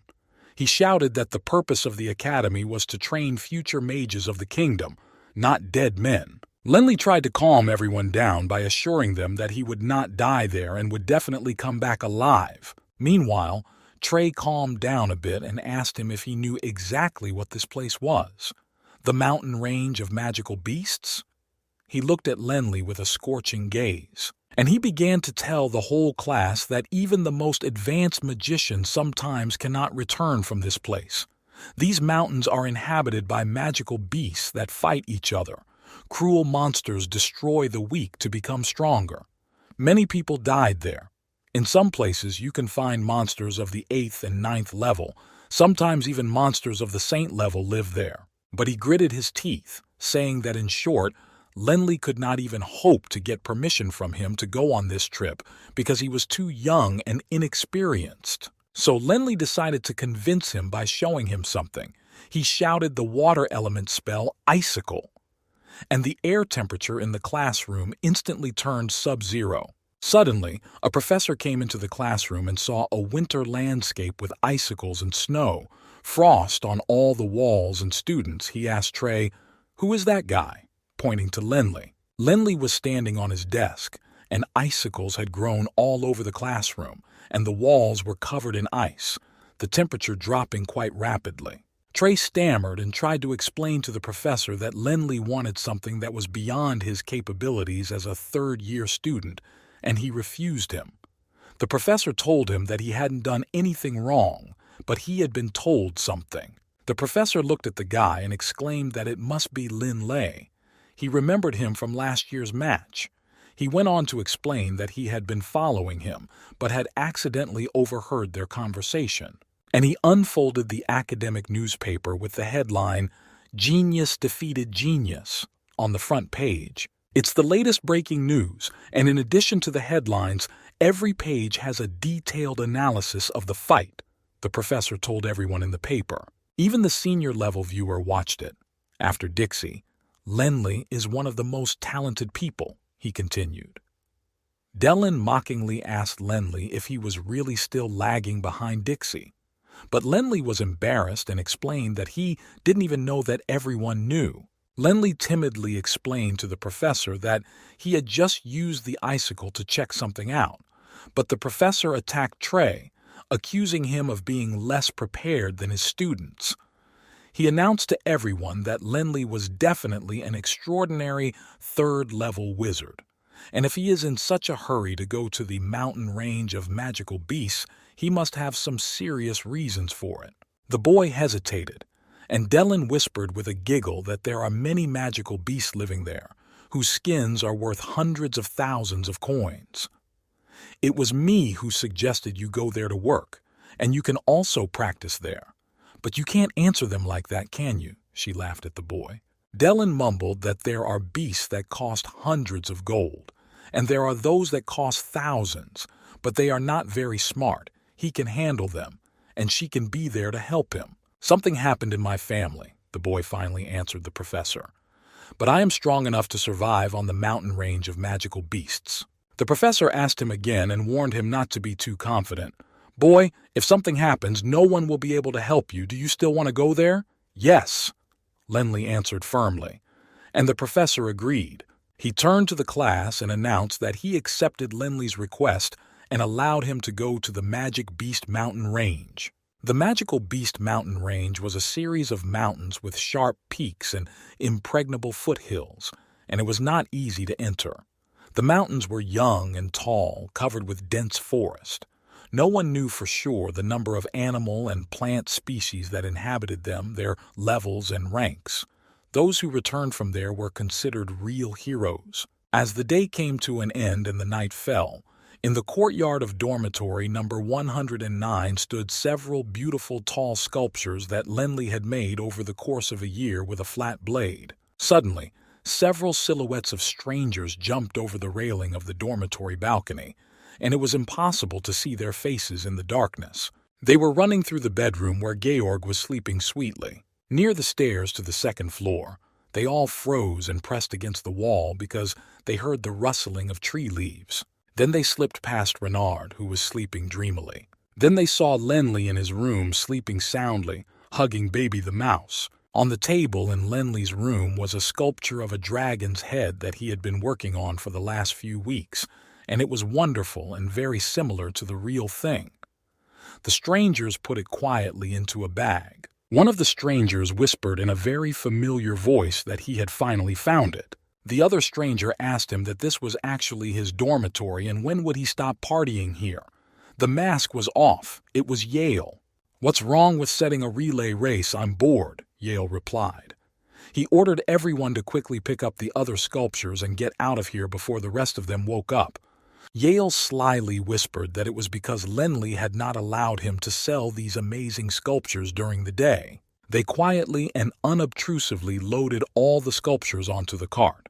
One of them asked if we could take them to the Prue Gallery tomorrow. "Yes, this gallery specializes in auctions," Yale answered. Early in the morning, the strangers were already with the cart in the part of town where the Prue Gallery was located. There were two men standing in the gallery. One of them greeted the Count and told him that there would be a lot of work today. The old Count looked at the exhibit and said that it was a very beautiful work, but he did not see the soul in it. The man began to convince him, saying that this was not true, that every detail in this work was worked out to the smallest detail, and asked him not to criticize it. Meanwhile, Yale and his boys were bringing in a large wooden box, afraid of accidentally smashing it against something. The man aggressively started shouting at Yale, demanding that he watch his language, and asked if he even knew who he was in front of. But Yale did not care. He was never afraid of anyone. Yale looked at him calmly and asked him if he was not just a count. The man who accompanied the Count started to shout, but the Count waved his hand to silence him. And then the Count finally got the dragon head sculpture out of the box, and he was completely delighted to see it. The Count began to examine every detail of it. He was a great connoisseur of art and knew his way around. His wealth allowed him to buy worthy pieces for his own collection. It was his life's work. When he finished the inspection, he told Yale that it was not enough. The guy started shouting that "You know what you're trying to do." The Count put his hand on his shoulder and calmly said that the fact that he could express his emotions in his product was very good. Looking at Yale's violent reaction, he continued to examine the dragon's head in detail and asked why the dragon's scales were so dense. A round knife is usually used for this purpose and a flat knife for the top layer. Even if you are careful, it is still impossible to achieve such softness, said the Count, moving his hand over the sculpture. Finally, the Count asked how much Yale wanted for it. The boy, hearing this, began to think quickly. If he told him 200 gold coins, would he be interested in letting go or not? Instead, the Count wondered how the boy could have used only one carving tool. But it's impossible. The curves of the stone and their rises. How is it possible with just one round knife?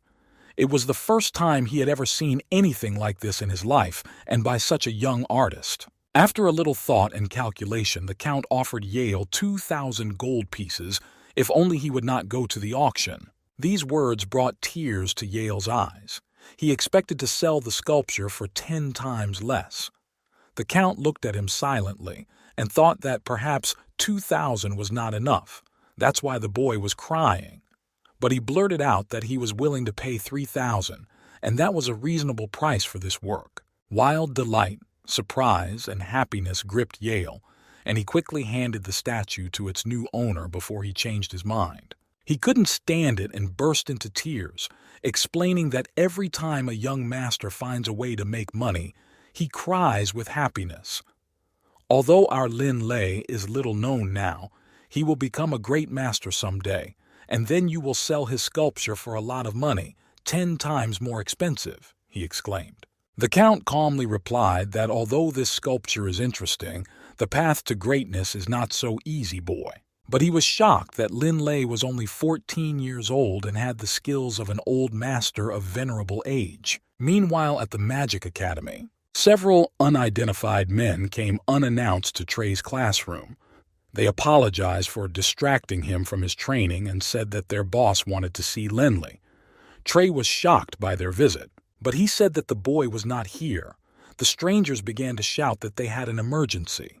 And then the professor appeared and the men rushed to him, asking him to take them to Lin Lei. They had a very urgent matter. But the professor explained that Lin Lei was most likely on the mountain range of magical beasts and was not really at the Magic Academy. Meanwhile, Lin Lei had reached the mountain range, and it was a very difficult journey. He had been walking there for 2 days. Looking at the ridge, he exclaimed in satisfaction that the third-ranked dual-element mage Lin Lei was starting his training at the Magic Beast Mountain Range. And then it suddenly started to rain. Lin Lei and Baby decided to use magic to protect themselves from the rain. Neither of them wanted to get wet and get sick. The boy cheerfully said the wind element spell, Wind Shield, and they both found themselves under a magical green protective dome. But then Dylan appeared and began to scold him, saying that it turns out you can use magic for all sorts of things, and it's so convenient. Lin Lei asked her guiltily, "Isn't she afraid of the rain or something?" Dylan kept going and said that when Lin Lei climbed the mountain range of magical beasts, he would become the lowest link in the food chain. Therefore, he should actually use his powers very wisely and not play around. The boy sincerely apologized to her for his prank and continued to walk quickly. But suddenly he noticed that everything around him looked strange and depressing. The forest was dark, it was cold and damp, and there was a smoke in the air. Dylan did not stop talking and monotonously lectured the boy that instead of training and earning money, he should think about how to stay alive, because his magical power and even his breath could save his life. She could not calm down because she sincerely loved the boy like a little brother. Beeb's mouse started flying forward, and Lin Lei warned her that she would only be able to see 30 meters ahead at most, so she shouldn't run too far. But Bebe started running very fast. The boy started chasing after her and could not catch up. He started shouting at her to stop her, but she was already picking up speed. It became clear to everyone that something was happening up ahead. Lin Lei suddenly realized that she had really found something. Kneeling down and touching the ground with his hand, he began to summon the wind. He quickly recited a wind detection spell, detecting wind. Green wind, find the magical aura. Dylan flew over to him and said that this wind spell looks quite useful. What did he detect? And then Lin Lei saw a level 1 magical beast. It was a bubble rabbit about 60 meters away from them. Dylan whispered that Lin Lei had used the right spell and that he should always be aware of his surroundings because there were other magical creatures here, so he had to be vigilant. Lin Lei looked closely, and a little further away he saw another magical beast, a second-level earth scorpion. The boy asked Daling how he could defeat these two beasts. Daling was also looking at the magic beasts carefully, and she whispered that something was wrong. Suddenly, she shouted out to Lin Lei to watch very carefully because this is earth detection magic, and she told him to feel the earth giving him information about the enemy. And Lin Lei concentrated and felt with his whole body the battle that was taking place in the southwest direction. The girl continued that now Lin Lei would not be able to use the detection spell as easily as breathing because his rank would not be enough, so he had to focus on survival. Let's go see the battle.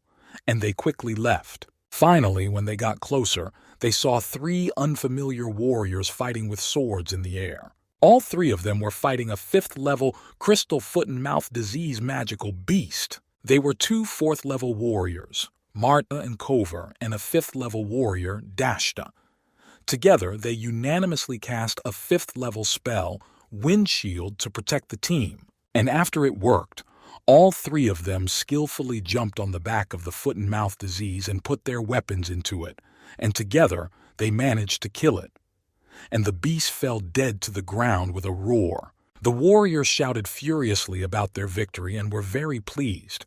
Having skillfully cut the body of the foot-and-mouth disease, They took out one magic crystal. Dellen quickly told Lenli not to interfere in the affairs of the people of the mountain range. If it did not concern them, he should just leave quietly. The girl explained to him that it was a fifth-level mage and two warriors, and it was clear that they made a great team because they managed to kill a fifth-level beast. Then one of the warriors suddenly called Lenli's name. The boy looked around and was very surprised and asked Dellen how he knew him. She explained that he was just very close to them, and now he was caught by the enemy's revealing wind. The stranger called out his name again and waved to him. Lenli looked at him in surprise and did not know what to say. "It's me, Dashed, from the wind element. We studied together," the stranger suddenly exclaimed. And Lenli finally remembered his thesis class and how classes 2, 3, 4, and 5 always sat together, and Dashed was indeed sitting behind him. Dashed cheerfully exclaimed that his partners were there, and they were getting the crystal out of the magical beast's body, and pointed to his companions. Finally, Lenli was able to squeeze something out of himself, which is not surprising since Dashti is wearing the cloak of the Magic Academy. "These two are Kover and Marte. They're my training buddies," introduced Dashti's friends. "And this is a friend of mine from the academy. He recently became famous there, and now he's at the same level as Dixie," introduced him to Dashti's friends. The guy said that he was on the same level as Dixie. "That's very, very cool." Dashti exclaimed that if Lenli joined them, they would become many times stronger, and together they would be able to kill magical beasts without any problems. And if they were lucky enough to kill a 7th-level beast, they could definitely get several tens of thousands of gold coins, which was a huge amount of money. He urged Lin Lei to join them all. Lin Lei couldn't believe his ears and kept asking him if it was really possible to find a 7th-level magic beast. Suddenly, an arrow whistled in the air. Dashta's body instantly tensed, his eyes turned glassy, and the arrow instantly passed through his chest. Blood poured out of his mouth, and he tried to say something. "It's an ambush. Be careful." Dashta whispered his last words. Lenli was terrified, holding Dashta's bloody body in his arms, with an arrow sticking out of it. He was bleeding to death. Dashti was silent, his face was pale, his eyes were wide open, and his body was limp. Only the wind played with his hair. The boys instantly became alarmed at the horrific scene they saw and shouted, "Who did this?" Marta shouted with all his might that the murderer should show himself to him immediately. He challenged him to a fight. It all happened in an instant. Lenli was out of his mind and furious with anger. Dellen tried to calm him down somehow. "What the hell?" the boy shouted to the whole clearing. Meanwhile, Dellen began to carefully examine the arrow, and after examining it, she said that it was 100% spelled with speed and accuracy, which means that the mage who shot it was definitely a 5th-level mage. And his advantage is precisely in surprise and location, so Lenli can't beat him now. "According to my calculations, the next attack will be," whispered Dalen.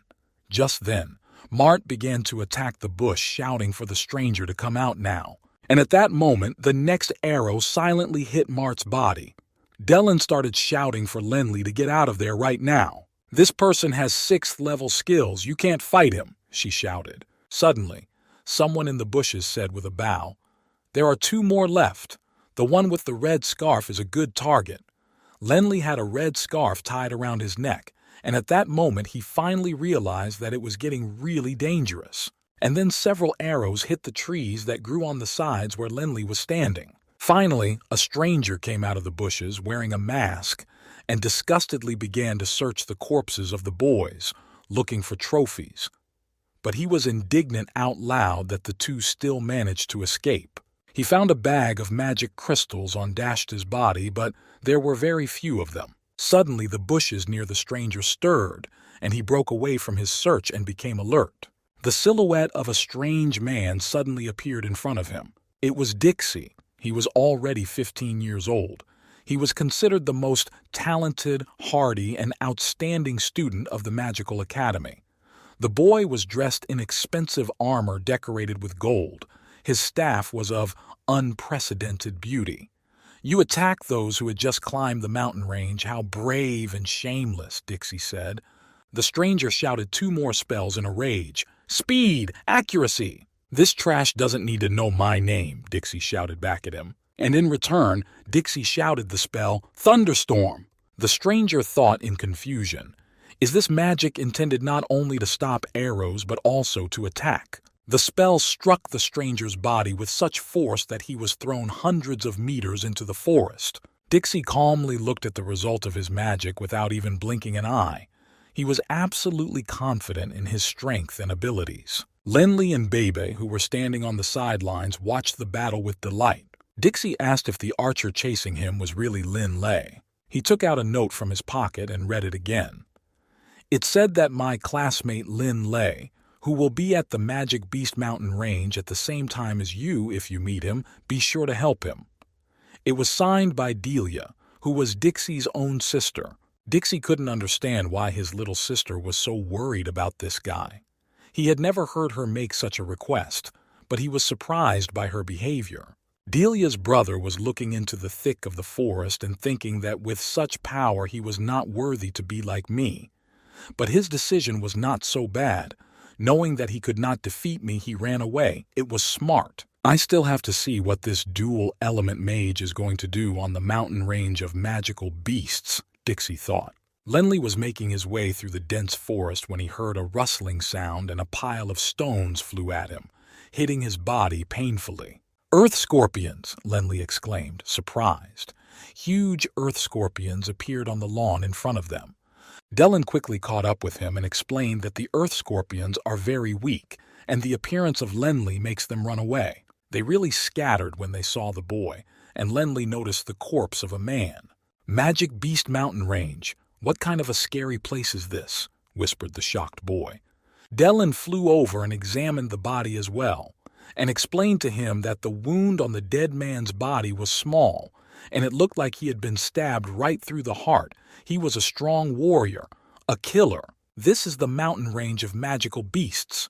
Here you either kill beasts for a long time and a lot, or kill one person and earn a lot of easy money. What do you choose?" she asked Lenli. But then she exploded and started screaming that Lenli was a big idiot after all, and that coolness was not his style. "You finally need to realize that this is not a place where you can trust people. Even if a person looks friendly, they might be hiding something," the girl said. Lenli irritably cut her off, not to worry, and he would finish his training. After all, he is Linlai Baruch. On this ridge of magical beasts, the boy faced the brutal murder of his classmate. He finally realized that if he wanted to survive, he had to become stronger. Now, he is more cautious than ever. Lenli shouted the magic spell, Wind of Detection, loudly again. And suddenly, it revealed a level 3 magical beast, a boar. This boar will be good practice for me, he thought. But then he was surprised to see that the boar was chasing someone. It was the silhouette of a girl, running away from him with all her might. Looking closely, he noticed that the girl was wearing a red scarf and her clothes were torn. Suddenly the girl tripped over a stone and fell to the ground screaming in pain. Lenli rushed to her aid as fast as he could. But the boar had already caught up with her and was about to attack. With all his strength, the boy kicked the boar's body. But their strengths were unequal. Still, he managed to knock the boar down and knock it over for a while. Then the boar found the strength to strike back at the boy. But Lenli managed to dodge it. The girl quickly recovered from her fright and ran toward Lenli. The boy asked her if she was okay and how she felt. She hid behind his back and trembled all over. The wild boar stood in front of them, its red eyes filled with rage, growling loudly. Lenli did not hesitate and shouted out the wind elemental spell, Glide! Grabbing the girl's hand, Lenli began to glide along the wind stream with her to fly away from the boar as far and high as possible. "This beast is of the earth element, so I'll pay it back with earth spells." The boy quickly thought of an idea, and Lenli shouted out the earth elemental spell Earthquake, and stones flew at the boar's body. The boar began to scream furiously throughout the forest. Then Lenli shouted the wind elemental support spell Tornado, and the boar was quickly spun around in the wind. The third spell that Lenli shouted was the Pursuit. At that moment, even Baby the Mouse rushed to his aid. Unable to withstand the force of all the spells, The boar's body fell to the ground with a thud, and Baby began to kick it with all her might like a ball, bouncing all over its body. "Not bad, your opponent was a level 3 beast," Dellen summarized, having watched this fight the whole time. "You're so strong," the stranger shouted and rushed to hug him. Lenley pulled away from her in fright, because he wasn't used to talking to girls. "It was just a third-level boar," he answered the girl proudly. The girl was completely delighted with him and explained that her partners had met this boar, but unfortunately he killed them all, and then Lenley appeared and quickly and easily defeated him. "Only I survived, but I got lost in this forest," she explained. "That's the reason," thought Lenley. "But I can survive here alone. Please let me," she continued. "To come with you!" the girl exclaimed loudly. Lenley calmly replied that she could do as she pleased. "Thank you," the girl cried out and threw her arms around him again. Dellen was watching this conversation from the sidelines. All the emotions were visible on her face. She was clicking her tongue and rolling her eyes. It was clear that she did not quite like the stranger. "Hey, don't you think she's a little suspicious? Why would a girl like that go to such a dangerous place?" she asked the boy nervously. "You're getting paranoid, Dellen," Lenley laughed. "Even though this is a mountain range of magical beasts, not all people can be cold-blooded. Today, I helped someone, and tomorrow someone will help me," he explained to Dellen. Dellen thought that he had swapped her for some stranger, but he was right. But for some reason, she felt very bad about it. "But anyway, be careful, boy," she said. Dellen doesn't like that, the boy noticed, looking at Dellen's unusual behavior. And then the stranger girl offered to cook some food. She wanted to thank everyone, and she was very hungry. Everyone agreed, so Lenley made a fire and cut the boar into pieces of meat. And after a while, the fragrant meat was roasting, the aroma of which spread throughout the forest. "I love roast pork," squeaked Bebe the mouse happily. She was very hungry because she had not eaten all this time. The stranger girl also ate the meat with great appetite. She was also very hungry. "Are you hungry?" Lenley asked her again. "Yes. When my boys died protecting me, I ran for a long time, and I didn't eat anything during that time," she answered. "You are safe now. I will protect you," Lenley promised her. And then she noticed a small crystal in the piece of meat she was eating, and it began to glow. The boy looked at the crystal carefully and said that he thought it was a third-level crystal, so it probably wouldn't be very expensive and he should continue hunting animals. He went on to say that he had heard that level 7 and 8 beasts could not be found on the outskirts of this forest, but he thought that was a complete lie. "As long as they don't meet them, everything will be fine," Lenley reassured the frightened girl. "How wonderful," she replied with delight, looking at the boy with joyful eyes. Night came, everyone went to bed, and the girl sat down next to Lenley and hugged him. She was very cold. The boy thought she was really helpless, but he could not understand Dellen, who thought she was suspicious. The night passed calmly and without incident, and finally dawn came. Everyone was still sleeping very soundly, but no one felt that terrible magical beasts were quietly creeping up on the sleeping Lenley. The girl woke up and opened her eyes, and for a moment was numb from what she saw. "Lenley, wolves, wolves!" she began to scream with all her might. The wolves surrounded her from all sides near the tree where she was sleeping, and suddenly someone grabbed her clothes and pulled her up the tree. It was Lenley, because he and Baby had spotted the wolves earlier. "Stay in this tree and don't come down," he ordered the girl. The boy began to say a spell of earth element magic, and a glow instantly appeared in his hands. Then he shouted a 5th-level spell, "Earth Armor!" and struck at the wolves, Bebe fearlessly following him. The power of a 5th-level spell should have been enough to defeat these air wolves. "How can you use a 5th-level spell when you're only a 3rd-leveler?" Baby asked him, surprised. Dellen flew up to them and said that Yale had just influenced the boy's strength. "Did you notice that, Dellen?" Lenley asked her in amazement. And Lenley remembered that once in the dormitory, Yale had explained that they all had limited powers, but there were stronger spells they could use, showing them a book with magic spells. "But this can't be true," the whole class shouted at him. "It doesn't work like in business. If you can't do wholesale, then do small wholesale," Yale explained to everyone. He meant that you can simplify a high-level spell by turning it into a low-level spell. For example, if it is supposed to cover the whole body, you can make it cover only a part of it. If the spell had a large radius of damage, then now the radius will be smaller, Yale continued to explain. I managed to get the senior students' notebooks. After I study them all, I will be able to use simplified magic. Each book will cost 100 gold pieces, Yale announced. The class began to resent him. Yale laughed and said that he would give Lin Lei a free book on the earth element because he was the face of their business. And thus, Lin Lei was able to learn simplified spells of a higher level of magic. Although it was not of very high quality, it was still strong enough. Dellen listened to him carefully and said that Lenli's armor was supposed to look like a stone suit, but in fact, only a few parts of his body had stone protection. And thank God it was only airwolves and not someone stronger. "And I thought you were still mad and not talking to me," the boy replied to her. "Snotty," Dellen yelled back at him. She jumped in the air and loudly announced to everyone that it was too early for them to relax. But the boy suddenly heard something unusual and said that something was affecting his wind observation. Was it the wind wolves again? After thinking about it, he came to the conclusion that these wind wolves can use the vortex through their claws, almost without standing on the ground. That is why they were not noticed by the observation. "I am no longer the same Lenli from Wushan village, watch Dellen, as I will teach these wind wolves a lesson," the boy shouted.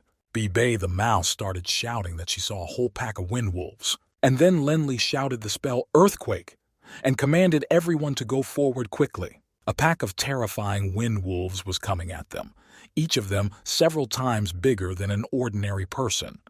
They were red in color, had terrible fangs, and were very aggressive. "Windblade!"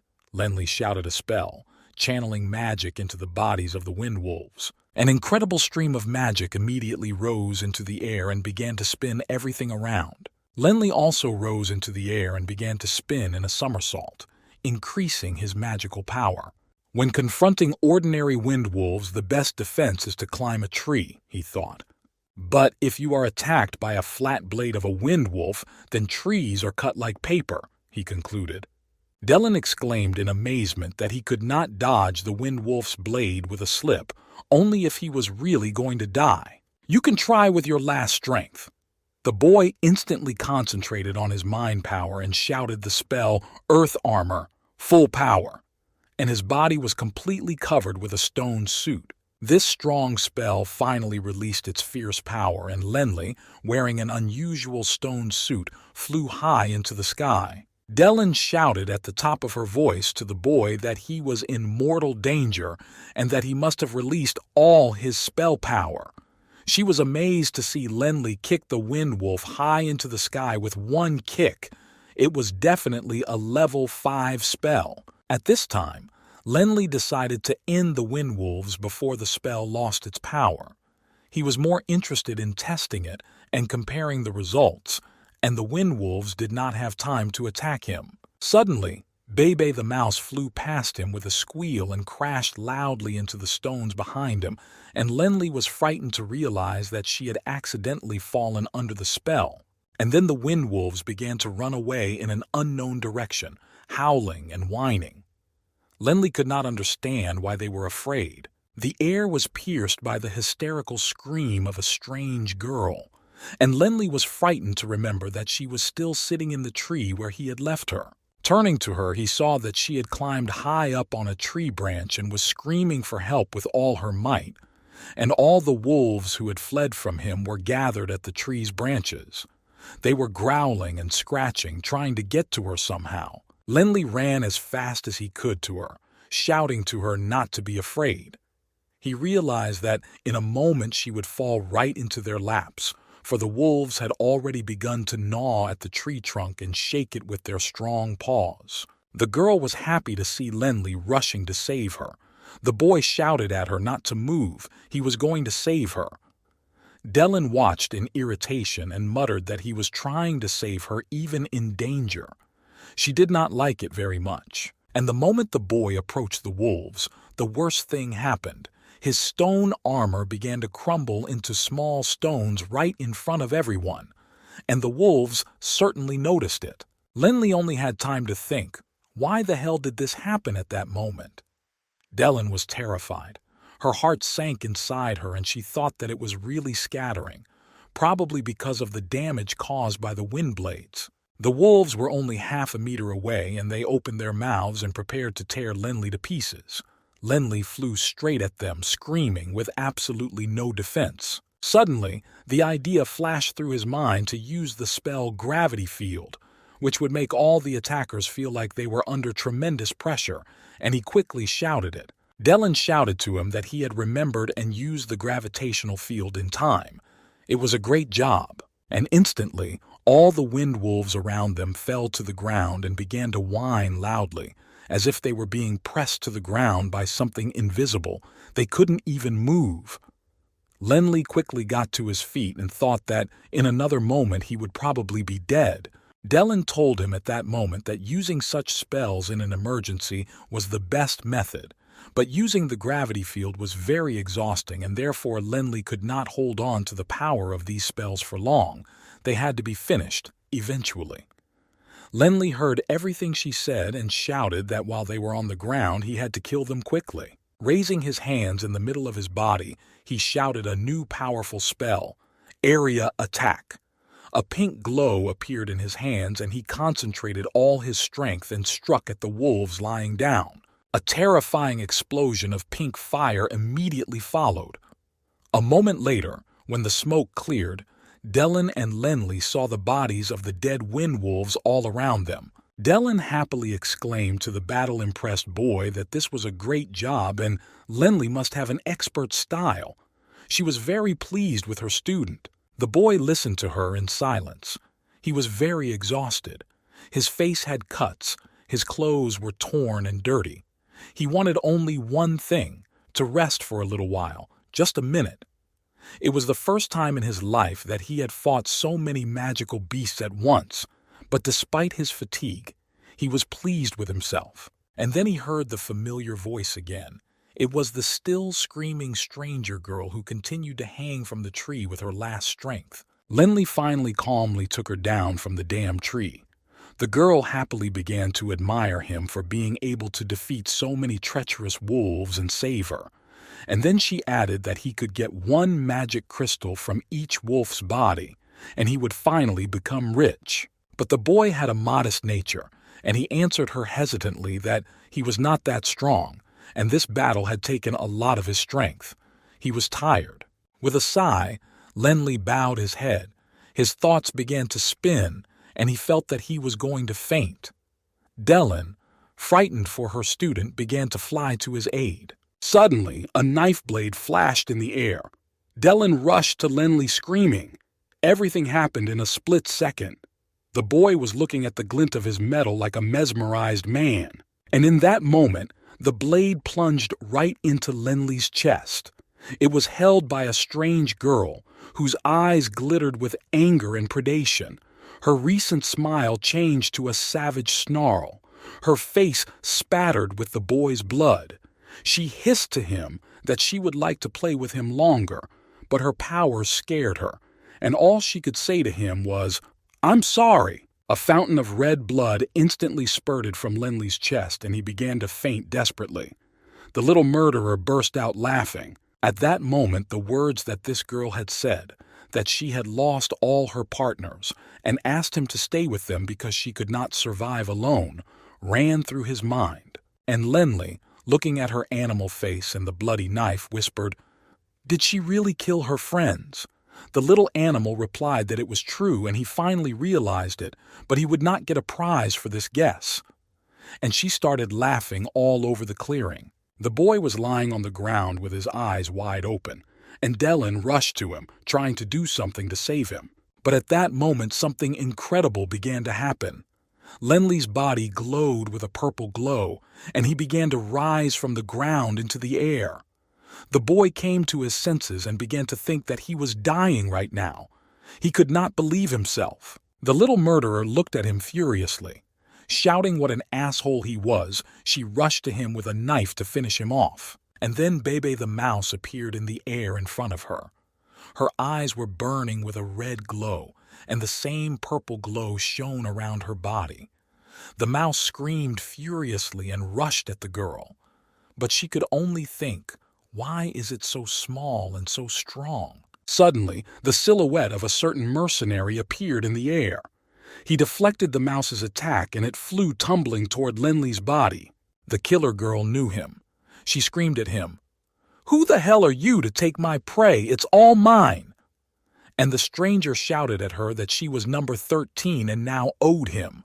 Dellen could only exclaim with the impression that they were from the same group. Dellen rushed to Linley, who had fallen back to the ground in a heap of blood, and begged him to use his magic. She reminded him of their first time guiding the boy in using magic and promised to use her magic to stop his bleeding. Dellen was crying out loud. Holding his head up, Dellen tried to bring him back to consciousness, repeating that she would help him, but that he had to deal with his enemies on his own, and they were right in front of him. At this time, the killer girl promised number 4 30% of the loot if he would just finish Linley. Dellen kept screaming and lifting the boy's body. Beebe the mouse, who had regained consciousness, also tried to bring him back to life. It was all hell on the lawn.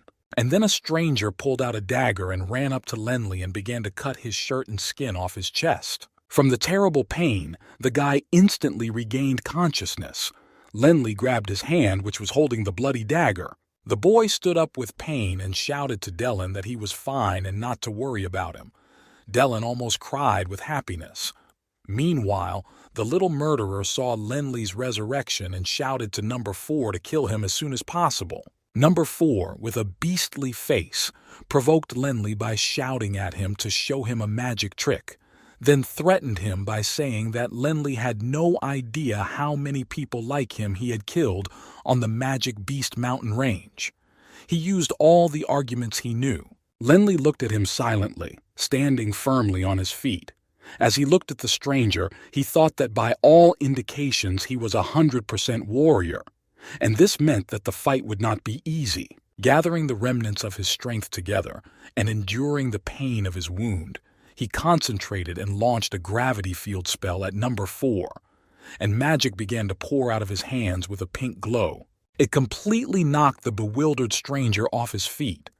He hadn't expected Linley to have any strength left.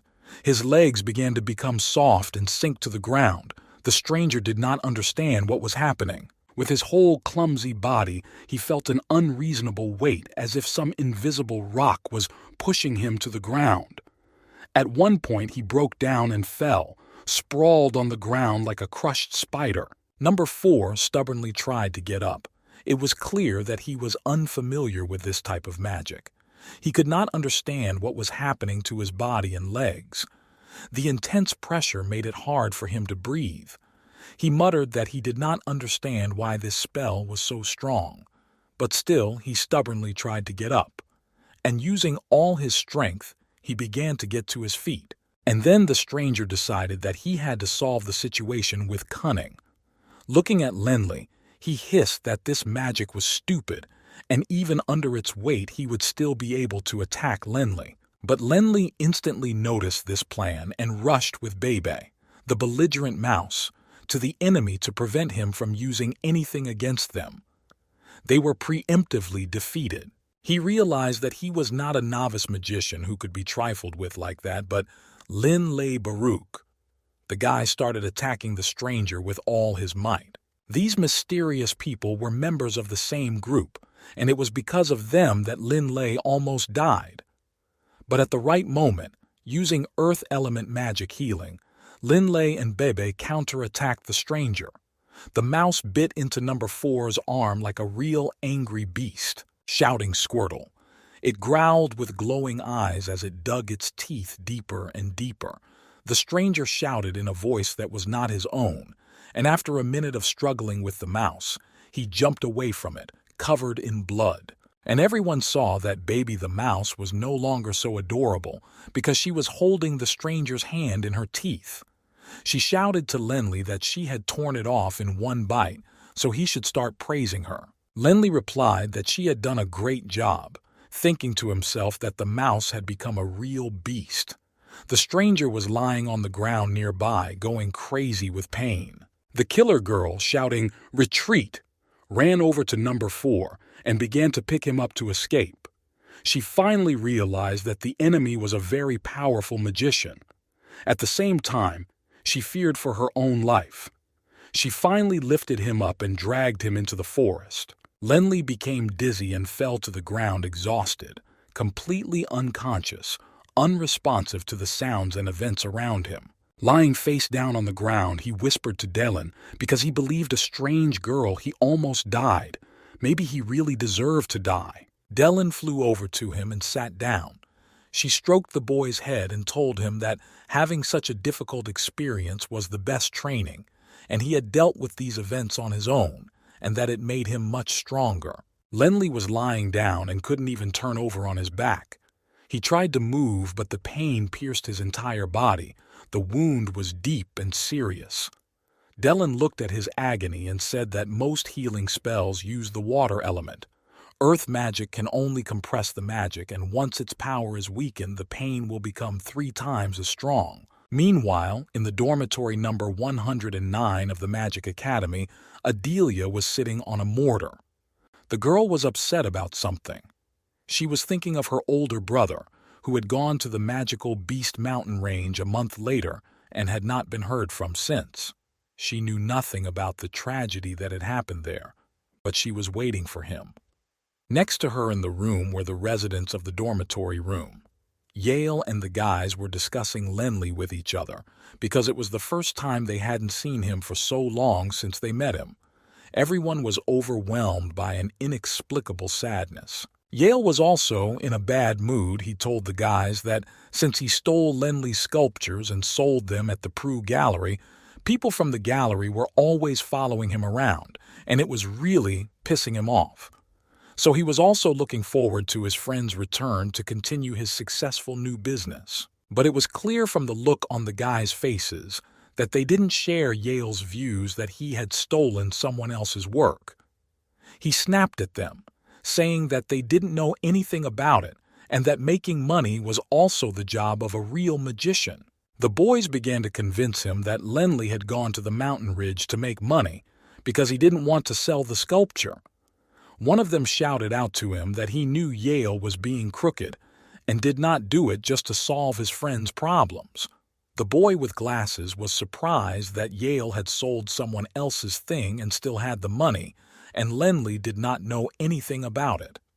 Yale snapped that he was keeping the money for Lenli, and that was it. Delia listened to them with half an ear to the ground, thinking about Lenli and the fact that he was in a dangerous place, worried about him because she liked him. She remembered the request she had given to her brother and was sad again. Meanwhile, on the mountain ridge, a strange sound attracted Lenli's attention, and with the last of his strength he raised his head and saw that a magical boar had come to the river to drink. He and Baby the Mouse looked at each other in silence, both concentrating their remaining magical powers. Lenli quietly said a wind element spell, and magic began to appear in his hands. Next, he whispered earth thorns, and in an instant, sharp spikes grew in front of the magical boar, and they dug into its hooves and all over its body, sharp as sharpened iron, painfully digging into its blood. With a frantic scream, the magic boar escaped from the trap and began to run away. "Beeb!" The mouse screamed and asked Lenli to let her go to deal with the intruder. But Lenli stopped her, explaining that it was his training and testing his remaining strength and body. At some point, Lenli felt relieved of the pain and jumped to his feet and shouted the spell, "Wind Element." Making an enchanting flip in the air, he launched magic from his river. It caught up with the magical boar and hit the animal painfully. The boar reeled as if it had been cut alive. Its body floated in the air and spun in a flip. In an instant, Lenli flew to the boar and stabbed it in the face with his dagger, and immediately everyone saw a colorful stone fall out of it. Beeb! The mouse began to squeal with delight. Squeal! Lenli picked up the bag of stones that stranger number 4 had lost and began to count all the stones, which were now all his. Suddenly, the mouse started spitting out different stones as well, and the boy remembered that it had also defeated the assassin, and now had its own collection of stones, and since the mouse was his, so were the stones. Looking at his furry friend, Lenley finally realized that Baby's strength had grown after the fight with guy number 4, and that's why her skills had become impressive and she had even grown in size. Dylan, who was nearby, explained to the boy that when he was seriously injured and unconscious, and his wound had not yet healed, other assassins dressed in black came and attacked them. But the mouse managed to grow up and killed them easily. It was really amazing. Beeb happily held the bag with her own stones in her mouth, and Lenley bent down to her and said that now you can't say that Baby the mouse is a simple animal, or you can get into big trouble. And he laughed out loud, and they all began to count Baby's treasures and Lenley's wealth together. There were only 7 magic crystals in the bag, 6 of them middle class and 1 of the highest class. Then they began to count the crystals that had been obtained from the bodies of the magical beasts and counted 5 6th-level crystals, 26 5th-level crystals, and 71 4th-level crystals, a total of 102 crystals. Everyone was overjoyed, but Baby the mouse was the most excited, squealing the loudest. Suddenly something grabbed her tail and started pulling. It was Dylan secretly holding it to calm it down. Immediately, the mouse started screaming to Lenley to save her, because an invisible force was pulling her tail. Dylan laughed and told her that she had just become a better mouse, but not to get too excited. Everyone around her started laughing too, but the mouse was too scared to hear them, so she threw herself on Lenley's shoulders and screamed that she must have been attacked by a ghost and needed to be rescued immediately. Lenley could not say anything to her because he could not stop laughing.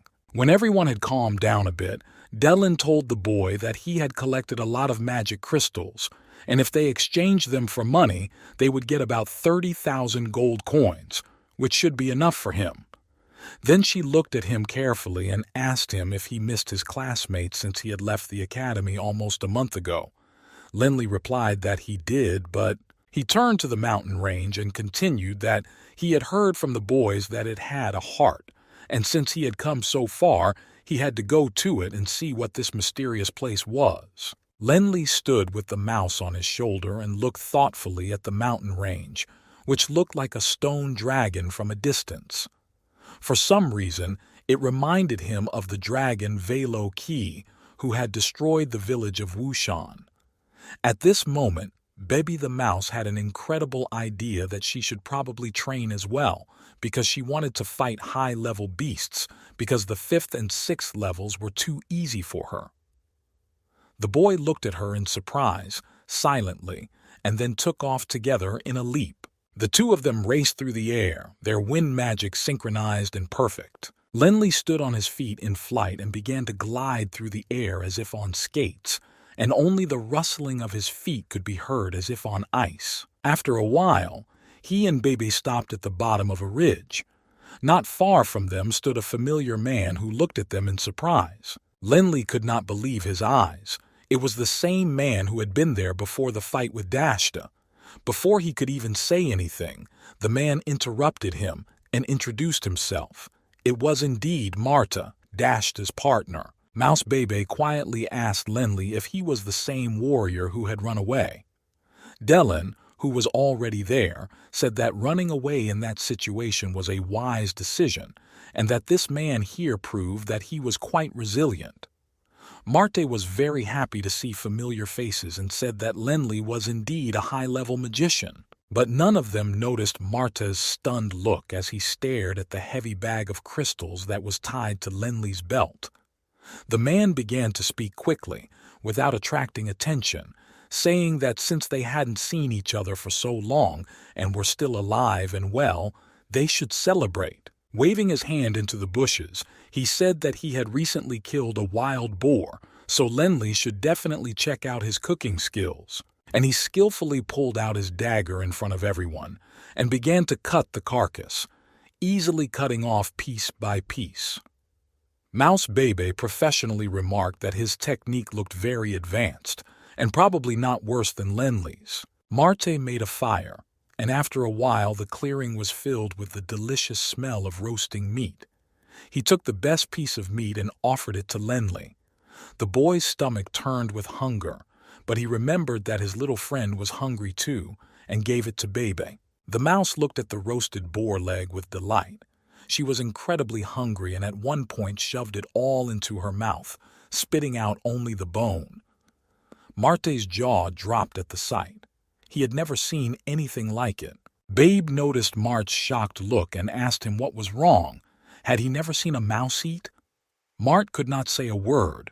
A minute later he turned to Lenli and asked him what his plan was and which way they were going to go with him. Lenli calmly and confidently replied that he was the only one training on this mountain range, and that's why they were leaving. For some reason, the guy did not want to continue his journey with his new friend. Marta, not holding back his surprise and anger, began to shout at him that this was a mountain range of magical beasts, and it was very dangerous here. Lenli looked at him in surprise as he yelled at him. Mart, noticing this, continued a little calmer, saying that lately he couldn't even sleep well because he was so scared. But if Lenli was a magician, he would be his assistant, and so the boy would feel safer. Babe. The mouse looked at Marte with a suspicious look and thought that this guy was some kind of trash, because for some reason he thought he was too cool to accompany her boss. But to everyone's surprise, Lenli told Martha that he was happy to continue his journey with him. Bebe almost burst into tears at this point.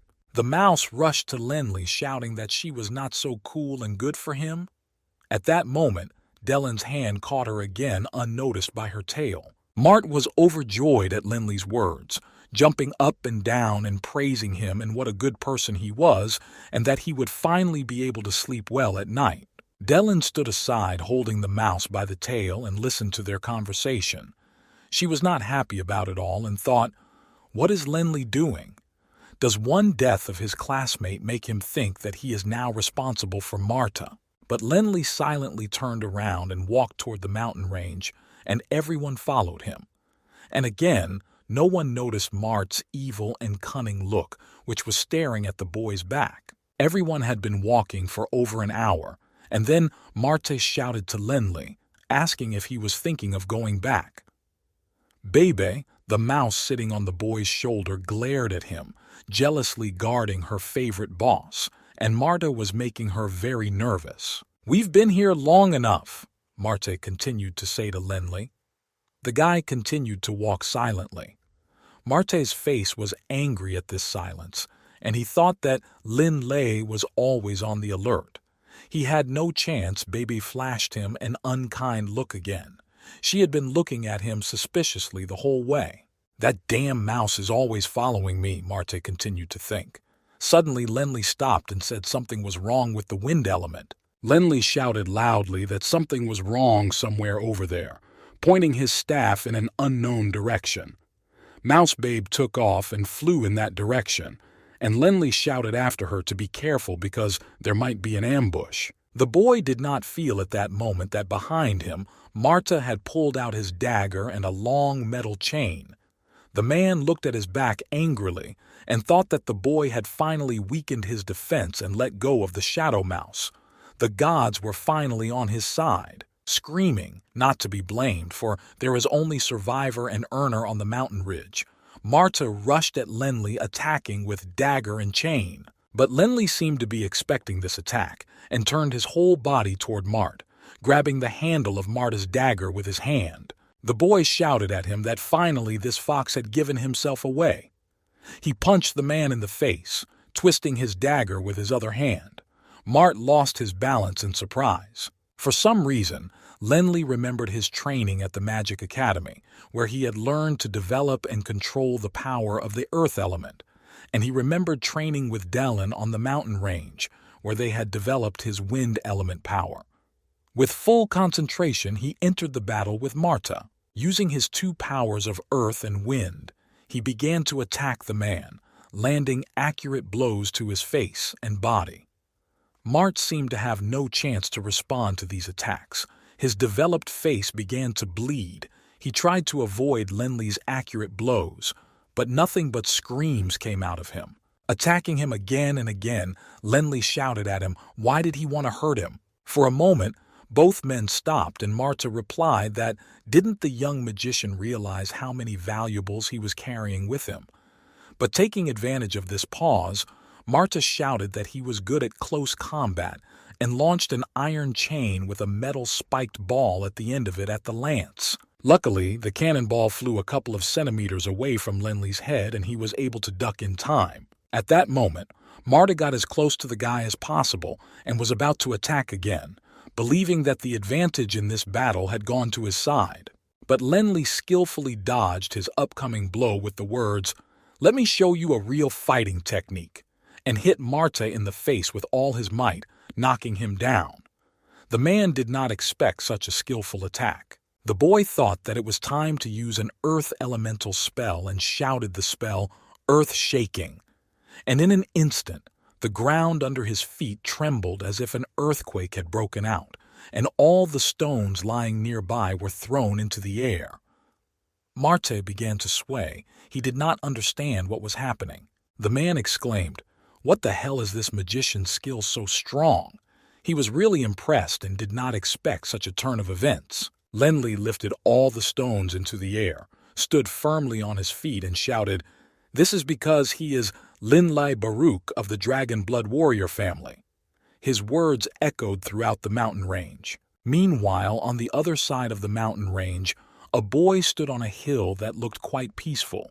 It was Dixie, the most famous and talented magician at the Magic Academy. He was standing there looking absolutely peaceful, as if he were meditating. Suddenly Dixie turned around and shouted to someone, "How long are you going to hide from me?" Instantly, the mountain shook and stones began to fall, and unknown men in black cloaks began to fly up the hill. Dixie rolled his eyes and said, "Idiots." Not a single muscle in his face moved in fear. One of them growled that Dixie knew this area was a haven for dark killers, but he still dared to come here, so today was their lucky day. And they began to roar towards the boy. And then the incredible thing happened. Dixie began to cast a 6th-level lightning elemental spell. He shouted, "Thunder rising," and everything went dark. Thunder roared and lightning began to sparkle. The lightning struck all the black assassins, and they instantly fell to the ground. Dixie thought that he had managed to clear some of the obstacles, and that should help Lin Lei. All the assassins were lying motionless on the ground, and the air was electrifying over their bodies. Some of them barely uttered that Dixie was a real bastard because only one spell had defeated them. Suddenly, the leader of the dark assassins began to rise from the crowd, kneeling down and asking Dixie menacingly, "Is his mind power at the 7th level?" Dixie calmly answered him that when he entered the Magic Academy, his mind power was already 36 times greater than that of an ordinary person. So if the assassin evaluated his abilities by such ordinary standards, he might suddenly become suicidal. The black leader hissed angrily at him that it was true that he had underestimated the boy. "You made a big mistake when you didn't kill me right away," the black leader shouted and suddenly rose into the air. It became clear to Dixie that his strength was many times greater than that of the other black warriors. And with a wild laugh and fire, he flew even higher into the air. Dixie was honestly amazed at his strength. Hanging in the flames of fire, the black leader shouted that even though he would die, he would take Dixie with him. Suddenly, the boy heard a frantic, unknown roar, and looking closely, he saw a huge, unknown monster that was also engulfed in fire. The boy was seriously frightened. The thought flashed through his mind that he was too safe. He was surrounded by scary, giant, magical beasts on all sides, roaring at the top of their lungs. Dixie looked at them and thought, "There are too many of them, and they are all above level 5. He won't be able to escape. But he can increase his energy level and prepare a big electric beam. Maybe that will scare them all and they will run away." He concentrated and a huge electric ball appeared in his hands. He raised it as high as possible above him so that all the magical animals around him could see it, and a miracle happened. The frightened animals began to run away quickly. Dixie thought with satisfaction that even the animals could correctly assess the situation. Their escape was the best decision for them, and now he could save his magic powers. Meanwhile, at the other end of the mountain range, Lenley stood in a clearing, with the dead Mart and his chain lying at his feet.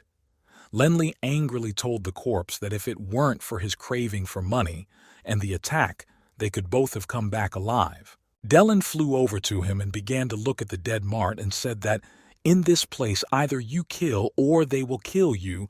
Lenley, you are good." Lenley answered her that he was very careful in Mart and did not attack him when there was no suitable chance. "So I gave him this chance." And Dellen exclaimed that now she understood why Lenley had sent Baby in front of the mouse. The boy continued in frustration that before he came to the mountain ridge he did not know how cruel the human heart could be. He was very depressed. His thoughts were interrupted at that moment by Baby's mouse, which flew past them and hit a tree with all its might. Lenley and Dellen were numb from what they saw. Suddenly, everyone heard the trees crack and saw the fire start. After a moment of silence, everyone was amazed to see a huge fire dragon. It was the Velo Key Dragon. It had come from the direction Dixie was. Velo Key Dragons were one of the high-level magic beasts. When Bebe the Mouse was trying to expose Marta's treacherous intentions by pretending to go on a scouting trip, she came across this Velo Key Dragon in the forest. Dellen stared at the dragon in awe and managed to shout to Lenley that it was a 7th-level beast, and even though it had grown stronger, he still couldn't defeat it. But Lenley didn't hear her. He had a new plan in his head. At the other end of the mountain range, Dixie stood looking at the pile of dead black assassins. He said out loud that thank goodness it was only a bunch of Velo Key dragons. He would have been very unlucky if a level 9 beast had appeared here. And he was happy to remember that the black assassins must have had very valuable items. He searched the bodies of the black assassins and found a whole bunch of magic crystals. Looking at them, he thought that the mountain range was a dubious place, and it was abnormal and illogical for thieves to gather here. He would probably have to find out the reason behind it. At that moment, a thought dawned on him.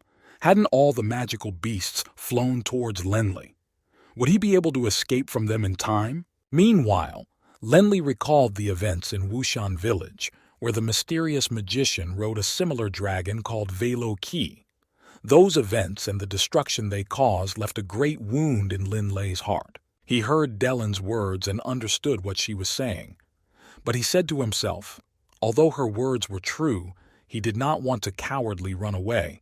He wanted to finally avenge his village of Wushan. Suddenly, Bebe's legs began to stretch out and turn into claws.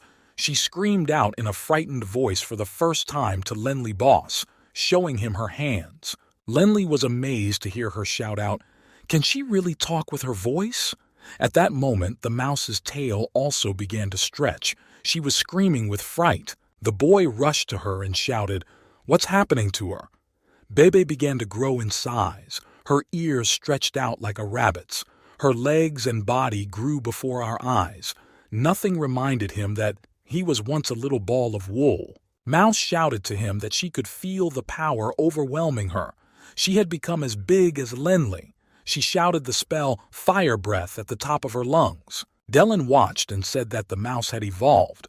They should have realized that this was possible even before they hired her. At that moment, Bebe began to fearlessly attack the Velo Key dragon. She flew up high into the sky to match him and slammed her body into his head. Everyone heard this fierce, fearless attack. Surprised by the attack, the dragon saw who was attacking him and started to turn around to hit the mouse with its tail. Lenley just managed to shout to her to watch out for his tail. Bebe masterfully avoided the blow because she was still much smaller than him, and shouted to Lenley that she seemed to be faster than his tail, and she bit him desperately, tearing out a piece of his body, and the dragon began to chase her and try to catch it with his paws. Mouse shouted that the dragon's skin was hard and thick, and her attack barely scratched it. Lenley exclaimed to her that he never thought Baby was such a strong and fearless animal. But he realized that she could not cope with the dragon, who was already angry, and exclaimed that he would help her. Dylan tried to stop him, explaining that the dragon did not see him as a real rival because there was a reason for that. She really knew a lot in this life, because this battle was only between animals, and she believed that Lenli could not participate in it. Bebe continued to attack the dragon, and the dragon tried to catch her. Lenli was amazed to see that the dragon's entire body was bitten by the evolved baby, and blood was flowing through the broken scales of the dragon's skin. Bebe continued to chase and bite him persistently. Suddenly, Bebe didn't notice how the dragon managed to turn its tail around and hit her with all its strength. She lost consciousness and her body started to fall down. Lenli saw the mouse falling and ran over and caught her body right in his arms. She was unconscious. He began to shake her to bring her back to memory, but she was lying still. Finally, Bebe opened her eyes and squeaked out that she was fine, but that she saw many small spinning stars around her. Lenli noticed that her body had begun to shrink back to its normal size.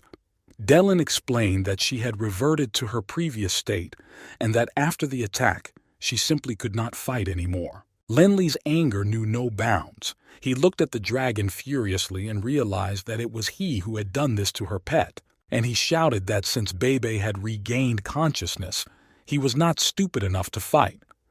Dylan looked at him and thought that Lenli was going to fight the Velo-Key dragon, but she didn't believe he could do it after Baby's injury. But the boy didn't think so. He really went to fight the dragon. She looked at the boy and thought, what an amazing transformation. Baby the mouse is no ordinary beast.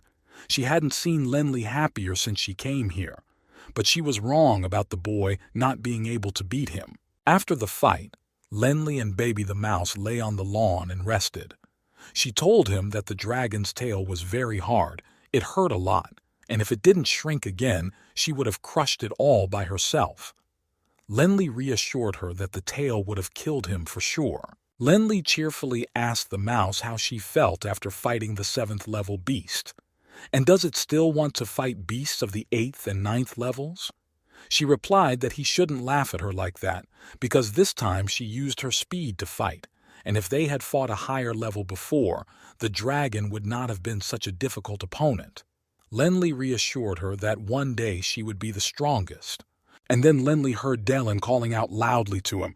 She was flying towards him quickly. He exploded and started shouting that he was right there. Unable to stand it, he took off into the sky and raced to meet her using his glide, and they flew to a cliff. Dylan hovered above him. Lenli finally reached a small hill, and behind it was a huge canyon. He stopped at the edge of it and stared at it with Baby the mouse. Lenli asked Dylan what it was. She replied that she didn't know, but it was very interesting because she could feel the wind blowing from there. The boy looked into the depths of the canyon and said that thank God the Velo-Key dragon hadn't followed him to this place. Otherwise, it would have been difficult to escape. Dylan interrupted him and shouted that it didn't matter. Look at the bottom of the canyon. By the way, she said businesslike. This reminded her of the time when Lenli was chased by a low-level beast and almost died when he fell off a cliff. Lenli told her irritably that he was too weak then. Beeb, the mouse, was furious again. She hadn't seen Dylan in person, but only felt her presence, so she wondered why she heard someone talking to her beloved boss, but she didn't see anyone. She scolded Lin Lei that he had become so strong or met her. Dylan sharply told her to stop being so impudent. Bebe heard these words and jumped into Lin Lei's arms, screaming that this invisible person was bullying her again.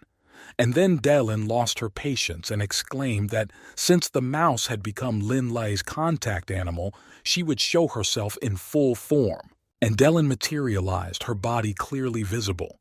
She loudly shouted that she was daring coward, Lin Lei's master. And poking the mouse in the face with her finger, she added that she had better remember that. Lenli laughed, and Baby sat there with square eyes from what she saw. She loudly said, Daring Kofskvirlart.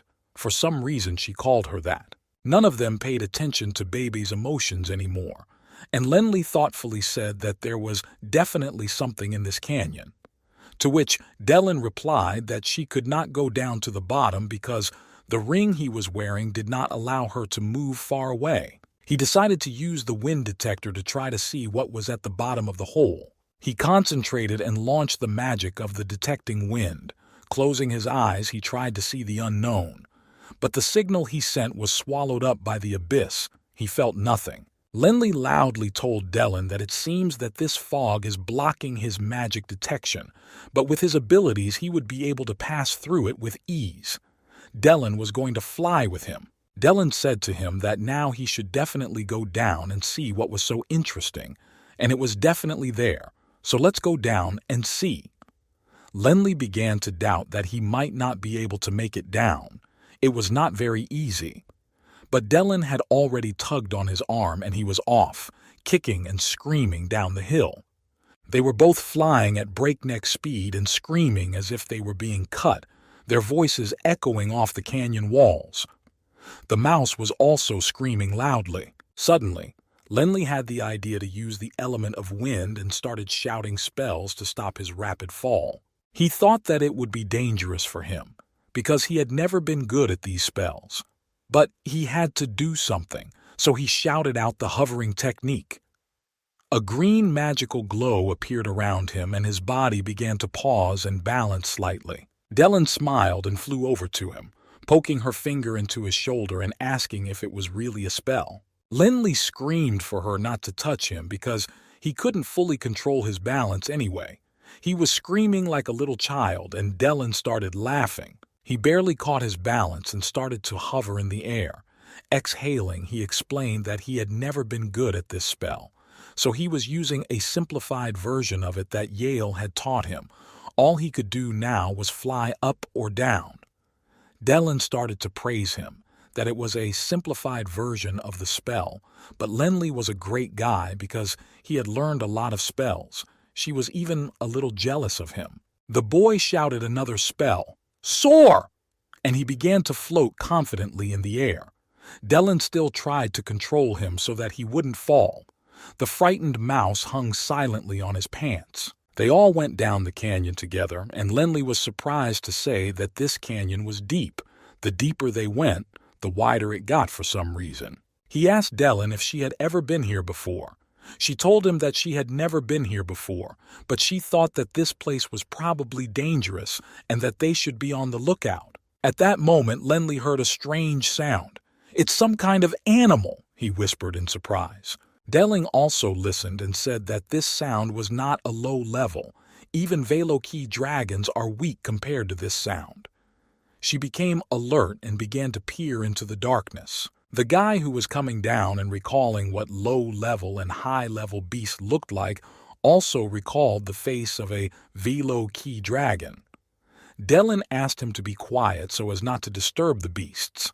Lenley told her that with his level, a collision with any beast would most likely be very dangerous. And then he noticed an unusual blue light coming from somewhere at the bottom of the canyon.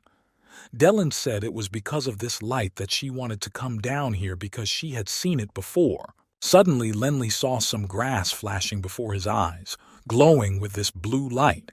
He reached out to touch it in amazement. Everyone stared at him in awe. Lenley joyfully exclaimed that it was the blue heart herb. He remembered learning it in his medicine class at the academy, but he did not know what exactly it was and how this herb would change his fate in the future. It was the first time Dellen had seen it and asked Lenley what it was used for. He replied that he did not know.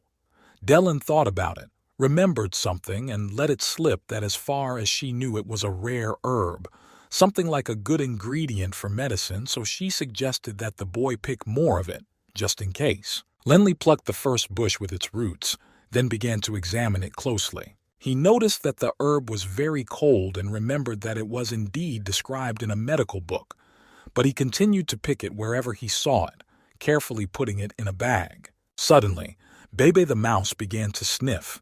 She smelled a strange odor and shouted for everyone to beware of the beast. Animals have always had a much stronger sense of smell than humans. At that moment, Lenley reached out for another bush of grass, and immediately a huge snake's mouth opened in front of him. The damn bush was growing right in front of it. The snake began to crawl out quickly, and everyone realized that its head alone was 3 times bigger than Lenly's. It was aiming to swallow the boy whole. Lenly quickly realized and shouted the world sword spell. A huge magic sword appeared in his hand. The guy was already completely in the snake's mouth. He made the first stroke of the sword against the snake's teeth and realized that this would be the only effective method in this situation. Being completely in the snake's mouth, Lenly kept chopping and chopping with his sword, realizing that it was about to swallow him.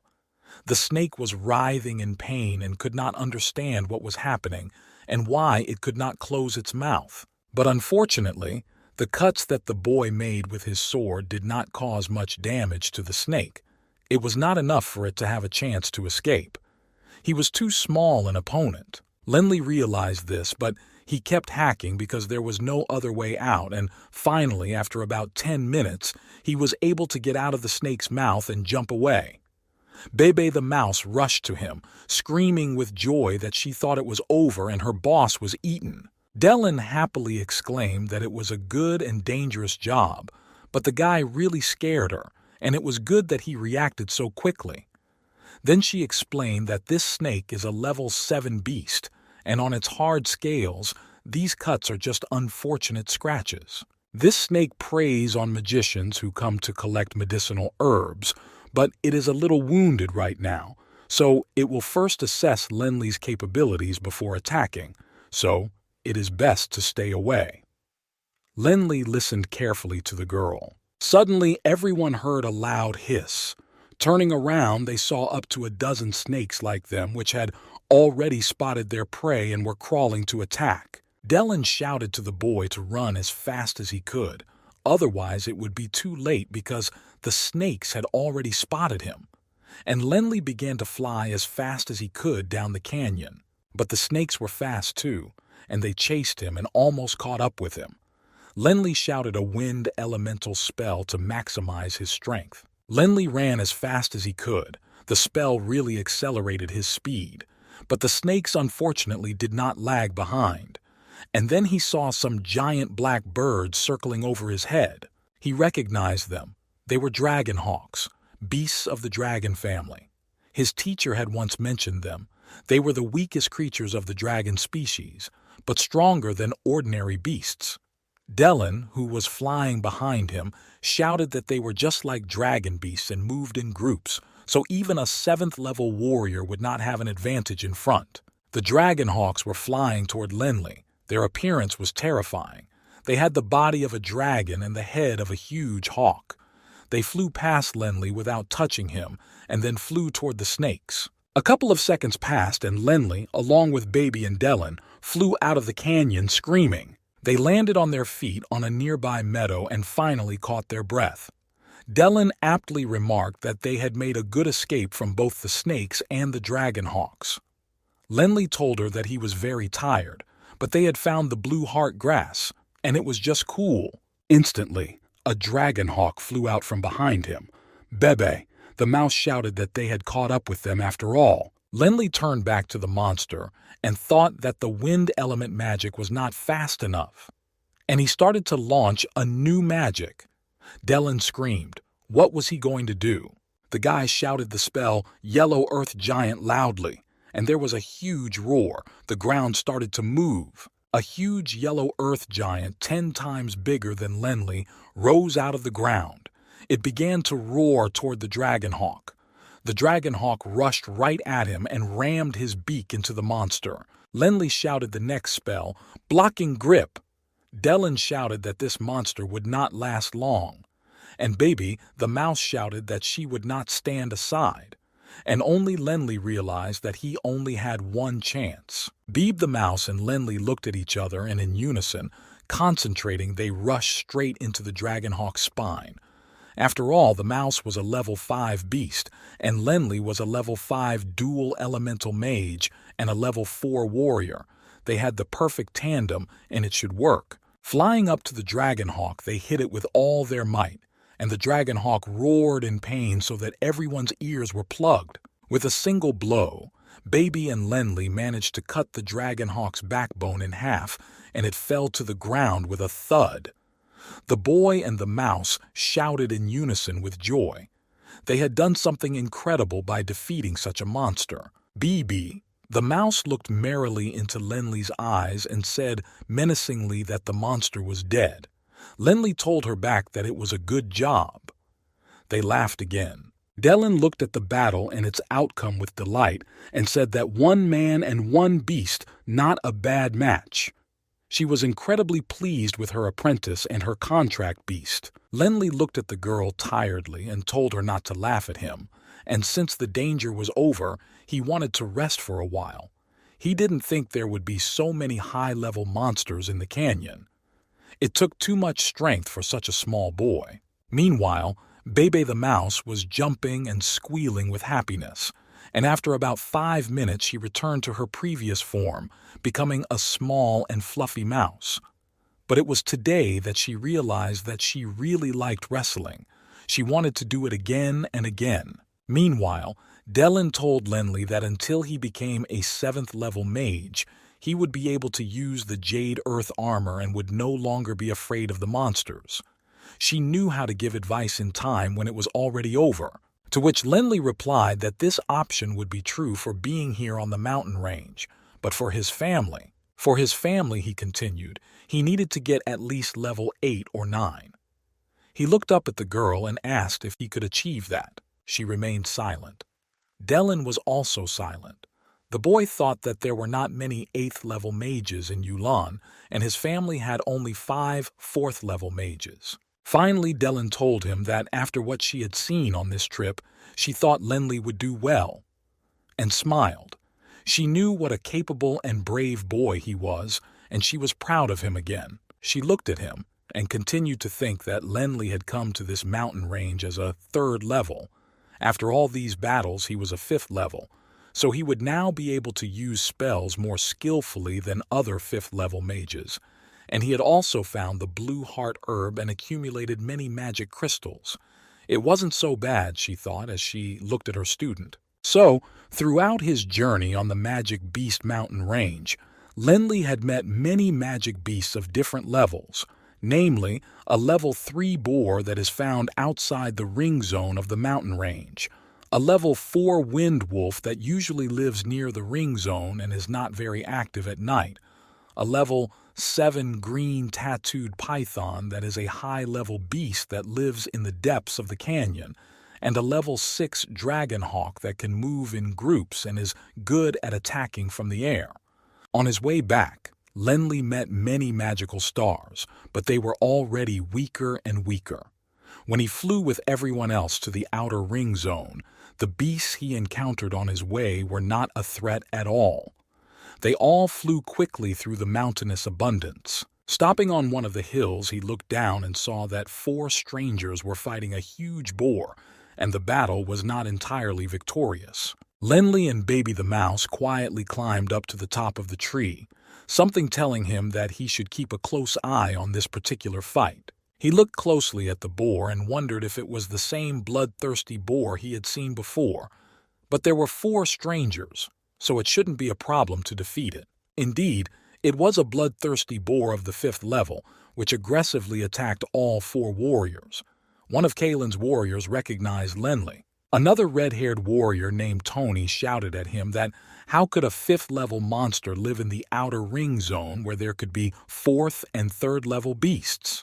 Kalen, a tall, statuesque warrior in metal armor, snapped at Tony, saying that he didn't know and that he should concentrate on the fight and stop whining. He attacked the boar again. The 3rd warrior was a blonde girl named Alice, who wore a beautiful pink girl's dress and a pink hat with a wide brim. Kalen shouted at her to hurry up and get ready. The wind blew and her hat came off, revealing her unusually pretty face, big blue eyes, and blonde long curls. She shouted out to Kalen that it wouldn't work.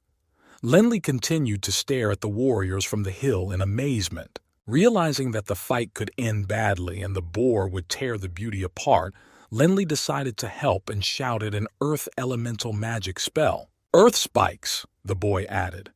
And instantly, Huge spikes grew between the girl and the boar, which also grew under its belly. Alice fell down in surprise and looked at this trash with wide eyes. The boar howled in pain, the spikes ruthlessly digging into his body. Lenly did not stop.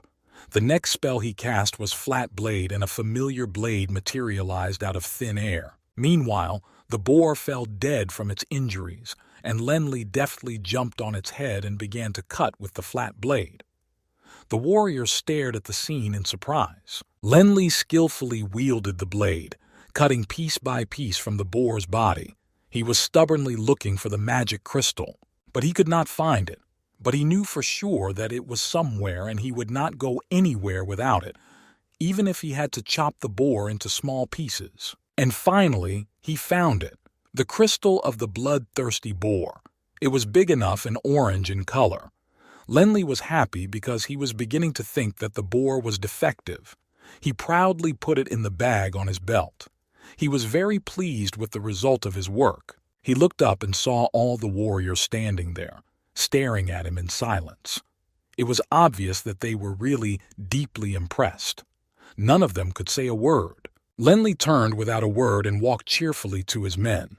Suddenly, Kalen came to his senses and shouted at him to stop for a second. The boy stopped and turned around, and Kalen ran up to him and introduced himself, explaining that if it wasn't for Lenly's help, Alice would have died, and thanked him sincerely. Alice was still sitting on the ground, shocked. It seemed that she had become even more beautiful. In a moment, she also came to her senses and stood up. She looked even more beautiful than before the battle.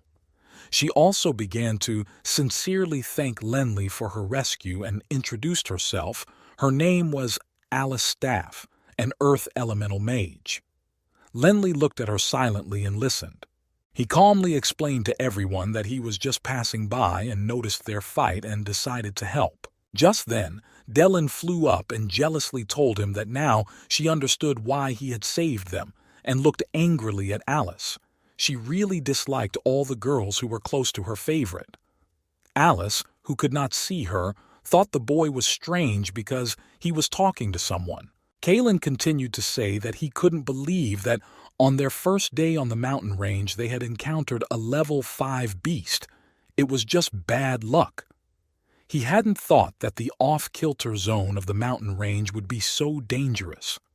All three of them were really surprised by this. Lenly explained to them in a businesslike manner that the dangers of the mountain abundance zone could not only come from magical high-level beasts, there were also bandits. The warriors were terrified, and each of them thought to themselves how lucky they were not to have met them.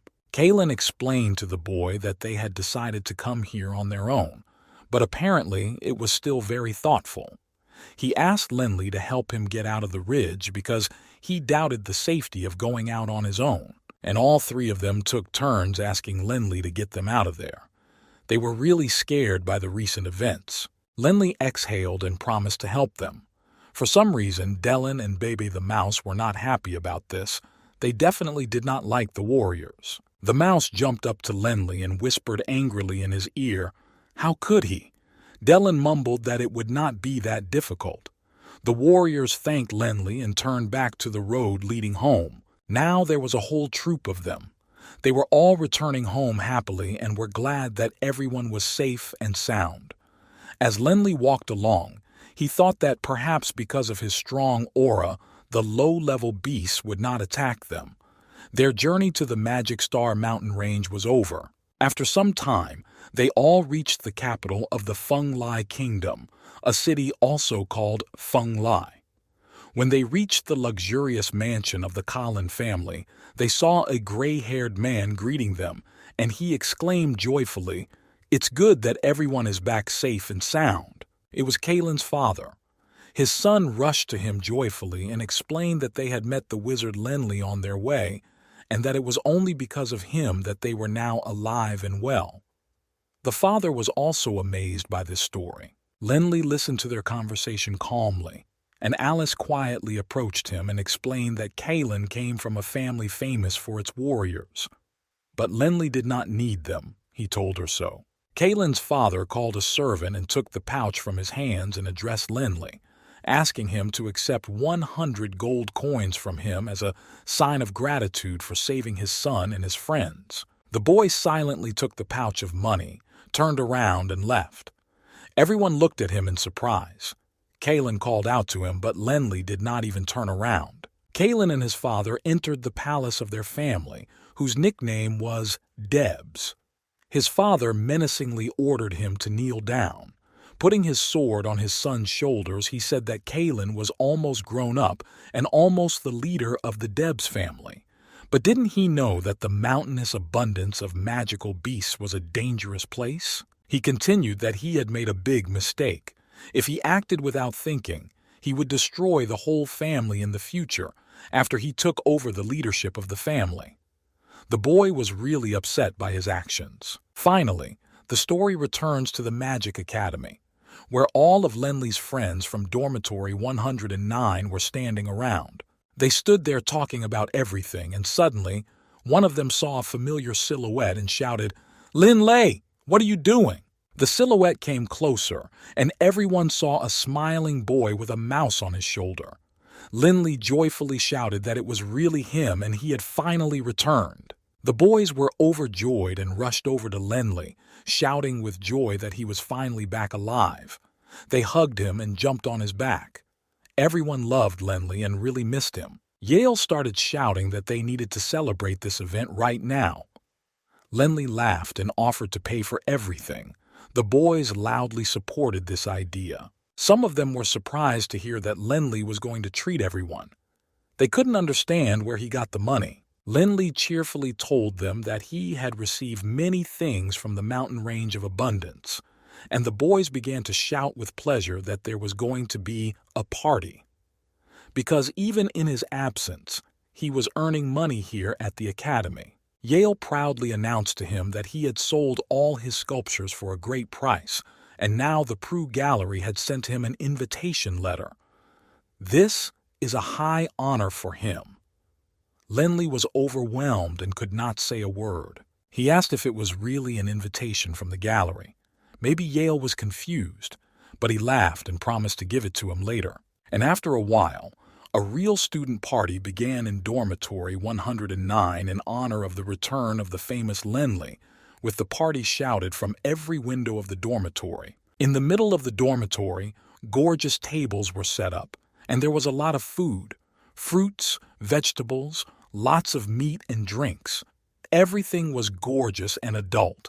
And then, when everyone was full and drunk, they decided it was time for fireworks in honor of their friend. And they decided to use fire magic to create a fireworks effect. It was really a magical party. After some time of partying, when everyone went to bed, Yale sat with Lenli on the balcony. Even proudly handed him an invitation to the Prue Gallery. Lenli snatched it up and asked him again if it was really an invitation to the Prue Gallery. He couldn't believe his eyes and thought that Yale was joking. Yale began to tell him in detail that the Prue Gallery had recognized Yale's sculpture-making skills. This invitation asked him to present his work in the gallery's exhibition hall. Since the people from the Prue Gallery came to the academy, the news of his invitation spread to all corners. Lenli was now more famous than ever. "This can't be true," whispered Lenli. He could not believe his ears. "Now it's time for bed, good night," said Yale, and immediately fell to the floor and snored loudly. Lenli turned to Dellen and asked her if she was ever scared of the world. It's dangerous on the mountain range, but in Feng Lai, the levels are used to differentiate themselves from each other, and life here is more difficult than on the mountain range. Society is some kind of strange version of the mountain range. Dellen could not understand what he was talking about. She asked him if he was afraid of competition. Lenli calmly told her that he was not afraid of them, because if you don't try hard, you will be eliminated. The next day, when everyone was finally getting up, Lenli and Yale went to the Prue Gallery. They were greeted with joy. The experts praised Lenli and said that he was a super talent for them. Yale stopped the flow of flattery and told a man named Austin to stop wasting his time. Austin laughed and turned to Lenli and handed him a card and explained that it was a magical crystal card that was produced especially for them by the gold banks of the Four Kingdoms. Handing it over, he explained that it now meant that Lenli was an expert in sculptures. Lenli looked at the map with interest. Austin continued that he needed to use Lenli's fingerprint to identify him, and then he could use it. The boy asked if he was really an expert on sculptures now. Everyone around him laughed out loud. Yale told him that he was going back to the Magic Academy. Would Lenli also go with him? The boy refused. At that moment, he decided to go home to Wushan Village. He quickly took to the sky and set off on his way with Bebe, the mouse, using wind magic. As Lenli was flying, he suddenly asked the mouse if he was happy to be back in Wushan Village, and why was he then in the ruins of their ancestral hall. The mouse answered him that she only remembered a voice telling her to go there. From birth, she could only eat stones. But Lenli gave her a chicken leg. Of all people in this world, he was the only one who was so kind to her. An hour later, they were both standing on the doorstep of Lenli's house. The boy called out loudly to his father. But the house was unusually quiet, and they both went room by room to look for Nog. They passed room after room, calling out loudly for Nog. Suddenly, a familiar voice called Lenli's name. It was Captain Hillman. Lenli happily asked him where his father was. Hillman broke out in a cold sweat and thought that he could not tell the little boy why his father had left Wushan, so he replied that his father had gone to work. Lenli happily exclaimed to him that now he could earn money himself and to tell Hillman to tell his father that he didn't have to work anymore. Suddenly, someone began to bang loudly on the door of the house, and all three of them rushed to open it. When they opened the door, they were all surprised to see a bloody Nog barely standing on his feet and falling to his knees coughing. The boys rushed to him screaming. Nog's body was covered in wounds. Hillman did not understand what had happened or why he had returned. They dragged Nog into the house and sat him on a chair. He was completely unconscious. Blood was running down his arms and staining all his clothes. Lenli rushed to bring him to life, constantly calling out to him. Hillman's hands were shaking. Nog finally regained consciousness and said, "Lenli, listen to me carefully." It was obvious how hard he was struggling to say every word. Everyone froze. The father continued his story with difficulty, saying that he had left Wushan Village to finally find out who the real killers of his mother and wife Lena were. Lenli's eyes grew bigger and bigger. At that moment, Lenli vaguely recalled the image of his mother in the portrait. His father continued that this time he had learned something. She really was murdered. Nog finally admitted that he had lied to his son, saying that his mother had died in childbirth. "Now I know for sure that the killer has a spider mark on his arm, and he is our enemy," Nog exhaled with his last breath. Tears stood in Lenli's eyes. He repeated the words, "the enemy who killed his mother." He didn't remember his mother. He had only seen her portrait all his life and listened to his father's stories about her, but he loved her with all his heart and missed her incredibly. Hillman regained consciousness and asked Nog if he had finally found him. And why was he covered in wounds? Nog laughed softly at his words. Hillman exploded that what he had learned was no reason to laugh. If you go too far, you can definitely die.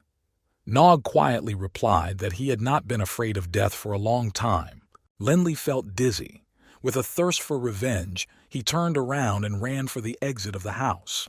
All his life he had believed that his poor mother was dead, but now the thought of her murder was tearing him apart. Nog, who had seen his son, quickly ordered Captain Hillman to keep an eye on Lenli. His heart felt something was wrong. "But your wounds, Nog," Hillman exclaimed, rushing to him.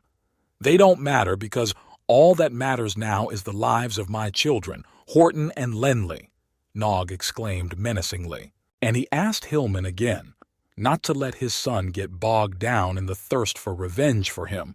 Lenli is not strong enough to defeat the enemy, but his main goal is to find the ancient relic of the dragon blood family, the killer blade. The whereabouts of the blade are currently unknown. They couldn't even protect it. He really hoped that Lenli would be able to find and return the blade. Hillman had promised him that he would. Nog sat in the chair covered in blood. The floor beside him was also covered in blood. He whispered that, as long as he was alive, Hillman had to tell Lenli. There are still some things that need to be explored and he needs to dig deeper. In the meantime, Lenli was flying as fast as he could with only anger and revenge for his mother's murder in his mind. He didn't notice a large stone in his path and stumbled into the water of a nearby lake. The cold water immediately brought him to his senses, and the boy came up to think why this happened. He did not want to see his father like this. Dellen, who had barely caught up with him, calmed him down, saying, "Doesn't he know what to do in this situation? You need to become stronger and understand your enemy. Right now, you probably won't be able to defeat a level 6 warrior. How are you going to take revenge?" Dellen asked him. The boy silently plunged into the water, saying that he understood everything. Suddenly, he heard familiar voices calling out to him from the shore. When Lenli emerged from the water, he saw familiar faces. It was the boys from Wushin village with whom he had grown up since childhood. Carter, Garen, and others were all calling out to him. Some of them asked if he remembered them. Lenli climbed out of the water to his friends, and they all rushed to hug him. And a million questions came pouring in. Had he seen more dragons than Velo Ki? Will he be able to defeat them now? How is his training at the academy going? Lenli was a real star in his village, where everyone sincerely loved him and rejoiced at his success. The boy laughed, hugged, and was silent. Then he silently stepped away from the crowd and cast a spell of earth magic, and immediately the earth was enveloped in a green glow. The crowd was quiet and frozen. And then he began to wrestle with the guy in the tiger skin, whom he laid down on his shoulder blades. The crowd roared with delight. Captain Hillman, who had come over, saw the fight and was shocked. He then yelled at the children and ordered them to give Lenli time to rest and to return to their daily training. He rushed over to the boy thinking he was a bit out of it, but Lenli assured him that he was fine. Lenli looked at Captain Hillman's frightened face and reassured him that he was calm and perfectly fine. Hillman looked at him in awe and said that the boy had really grown up and become much more mature. Then he mentioned Nog's request and continued that now that Lenli knew about the Baruch family's problems, his father had asked him to tell him that he really hoped that Lenli would be able to find the Baruch family relic. Lenli repeated the word killer blade in surprise and tried to imagine what it might look like. Hillman began to explain that the killer blade had been passed down from generation to generation in the Baruch family for 500 years.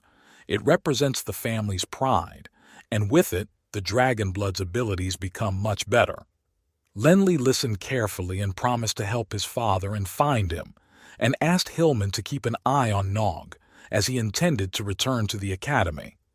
Lenli turned around and took to the air, a plan already in his head. Meanwhile, back at the Wellen Academy, which was located in Funglai Village and wasn't as cool as the Magic Academy, but it was also famous, the beautiful Alice was sitting in her room, reading her cards. Lenli was very much in her heart, and for some reason she had a feeling of anxiety for him. She laid the cards out again and again, but they kept coming up with terrible bad luck waiting for Lenli. Throwing the deck of cards on the floor, Alice stared at one point in despair. She was upset. She turned her attention to the cards and kept thinking why this person kept falling out, and what could he be hiding. For the first time, she did not understand anything about cards. Suddenly, a voice came from behind her. It was Kalen, and he asked if she was thinking about that guy Lenli again.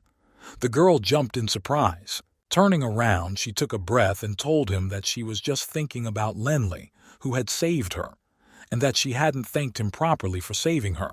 Kalen looked at her suspiciously, and it was clear that he did not like her thoughts.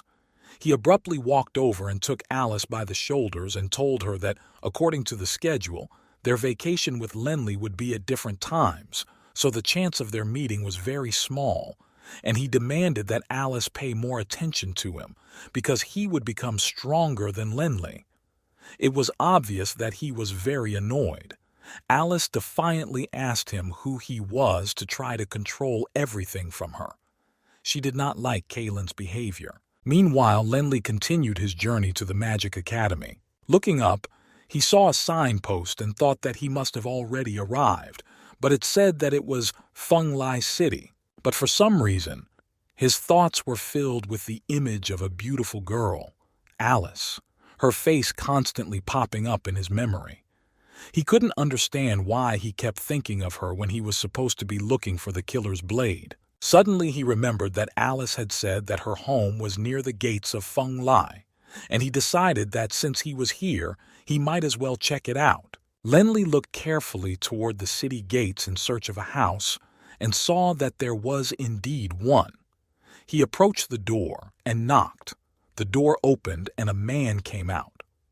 Lenli asked if this was where Alice lived, and the man replied that it was, but that she had gone to study at the academy. Lenli turned around and left a little disappointed. Baby the mouse kept asking him why he was upset and why he was silent and ignoring her. But Lenli continued to be silent. Suddenly, he heard a familiar voice behind him which turned everything inside him.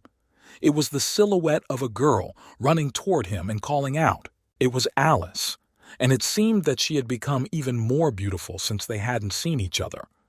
The girl could not hide how happy she was to see Lenli. She couldn't believe her eyes that it was really Lenli and asked him if it was true that he was looking for her. Lenli was also shocked to see her again and replied that there were no classes at Wellen Academy today. Alice honestly admitted to him that she was skipping classes because she was constantly thinking about meeting him. Who knew that she would actually see him? It was such a stroke of luck. And she laughed. Lenli stood there looking at her in awe, thinking how beautiful and sweet she was. What could he say? He began to stammer and mumble that he had something important to say to her, something like... But then Alice interrupted him and asked if he believed in fate, to which the dumbfounded Lenli blurted out that God himself had prepared this meeting for them. This behavior was atypical for him. Alice laughed loudly and resonantly and took him by the hand and pulled him somewhere. She wanted to show him something. After flying away, she asked Lenli if he knew that this was the place where the magic of the earth element was superimposed, which could create space, and she pointed at the ground with her finger. It means that he can create his own space by drawing a circle of symbols on the ground, and if there are two identical symbols, only two people can enter it. I think it's a vow ring, Lenli muttered. That's right, let's draw it, suggested Alice cheerfully. Our magic symbol? Lenli asked her again. He was so surprised to see her and to hear her suggestion. She went on to explain that when two people create a vow ring, they must both have a high level of synchronicity with each other to complete what they have started. The higher the level, the harder it will be to break the spell. And they began to draw symbols on the ground. When they finished drawing, Alice loudly exclaimed that this was now Alice and Lenli's territory, and their bodies were enveloped in a ring of magic that turned into a dome. We are completely synchronized, Aaliyah shouted joyfully. Lenli could not say a word. They held hands and watched this miraculous performance in silence. Kalen was watching from a distance, shocked by what he saw, and whispered that he would not let this go. He was really angry. Lenli and Alice said goodbye, and the boy returned to the Magic Academy. The first day of his studies began. Outside, the air elemental teacher began training. All the students in the new school year moved to the next class, where they studied magic from the 3rd to the 5th level. The teacher announced that everyone should try to fly above the ground using their mental power of the air element and the magic symbol. First of all, they must purify their hearts, and if they learn this once, they will be able to follow the wind. All the students began to puff and try to rise into the air. The teacher's attention was drawn to Lenli, who skillfully hung in the air and took out a book and began to read with Baby the mouse. The teacher looked at him in amazement and thought that this Lenli, his technique of using hovering is close to the 6th level and maybe even higher. He was extremely surprised. Meanwhile, Lenli was carefully reading the encyclopedia of plants that he had borrowed from the library of the academy. He read that he could use the blue heart herb to become a dragon blood warrior. At the same time, he thought that it was not surprising that it was very rare, and that the herb he had collected would not be enough. The boy thought about it. Dellen, who was watching him, said that, of course, if he wanted to become a dragon blood warrior, he would need at least 7 bundles. Lindley listened to her and replied that this meant that it was time for him to go back to the mountains. Suddenly, Delia flew up to the boy and said that Lindley was very good at hovering. Lindley was a little frightened by her unexpected appearance and asked Delia, "What did she say?" And the girl replied that she was very eager to know what had happened in the mountains. Lindley began to tell her sadly. Lindley told her everything he had encountered in the mountains, about all the animals and the battles he had fought with them, and how he had met Alice and her friends. The girl listened attentively without interrupting him. The boy closed his book and finished his story, but Delia's face showed that something was wrong. He asked her again what was wrong. She looked at him with her beautiful eyes and replied that she was trying to imagine what this Alice looked like. Delia was upset about something. Lindley quickly recalled the image of the beautiful Alice and promised Delia to introduce them next time, saying that he thought she was very nice. At that moment, the magic of floating disappeared, and they fell painfully to the ground. Beb and Dellen watched them from afar. The mouse rolled her eyes and said that she thought her boss had been acting very strange lately, and that this girl was a little strange too. Dellen smiled mysteriously and told her that she was experiencing a complicated love triangle and really hoped that it wouldn't affect Lindley's training. She didn't like this at all, and it wasn't part of the plan. Lindley stood in his dorm room and put on his armor. His second trip to the Magic Beast Mountain Range was about to begin.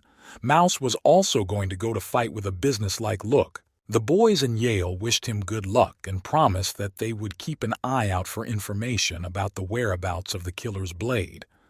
Lindley thanked them sincerely, and Baby the Mouse stuffed the chicken legs one by one, thinking that he should have taken more. As the journey began, Lindley was flying and remembered Dellen's words, who told him that his mental power had already reached the 7th level of magic, but his magical power was still at the 6th level. He also recalled that the beasts from the canyon were in packs, and although the chance of victory was not great, it was still greater than the last time. So, who is a knight of dragon blood? There are 2 ways to use dragon blood to become a dragon blood warrior.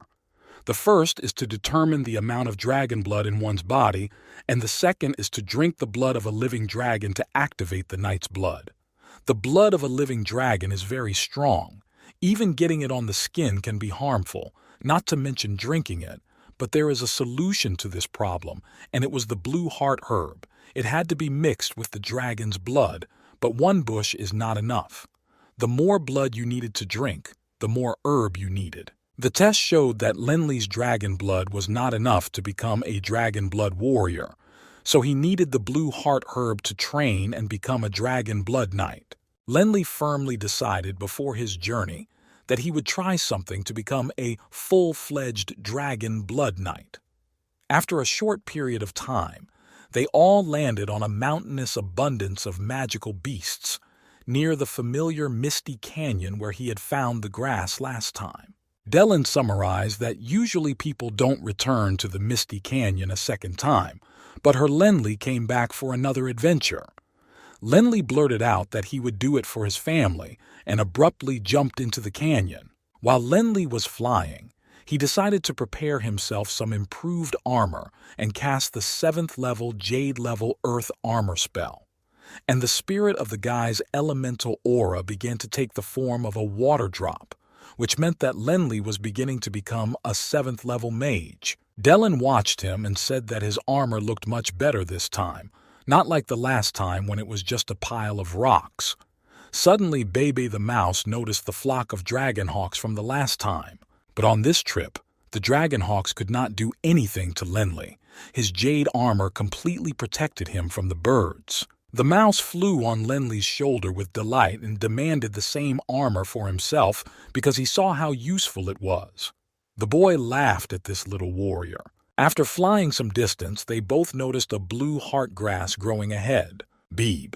The mouse took a closer look and said that the grass was growing in a clearing right next to where a dragon was sleeping.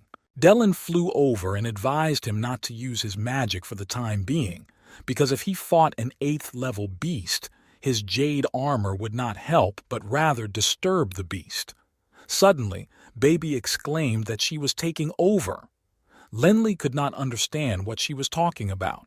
The mouse magically transformed into a beast mouse and crawled on the dragon's belly to collect the magic blue heart herb. She did it as quietly as possible, and the dragon continued to sleep. Suddenly, a twig cracked under her paws and the dragon woke up. Bebe cuddled into the grass with a whole pile of grass in her paws. Dellen and Lenli whispered to her not to rush, and at that moment she thought of pretending to be dead.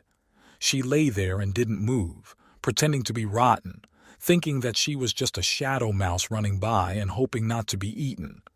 The dragon looked at her in surprise, but her plan was to concentrate and gather all her strength, and with the strong paws of a beast mouse, she jumped high to the frightened Lenli and Dellen and succeeded. Lenli rushed to hug her and praise her for being so smart. Mouse replied in a businesslike manner that the dragon was a complete idiot, and that, as long as she was in the business, all problems were solved very easily. The guy was looking at the pile of grass and was really happy to have such a prey. And then he told everyone that there were mysterious killers in this mountainous abundance, an unreasonable weakness of elemental magic. This mysterious canyon became more and more interesting to them, and with the words, "Let's check it out," Lenli rushed to the bottom of the canyon. As he flew, he wondered what else was in the depths of this mysterious canyon. After a while, he landed flat on a rock, which meant that he had finally mastered the hovering technique. Suddenly, Bebe the mouse froze as he saw something in the dark depths of the canyon again. It was a Veloki underground dragon, a level 8 beast that lives only in the depths of the canyon. These dragons are larger than ordinary Veloki dragons, and although it is an 8th level beast, its mind is not that weak compared to a human. Delling swore that it was a Veloki underground dragon 100%. Lenli exclaimed to her that he now realized that more and more dragons were hiding at the bottom, so it was no wonder she hadn't seen them before. Lenli told the girl that if they were earth dragons, he could maneuver them out of the way. He shouted the wind elemental spell, Flight and Displacement. He followed it up with wind detection to help him see better ahead. Dellen noticed that his wind magic had attracted another dragon. It was an 8th level metal-winged dragon, a blue-colored beast. Bebe the mouse screamed in panic that the dragons were attacking from all sides and they were more frightening and stronger than before. Lenli noticed that his speed was no longer enough and turned to Dellen and asked what other spells could help him escape. "Let me think," Dellen exclaimed to him, excited. "You're being chased by 3 8th level beasts and you're a 7th level mage." Lenli realized that he had to do something right now and cast the Earth Armor spell, Jade level, and instantly he was back in his suit. Suddenly, the metal-winged dragon struck him on the armor, but despite the force of the blow, his Earth Armor did not allow the blow to be fatal. Suddenly, Dellen saw a light up ahead and realized that it must be a cave, and ordered everyone to hide there. Seeing the metal-winged dragon continue to chase after Lenli, she loudly warned him that his armor was damaged by the previous attack and might not be able to withstand the next one. Lenli flew with all his might, thinking that he would definitely survive if he got out through her. As Dellen flew closer, she noticed that the entrance to the cave was sealed with magic, probably to keep the dragons out, she thought. Meanwhile, Lenli was running for his life, chased by a metal-winged dragon. But the dragon managed to hit Lenli before he entered, and the boy fell bitterly on the stones. Raising his head, he asked if Baby was okay. The mouse had gotten stuck between the stones and was begging to be pulled out. Lenli looked at the entrance to the cave and asked where it led and why it was sealed. Suddenly, they both heard strange sounds. Someone laughed and shouted Sardius. It was a level 9 beast, the purple tattooed bear.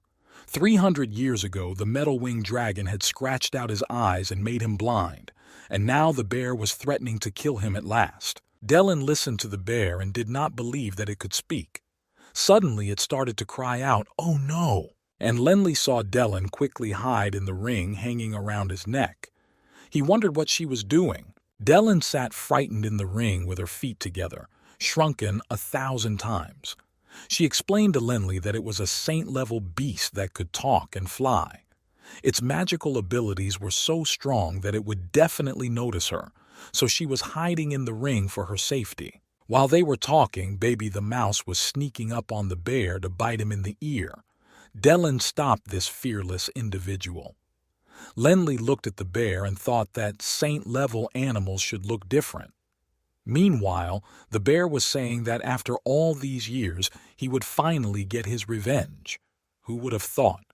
You were locked here, in a place filled with power. Lenli couldn't understand who he was talking to, but he looked more closely into the darkness. Suddenly, a level 9 armored serpent dragon flew out of the darkness. He shouted at the bear that he was a cursed animal, and how dare he laugh at him. His size amazed everyone. Suddenly his eyes landed on Lenli, and he noticed him hiding behind a pile of rocks. But for some reason, he did nothing. Lenli thought that the dragon had ignored him, perhaps because of the enemy standing in front of him. At that moment, the bear stood on its hind legs, making it seem even bigger and scarier, with growths on its paws like a dragon. The dragon looked at him and exclaimed, "Sardius, you used to be so proud, but that was so long ago." And he too stood on his hind legs. The bear replied that he had now overtaken him and had finally reached the saintly level. And then, in front of Lenli's eyes, the purple tattooed bear rushed at the armored snake. The force with which they rushed at each other began to shake everything around them. With a roar and a crash, they joined together and began to roll across the stone plateau. Lenli covered his ears because he was deafened by the sound. The two beasts stood on their hind legs and roared at each other. Both of them were just enormous. "You have no more strength to fight back. Give up now," one of them shouted. In this tangle, it was impossible to make out which of them was shouting. And then the bear grabbed the dragon by the tail, and it jerked, and a good piece of it came off. The dragon screamed in pain. "This is your weak spot," the bear growled. And indeed, the dragon's tail was the most vulnerable part of it. From the bite and tugging, the dragon instantly dropped a part of its tail like a lizard. It seemed that this was his defensive reaction. The bear triumphantly lifted it over his head. But knowledgeable people said that dragons usually do not use this tail maneuver until the very last moment. They do it only when they want to kill the enemy with them. When the dragon's tail was dropped, dragon scales rose on its back. This meant that something was wrong. The bear looked and thought for a moment. It was indeed armor made of blades. This armored dragon crest could cut through everything around it with absolute ease. The dragon turned its back on the bear and flew past it as close as possible, slicing through the bear's body with its blades. Lenli stared at the two monsters in amazement and now listened to the bear's scream of pain. The decisive moment was coming. One maneuver, and that was it.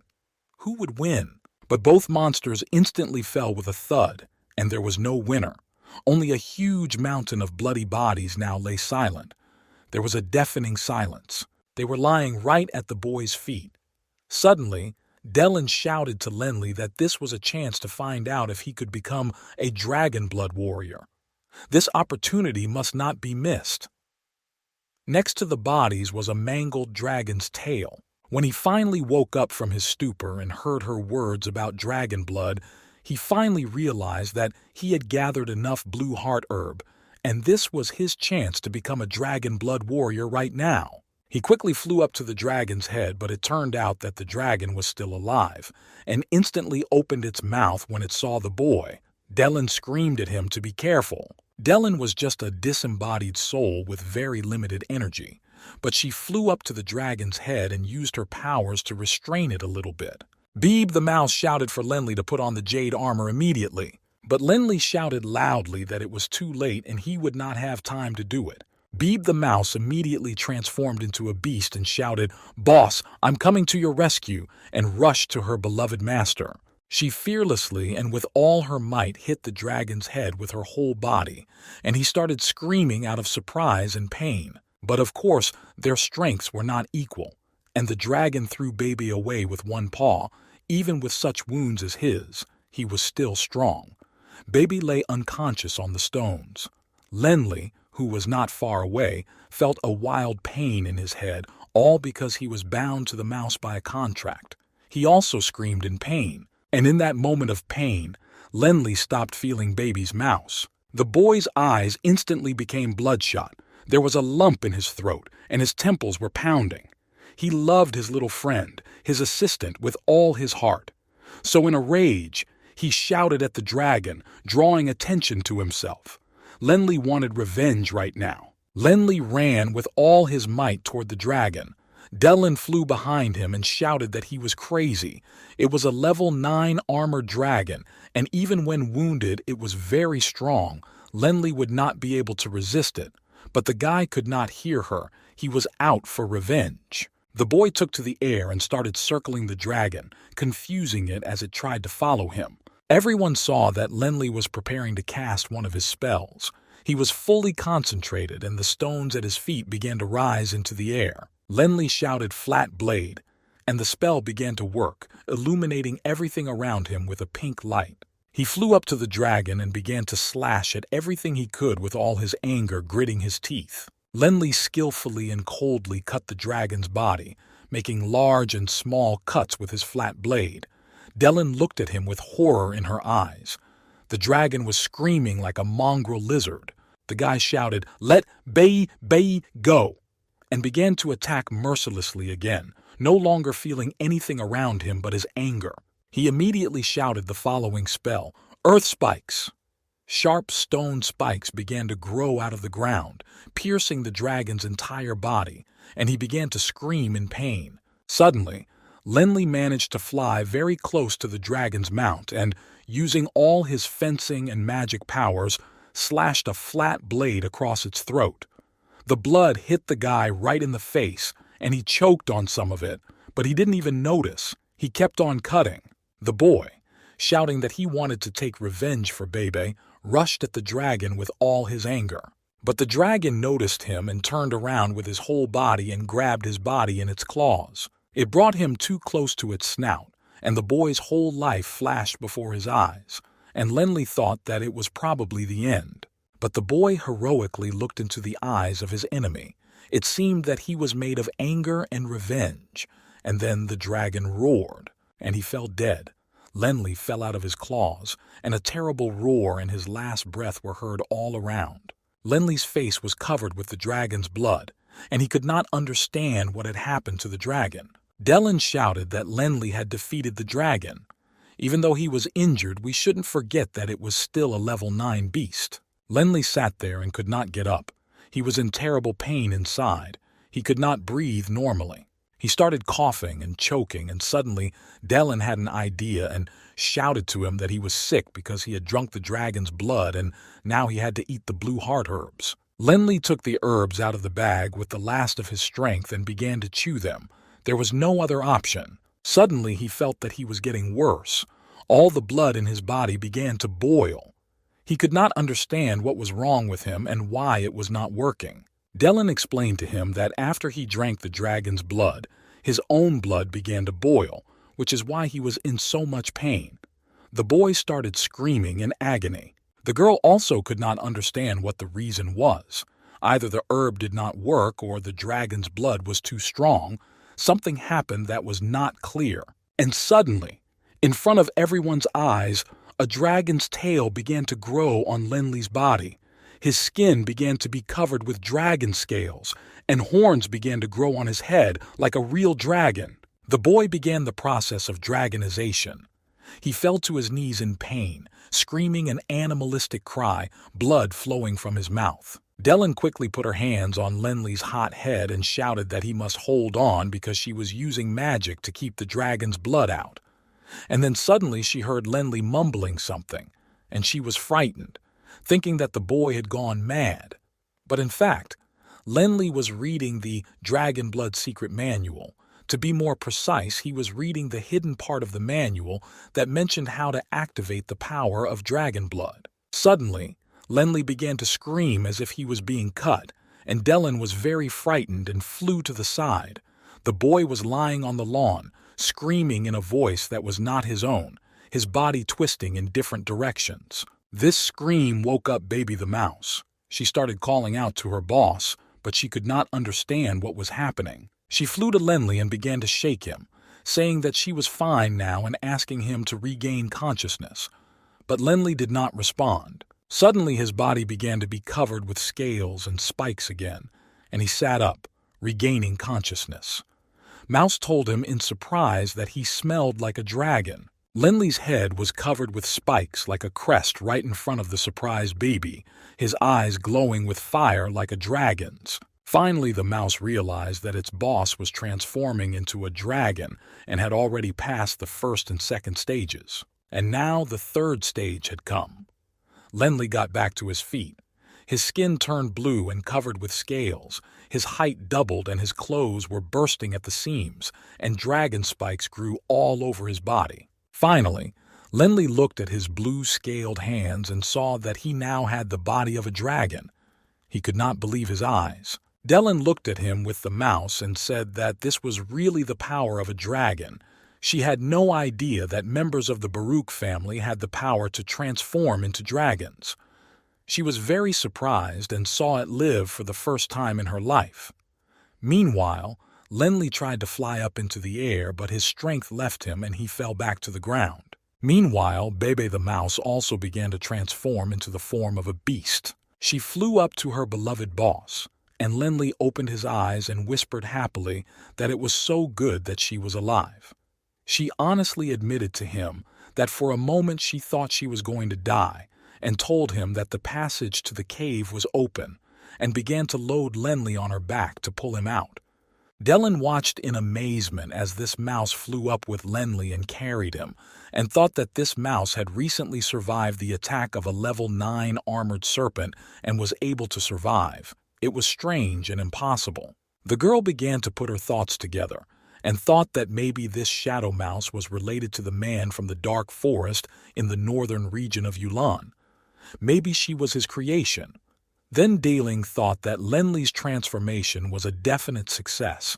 It seemed that Lenley's ancestors were much stronger than her. Seeing a dragon blood descendant and a mutated shadow mouse in front of her, Dellen couldn't put it all together. She looked at the two of them and thought that as long as they were together, something else would probably happen in the future. It seemed to her that the Yulan continent would definitely be turbulent for sure. Meanwhile, Alice stood in the yard of the house. She was in a great mood, looking as charming as ever, and singing songs. Suddenly she heard their butler calling her. She turned around and saw him running scared to her. He was shouting that something was wrong with her father, and that she should go see him as soon as possible. The girl rushed to the house, and when she ran in, she saw her old father sitting in a chair, with a strange man hovering over him, shouting at him that he was in debt, and if he didn't pay it off, he would become his slave. At once the stranger looked around and saw the beautiful Alice. He smiled lustfully and blurted out that he did not know the old man had such a beautiful daughter, and they would probably take her with them as collateral. Help! Alice's mind flashed. The girl realized what was happening to her and quickly ran to the riverbank. She sat there crying and mentally calling out to Lenley, asking him to help her, because she needed him so much right now. She asked him to come back as soon as possible. "Why is it that when I need you so much, you are not even around?" Alice cried bitterly. A familiar voice sounded behind her. She turned around and saw a familiar hand holding out a bag of gold.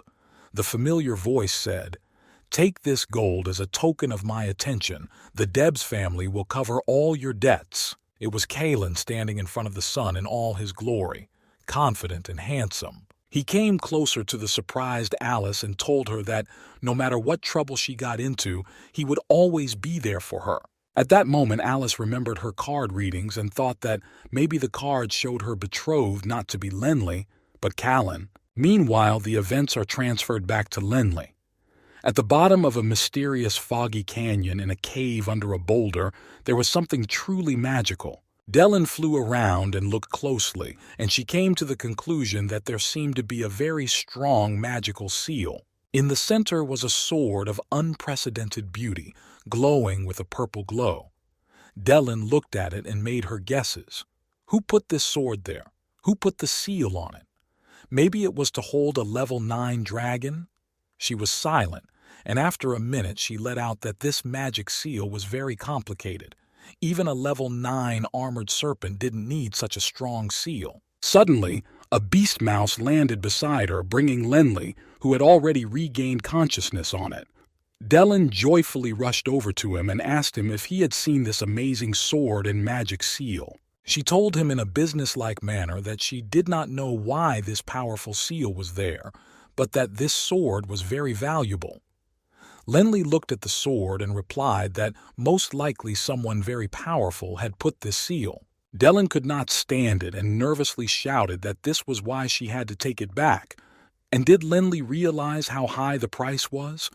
It doesn't have an owner anyway. But Lenli reminded her that he was looking for the blade of the Baruch family's killer.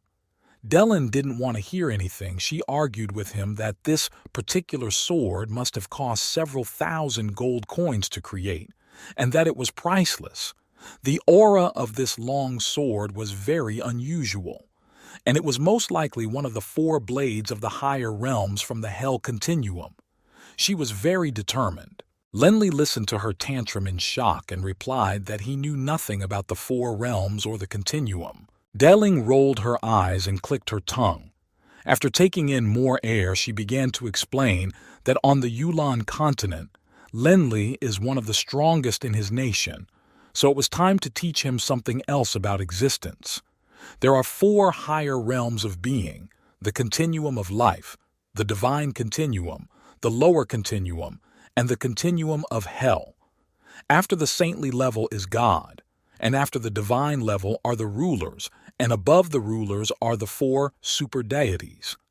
Whether we are talking about a shining overlord or a shadow cult overlord, they are just overlords, although they have advantages, but they still need the strength of faith of their followers. Super deities are different. They don't need followers. Lenli listened to her and pretended to understand everything. The boy interrupted Dellen by saying that he wanted to try to use the power of transformation into a dragon, namely dragonization. He was very curious about what he had become. Lenli approached the mysterious sword and took it by the hilt and began to pull it. He noticed that a strange, strong aura was emanating from the sword, and finally, the sword was in Lenli's hands. The boy happily showed Dellen that he had gotten it and thought that after he touched it, the sword seemed to come to life. And then he recognized the sword. It was the flexible blade. It was the one his teacher had told him about at the academy. Dellen was extremely happy that the boy had gotten the sword. It was a really great treasure. She boastfully called herself the lucky star of Lenli. The boy reminded her that he almost died with such luck. The girl abruptly ordered everyone to fly out of the cave. She thought the passage might close again, and everyone flew to the exit of the cave. After the magic stopped supporting the seal, the rocks of the cave entrance really closed. When everything was quiet, an unusual guy suddenly appeared from under the ruins. He had blue hair tied in a ponytail, a handsome face, and a golden robe, and he was holding 3 puppies. The stranger said, "I'm finally free." He looked around carefully and asked himself, "Is this really the continent of Yulan?" And he exclaimed joyfully that it was amazing. The puppies were also looking at everything with curiosity. Suddenly they told him, "Daddy, we are hungry." The stranger pulled them down and told them that there must be many small dragons around, which should be enough to feed them. And immediately the little puppies grew into 6-eyed lions with wings. A transformation took place. They pounced on the dragon's body and began to eat it. The stranger looked at them with satisfaction and exclaimed joyfully, "Eat, my children. We still have a lot of work to do. I believe that this time we will be more lucky than 5,000 years ago." Meanwhile, in the heart of the Yulan continent, a magnificent castle with towers rose up. In the room by the window, a well-dressed man stood, when another stranger came up to him and reported that their people from the Mountain Fortune had sent a letter saying that someone had entered the forbidden zone of the Misty Canyon and killed a level 9 armored serpent. The head of the Feng Lai kingdom, Clyde, was standing by the window. Without turning around, he asked who had done it. "This means that the magic seal has been broken." The speaker answered, frightened that no one knew anything. The chairman attacked him, shouting why he was still standing there, taking him by the scruff of the neck and saying, "Go check on those who have recently entered the room." He threw him out of the room. The head of the kingdom was very angry, which meant that the creature that was hidden there was now free, and it was urgent to find it. It was the 1st of January, which meant that the Yulan Festival, the biggest holiday on the entire continent, was beginning. There would be a festive ceremony at the Shining Church on that day. People came from different places to take part in the celebration near the Shining Hall in the west of Feng Lai. Lenli was among the crowd, along with Bibi the mouse, who was dreaming of eating fried chicken legs today. Lenli noticed that the busy city was completely different from life in the mountainous abundance. The boy wandered among the people looking at everything around him. It was his first time at this festival, and everything was really beautiful and colorful. Dylan flew alongside him and kept chattering about how there would be many noble families here today, most likely to participate, and they all needed grant protection.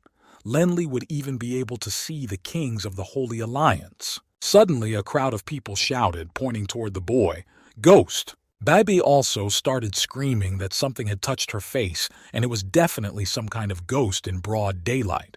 Lenli whispered to Dylan that she had flown into the flag fabric and everyone thought they were seeing a ghost. But she had already flown into the ring and was sitting quietly.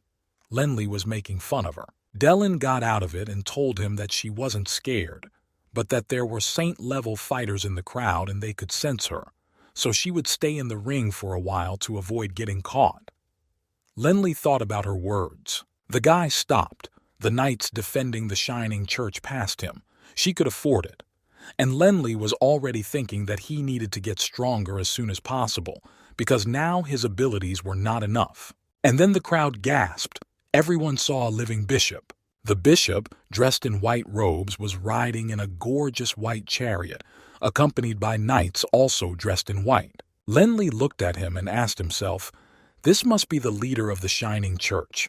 Why did he get goosebumps?" Suddenly, Bebe the mouse started to screech in his ear. She saw Alice in the crowd. Lenli looked closely, and it was indeed her, dressed as always beautifully. Alice was standing and watching the procession as well. He approached her and called out to her. The girl could not believe her eyes and asked him if he had returned from the mountainous abundance. But Lenli was silent, because for some reason he saw Callan behind her. The boy was very surprised. Callan asked him angrily that he might be a follower of the Shining Church and had come to take part in the ceremony. Lenli did not answer. The boy calmly told Callan that he was not an ordinary follower and actually wanted to talk to Alice alone and asked him to leave them. Callan started to get angry and rude, telling Lenli that he was talking to him alone, a low-class boy. Lenli asked him again what he said. The boy gritted his teeth in anger. He pushed Callan in the chest.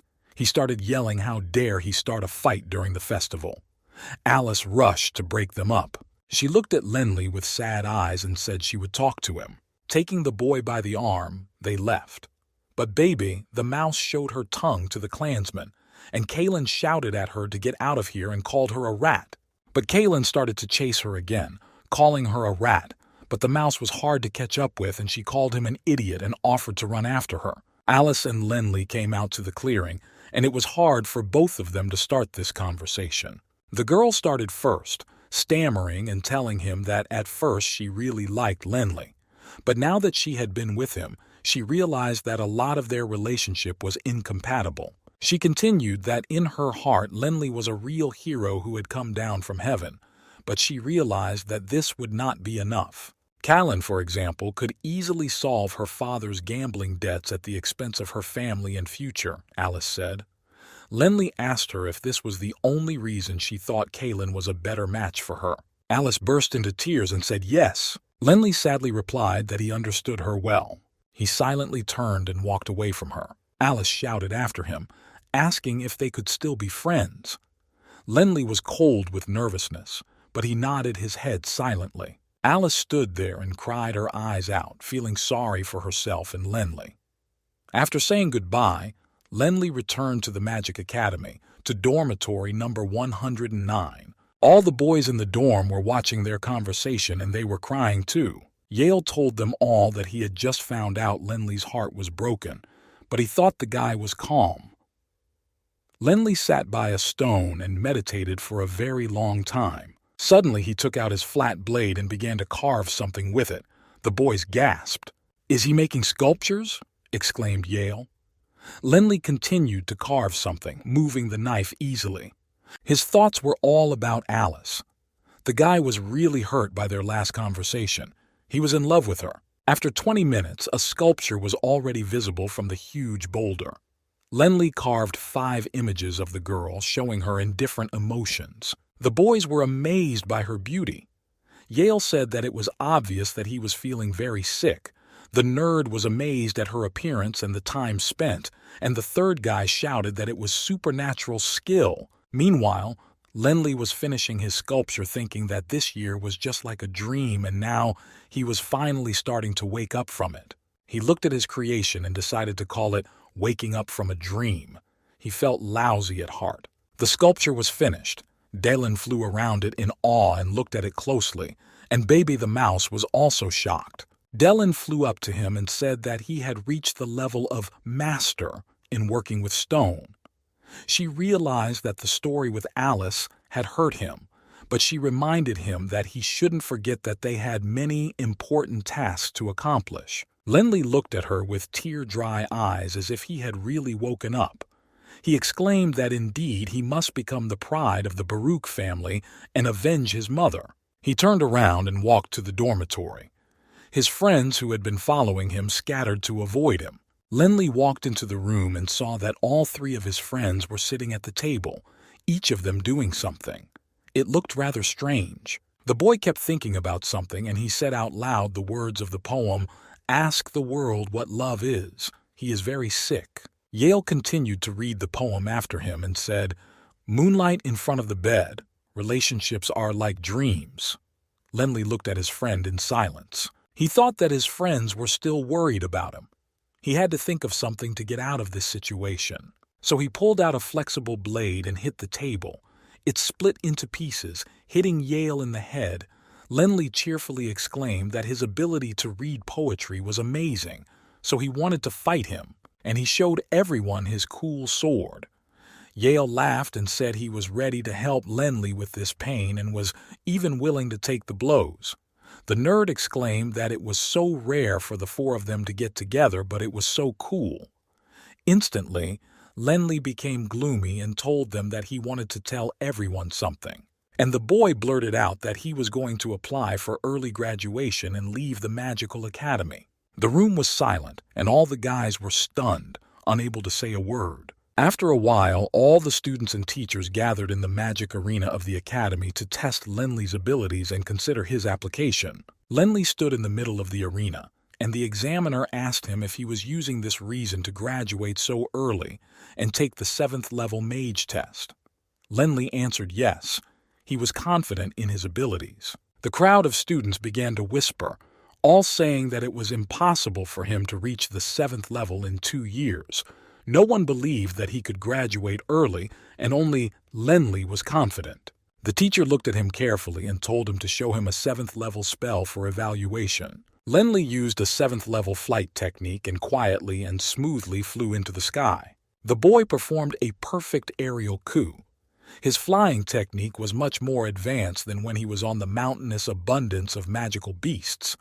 He had reached the point where he could safely move in the air. The wind elemental teacher was watching him fly, and he was amazed that Lenley's technique was better than his. The examiner asked him to show him something else from the 7th level. Lenley quickly flipped over in the air and flew over to him and tore off his hat, and the examiner came to his senses without him. He said that everything was fine. If he was able to take away even his hat without being noticed, It proved that his abilities had reached the 7th level of a magician. The examiner went to the middle of the arena and loudly told everyone that according to the rules of the academy, Lenli had passed the exam and qualified as a dual element mage and officially graduated from the academy. The crowd roared with joy. It was unheard of. Lenli stood there, feeling very proud of himself. He had worked hard to become a 7th level mage in such a short time. His friends rushed to congratulate him, and only Jean stood there thinking that, from the first day of training, he knew that this guy was no ordinary guy. In fact, he was one of the fastest students to reach the 7th level before us. Jean was not very happy about these events because he was Lenli's eternal competitor. He kept thinking that Lenli had gotten better too quickly, and even if he tried to catch up, it would be difficult because he was only at level 6. Delia stood next to him, and Jean told her that he thought there was nothing left to learn at the academy, so he would probably prepare for graduation as well and return to his family. All the students moved to celebrate at the large and luxurious hotel of Yale Dawson's family. That night, everyone was saying goodbye to him. He was graduating, which meant that he would be separated from everyone. Yale set up gorgeous tables that were bursting with the best food and drinks, and told him that, although he was leaving the academy, he asked him not to forget about the Dawson conglomerate's invitation. Lenli thanked him sincerely for everything he had done for him. Beeb, the mouse, was sitting and eating chicken legs, and Yale put a whole plate in front of her. Dellen was sitting not far from her, and she was sincerely jealous that she could eat unlike her. Meanwhile, Yale hugged Lenli and exclaimed that Lenli had finally become better than him, and now he had a live commercial. The boy laughed back because he was always thinking about money. Suddenly, a servant came into the room and handed him a letter addressed to Lenli. The boy opened the envelope and was horrified to see what he read. The letter said that his father Nog continued to search for his wife's killer. The evidence he found became clearer and clearer, and then a group with a spider's mark began to hunt him down, and he was unable to escape. Master Nog was dead, read a shocked Lenli, his pupils dilating. This letter was from Captain Hillman, where he also wrote that while they were searching for the killer, they were constantly surrounded by some mysterious people. He was lucky to come back alive, but he was badly injured. All he could do was write this letter about Nog's father. Yale asked him in shock what he was going to do now. Suddenly, the servant came back in and reported that special guests had arrived. They were the defenders of the Shining Church, and they brought a group of knights to the hotel. By the way, the leader of the Cardinals was higher in rank than even the king. Yale looked out the window and saw the knights and asked Lenli why the Cardinals came to see them. The servant replied that they were looking for Lenli. The boy turned to Lenli and explained that the leader of the Cardinals had come to see them, but Yale is the young head of the Dawson conglomerate, and he cannot intervene in his position. Lenli understood and went downstairs to see them. In the hotel lobby, knights stood in 2 rows, and in the center on the couch sat a cardinal in gorgeous white clothes. The boys came down and Yale said helpfully, "Welcome, leader of the Cardinals." Lenli remained silent and looked at him. The cardinal looked at them carefully and said that the boys could call him Guillermo. The knights who were here came from the temple. Dellen had managed to hide in the ring and whispered to Lenli that the cardinal and the bishop were the leaders of the Cardinals, and to become a leader, one must not only be famous, but must have the power of a mage of at least the 9th level. But the knights of the 7th level accompanying him were not weak either. The cardinal continued to speak.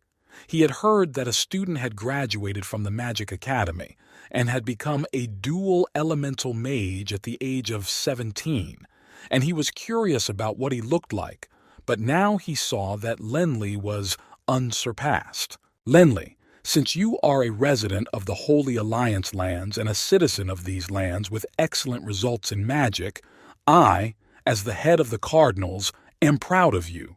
So I'm asking you, would you like to join the Holy Alliance?" Guillermo said loudly. Lenli asked himself in surprise, was he really being invited to join the Union? He could not believe his own ears. Yale quietly told Lenli that this was an unexpected but pleasant offer, because even 8th-level mages might not receive such an honor in their entire lives. What does Lenli think about this? The boy thought to himself, if he joined the Holy Alliance now, then all his actions would be restricted by the cardinals, and how would he be able to investigate the murder of his parents? He looked into the cardinal's eyes and asked if he could wait a few years for an answer, because he felt that his courage was not great enough to bear such responsibility. The cardinal could not believe what he was hearing. Had Lenli really rejected his offer? This had never happened before. Yale was shocked by what he heard and was even squealing with amazement. The cardinal thought that if they did not keep such a talented young man, and if he ever opposed the church, it would be a huge problem. And he said, "If you join us, then we will allow you to join any of the kingdoms under the Holy Alliance and grant you the title of Duke." His voice was already too loud. Yale could not understand how Lenli could refuse such wonderful conditions. Lenli calmly asked for some time to make this important decision. The knights and the cardinal gasped aloud. "He's turned it down again!" The cardinal began to lose his temper and hissed that it was not easy for him to show such leniency in this case. To which Lenli calmly replied that he promised not to join any of the 4 empires or the Dark Alliance until he had made a decision and reported it. The cardinal was surprised and laughed. This was the kind of conversation he liked. He asked Lenli to remember his words, for he would be waiting for news from him, and all the knights left with him. Yale, who was holding on with the last of his strength, fell to the floor. He was almost unconscious. He was scared to death. Lenli's friends who overheard the whole conversation said that it seemed to be very important for the cardinal to get Lenli to join the Holy Union. Lenli listened to them and thought about it. Then he explained to the boys that the most important thing for him today was to find someone who had a spider tattoo and nothing else.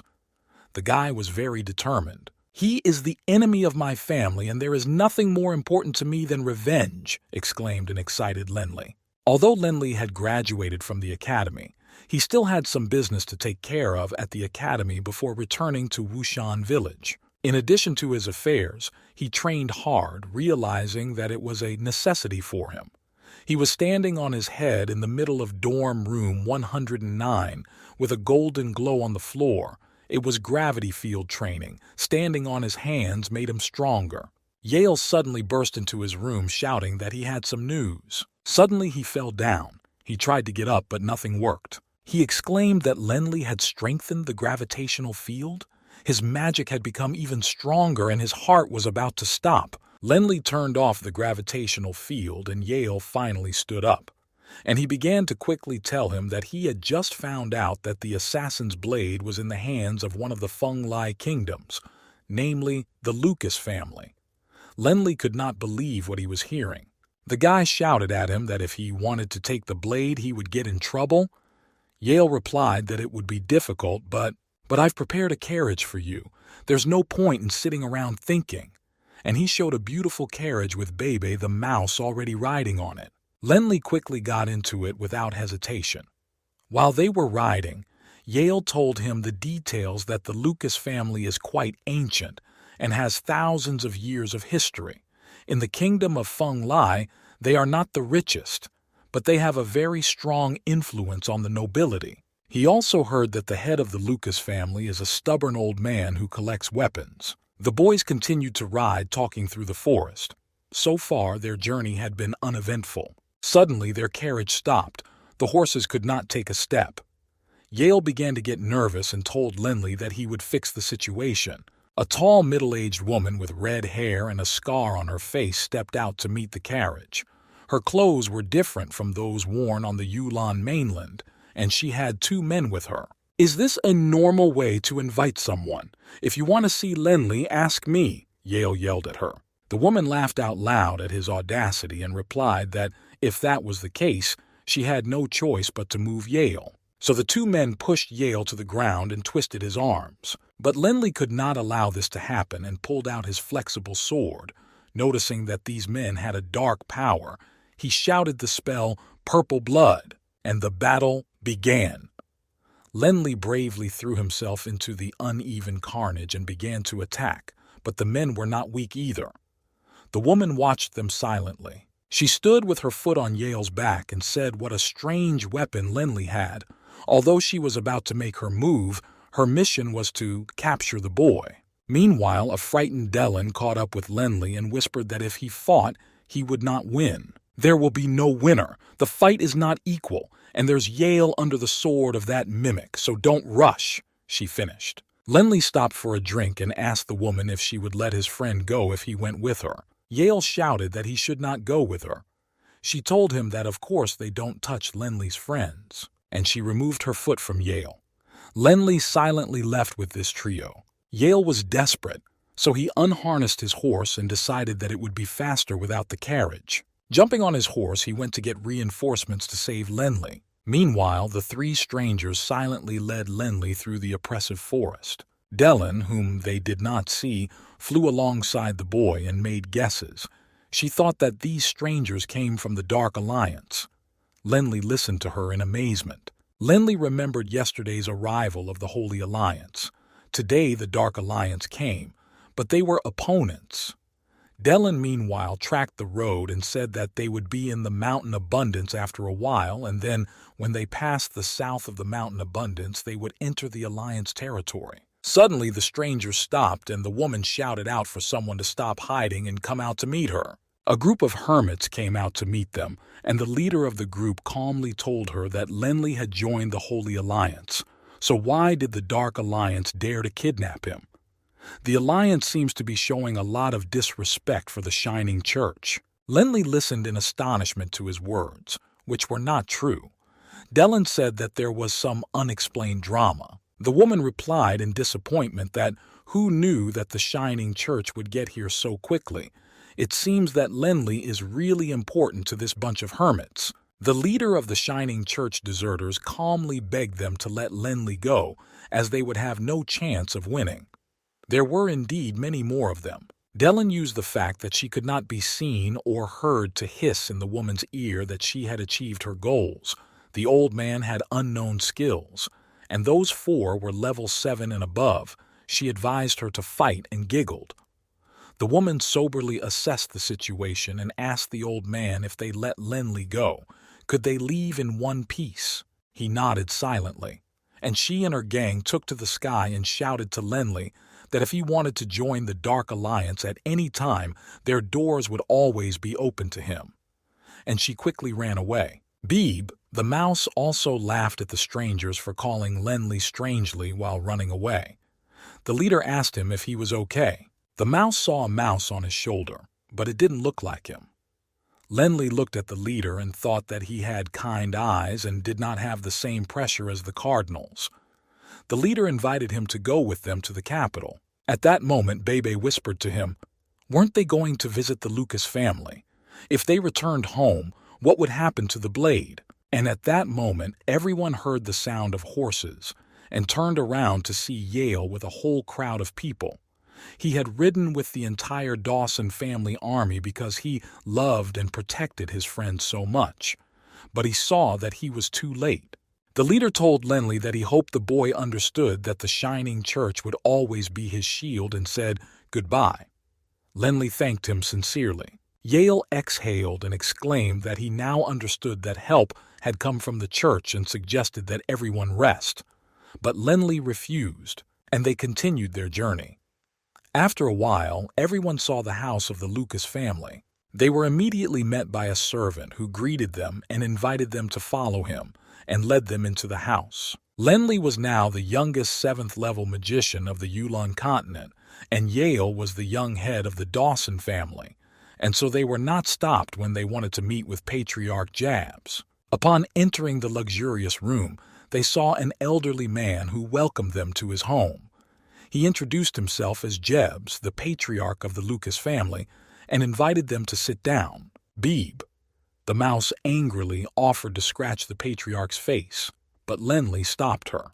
He told the patriarch that they had a favor to ask of him. The patriarch listened attentively and said, "You want to get the killer's blade." He seemed to know everything. Lenly exclaimed that that was right. The Baruch family has a 5,000-year history, and their trophy killer's blade was lost, Their whole family was trying to find it, so could you. The patriarch stopped him again. He explained that collecting weapons was his hobby, and the assassin's blade was one of his favorite pieces in the collection, and he had even been offered a large sum of money, but he had not sold it. Lenli exclaimed that he was ready to buy it for a good price. The patriarch took a sip of tea and said, 600,000. The boys almost lost their minds from what they heard. Lenli mentally repeated this crazy figure, and Dellen said that it was still quite cheap for such a thing. The guy sharply replied that even if he sold all his crystals, he could earn a few thousand, but he didn't have that kind of money. Yale thought that if he offered such a sum, Lenli would not take it. He knew his friend's temper. And then an idea came to Lenli's mind, and he shouted to Lenli that he had a sculpture that could be sold. He couldn't believe his ears. "Are you talking about the same one?" Yale asked him, surprised. "Yes, the one I created in memory of my feelings for Alice, and I decided to sell it," Yale Lenli answered decisively. Yale, like a fool, asked him again if he was sure he wanted to sell it. Meanwhile, Dellen said that it would be really better, after all. She would not remind you of that pain every time your eyes look at her, and at the same time, everyone would see the flat blade technique. Lenli turned to Jebs and said loudly that he had found a way to pay the full amount and he would hand over the money as soon as possible. Aide Lenli asked not to sell the blade to anyone during this time. Jebs nobly assured him that even if he was offered 2 million gold coins, he would not sell it. Lenli thanked him profusely. He ran with Yale and asked him on the way if he could help him contact the curator of the Prue Gallery. Yale contacted the gallery curator, who was overjoyed that Lenli had agreed to sell one of his sculptures. He exclaimed that as soon as he looked at it, he felt deep feelings because it conveyed so many emotions. It will be sold for a great price. Yale looked at him and thought that his feelings were just thoughts of money. The curator told Lenli that for such a sculpture the gallery would not even charge him to participate in the auction that was about to begin for it, and he even came up with a place where it would stand. Meanwhile, in the garden, Debs, Alice, and Kaylin spent time together sitting by the pool and kicking the water. Kaylin said he proposed to celebrate their wedding next year right at the Yulan festival. He continued to persuade her, telling her that next year would be the 10,000th year of the Yulan calendar, and it was perfect for a wedding celebration, and she cheerfully agreed. Kaylin added that he had recently heard about a famous sculptor and suggested that they go to an auction together. They started to get ready to go to the Prue Gallery, the most famous sculpture gallery in Yulan. Alice put on a beautiful long pink dress and styled her hair, and Callan put on a weekend suit. When he arrived at the gallery, he was surprised by the large number of people. Suddenly, Alice's eyes were drawn to the familiar silhouettes in a sculpture standing nearby. She began to look closely. As she got closer, she was horrified to see a sculpture depicting herself in 5 emotions.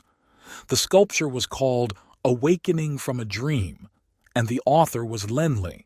Strange men stood next to her, and one of them told her that the author of this sculpture was named Lenli. He was a graduate of the Magic Academy. He was only 17 years old, but the guy was already a 7th-level magician and a genius of the entire Yulan continent, and maybe the greatest in its history. The girl could not make a sound from the impression. She remembered Lenli and realized that this was their last story and burst into tears. Kaylin, who came up later, saw the sculpture and turned blue with anger and began to send curses in Lenli's direction. Suddenly, his father approached them and said that he had heard that a beautiful sculpture was exhibited in this gallery, and the whole family had come to admire it, but he had not thought that Alice would be there. Kaylin came over and whispered about the situation. The boy emotionally exclaimed that this sculpture would make a mockery of their family and asked his father to destroy it. The father assured him that he knew what to do. He ordered his son to bring men with blades to disfigure it, and the boy brought such thugs in 10 minutes. The father ordered them to destroy the sculpture by pointing to Lenli's creation, and in front of everyone's eyes, a crowd of unknown men rushed to the sculpture to destroy it. All the spectators raised their eyes and screamed, and the sculpture was surrounded by masked men with blades. But then someone from the crowd cast a stopping magic that hit the bodies of the men and threw them all away from the sculpture. It was the king of the kingdom, he shouted. How dare they do this outrage on the territory of his kingdom? Call the guards and seize them, he ordered. Kalen looked on in horror and realized that now the blame would fall on their family. Meanwhile, the king ordered the auction of the sculpture to begin. His father reassured him that he would support Kalen at the auction. The boy thanked him, but believed that it would not be a problem for their family to get it, and then they would destroy it. A large crowd gathered in the lobby of the Prue Gallery, where a beautiful large sculpture of Lenli stood in the center. Everyone stood and admired it until it became someone's property. The king went up to a VIP seat where he was greeted by Maya, the curator of the gallery, and thanked him for keeping this beautiful sculpture intact. He asked the curator which of these people was Lenli. But Maya replied that Lenli was in the VIP room, and he would call him in a moment, but the king demanded to see the famous guy in person. Maya brought the king to the room and called Lenli to greet the king. Lenli was very sad. He didn't like to sell his sculptures in which he put his emotions and soul, and this time the sculpture meant his first feelings. He went out and bowed and greeted the king. The king looked at him in surprise and asked him if he was the youngest 7th-level dual elemental magician. "You are so young and promising. Do you want to join Feng Lai's royal army?" the king asked Lenli. But again, Lenli declined the invitation because he wanted to think about it before answering. Bebe the mouse thought that her boss was crazy. He had rejected the king's offer. The king coughed in surprise and explained in surprise that no one had ever turned down his personal invitations. To fill the awkward pause, he turned to Yale and asked how his father was doing. Yale bowed and thanked him for his interest, and said that thanks to the king, his father was doing well. Suddenly, the front door opened and Cardinal Guillermo himself came in, dressed in gorgeous white clothes. The Mayan curator greeted him and thanked him for coming on time, showing him that the king was already here. Cardinal Guillermo looked at the crowd and said with satisfaction that he had brought a lot of nobility to the auction today, so the awakening from sleep would go for a good price. Everyone was in a good mood.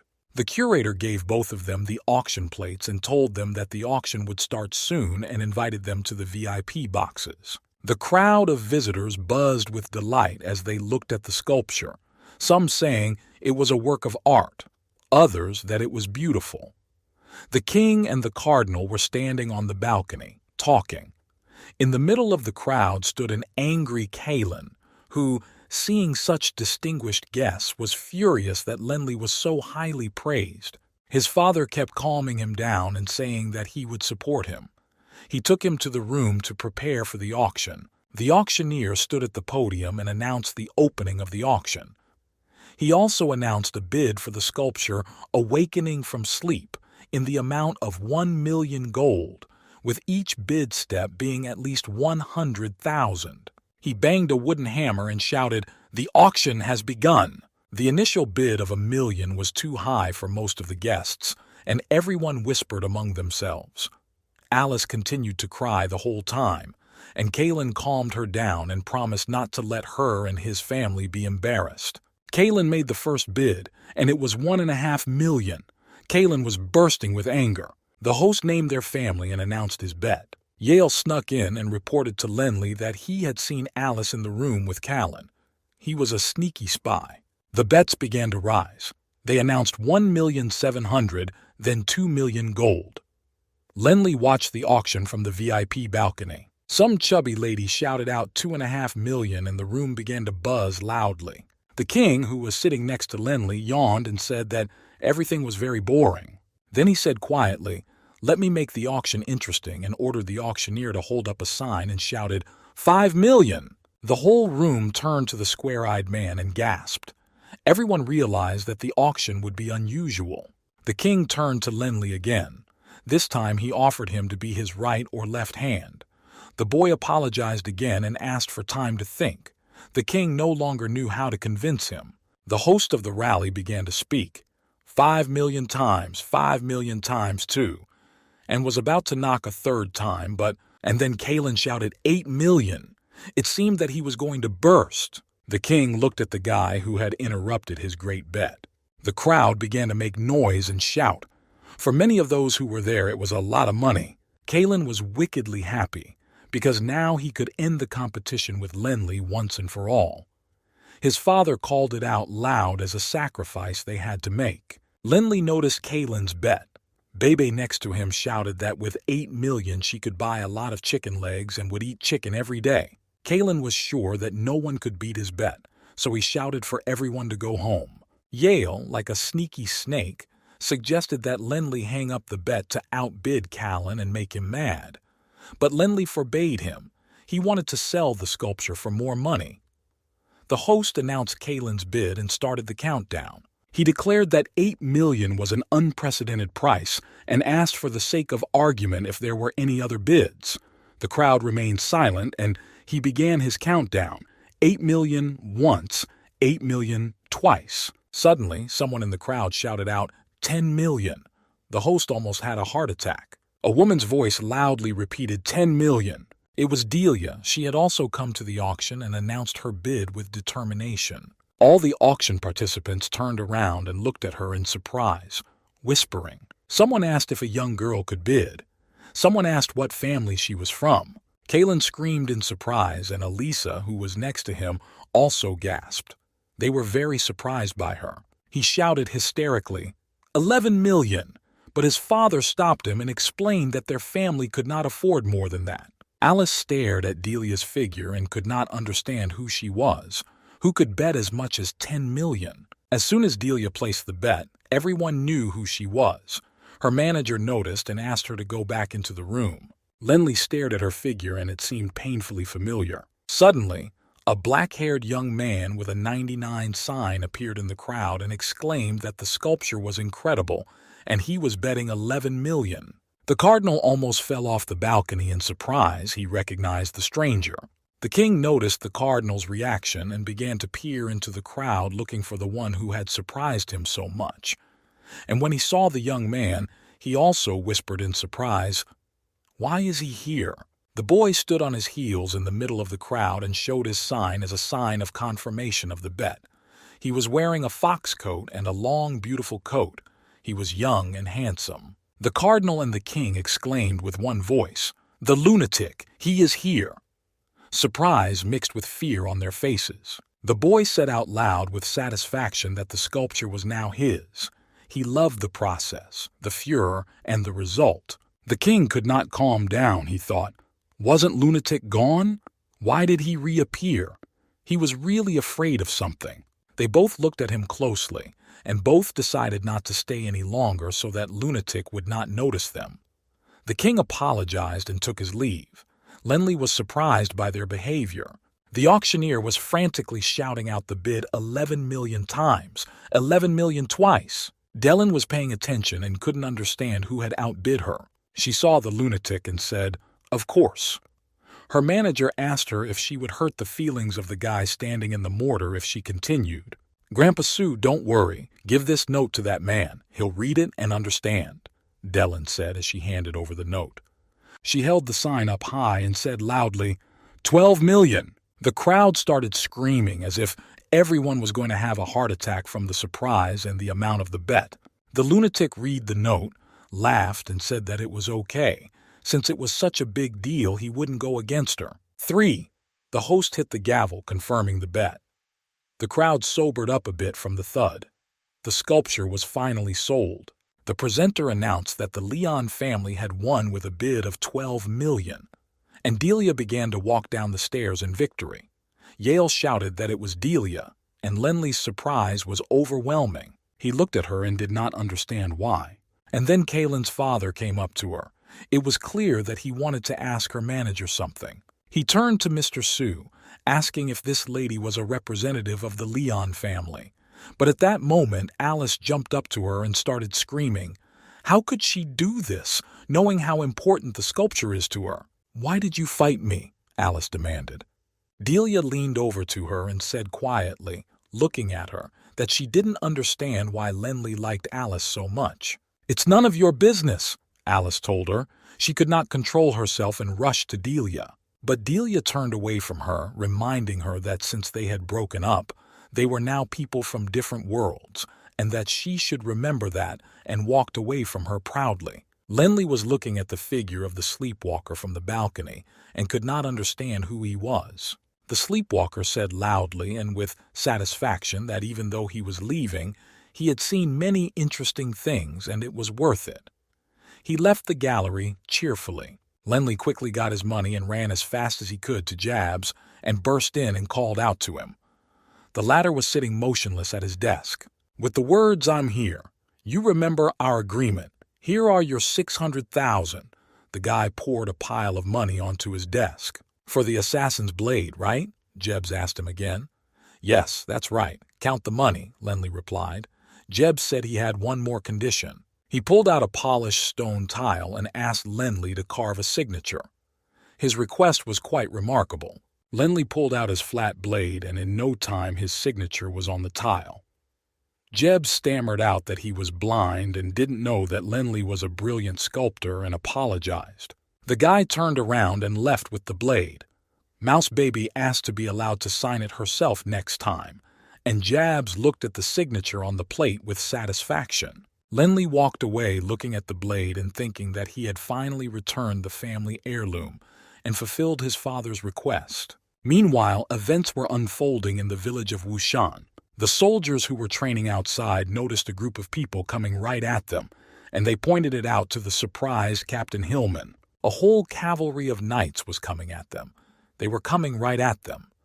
But it was impossible to see who was riding. Suddenly, a familiar voice shouted, "Uncle Hillman, I'm back!"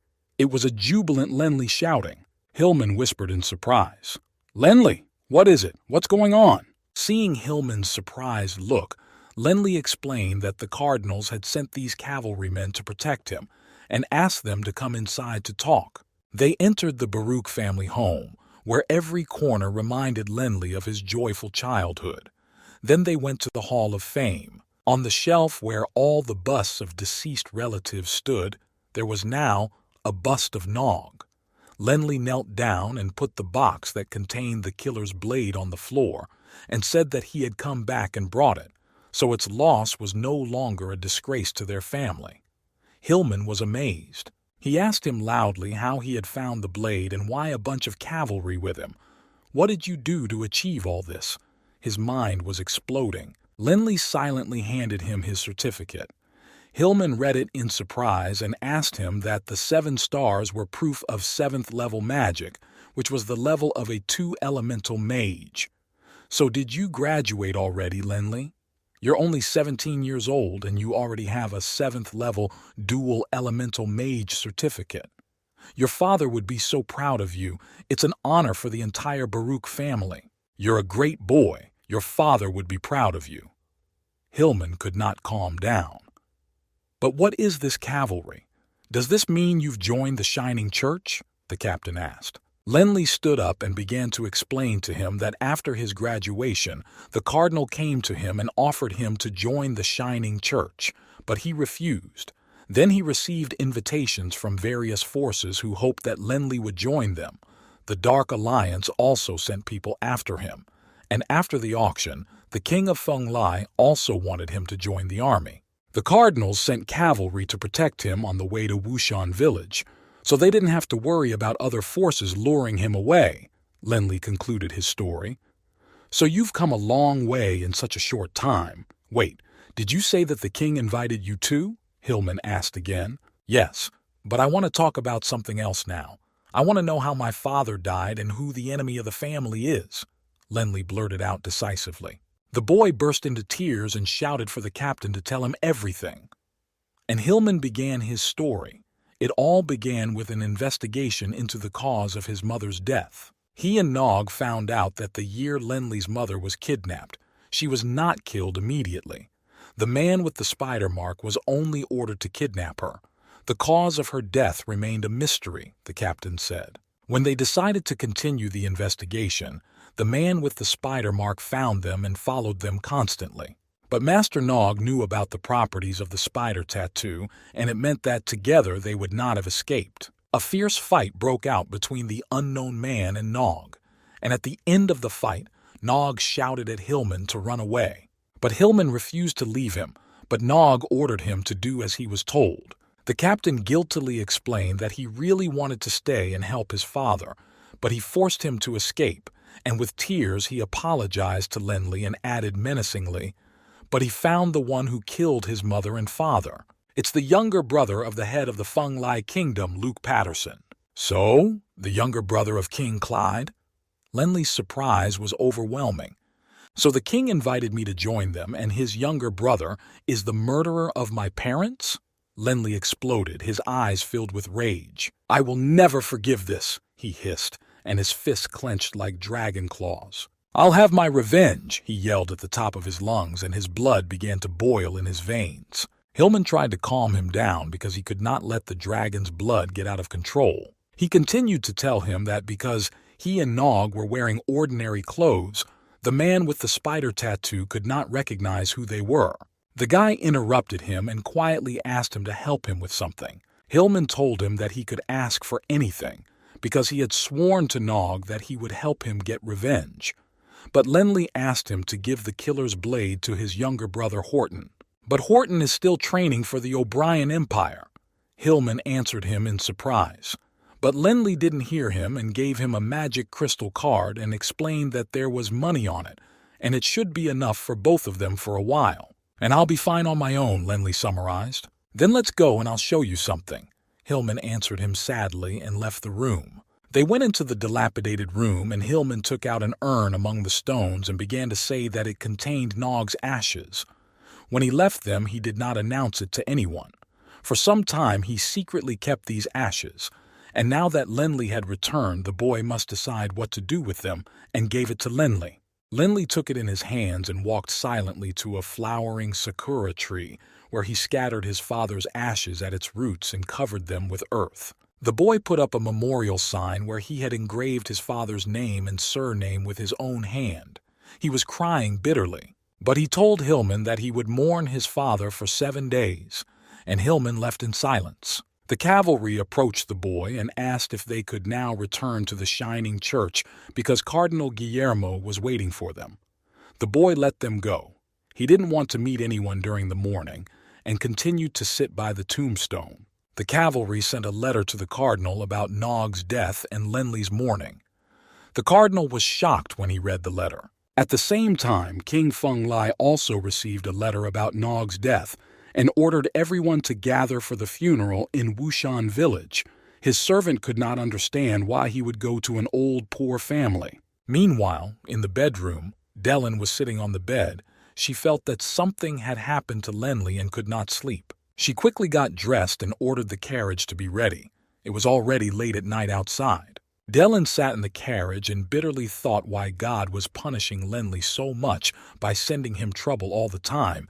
He must be strong. The news of Nog's death spread throughout Wushan village, and people were shocked and desperate. Lenli, while mourning, remembered how he and his father were in the ancestral hall. At that time, his father tested him for dragon blood and told him their family secret, and Lenli remembered everything in detail.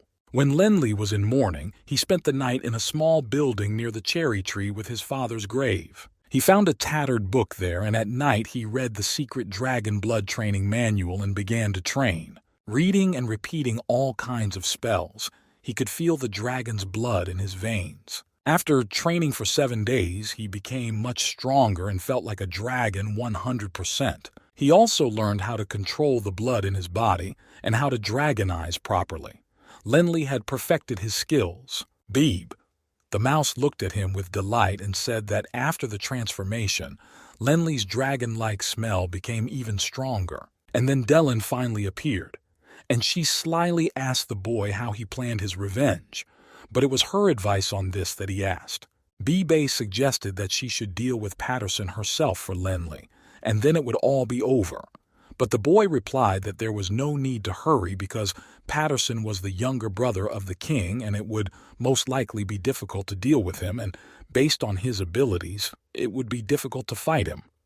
Dellen noticed that Lenli began to speak like an adult thinking person. After analyzing all the circumstances, Dellen said that it was not a good idea to ask someone for help, But the Shining Church appreciated Lenly, and so it would not be a big problem to get close to Patterson.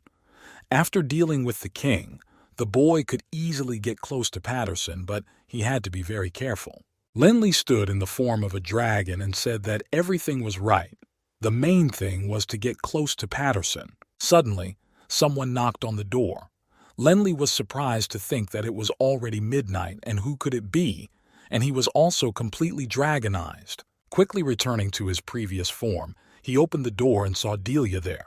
He was very surprised. Delia looked into his eyes and finally calmed down. Lenly was alive and well. She told him that she had heard that Nog's father had died, but seeing him alive finally calmed her down. Lenly thanked her for her experience and asked if she needed anything. Delia smiled and said that she could just come and see him, but there was something else. And she began to say that there were only 8 months left until the end of the decade, according to the Yulon calendar. On the Yulon mainland, there is always a festival on the first day of the year, and Leon's family orders her to return to her family before the festival starts. The kingdom of Yulon is very far away from the Holy Union, and this journey will probably take about a year. And tomorrow, she will go to her family, Delia whispered sadly. So we probably won't be able to see each other for a very long time, maybe never. Delia could not stand it and burst into tears. Lenly was shocked by her story. They both stood there in silence, and the room was completely silent. Well, then I guess I'll go, she said quietly. Lenly asked her if he could hug her before she left. Dylan was silent, so he silently walked over to her and hugged her. She was an important person to him and had done many good things for him. The girl was touched and thanked Lenly for everything, and she became a little happy. But Baby the Mouse hissed that no one could touch her boss. Dylan turned around and quietly walked across the courtyard to her carriage. The boy stood there and silently watched her go. He was distracted from his sad thoughts by Bebe, who was screaming that she wanted to hug him too. The guy threw a towel at her and told her to go to bed. He was in a bad mood. After 7 days of mourning, Lenly returned to the Shining Church with the cavalry. Guillermo personally came out to meet him and asked if he had considered joining them. Lenly hesitated for a moment and told him that he was still very young, but he planned to serve the king, he said with all his might.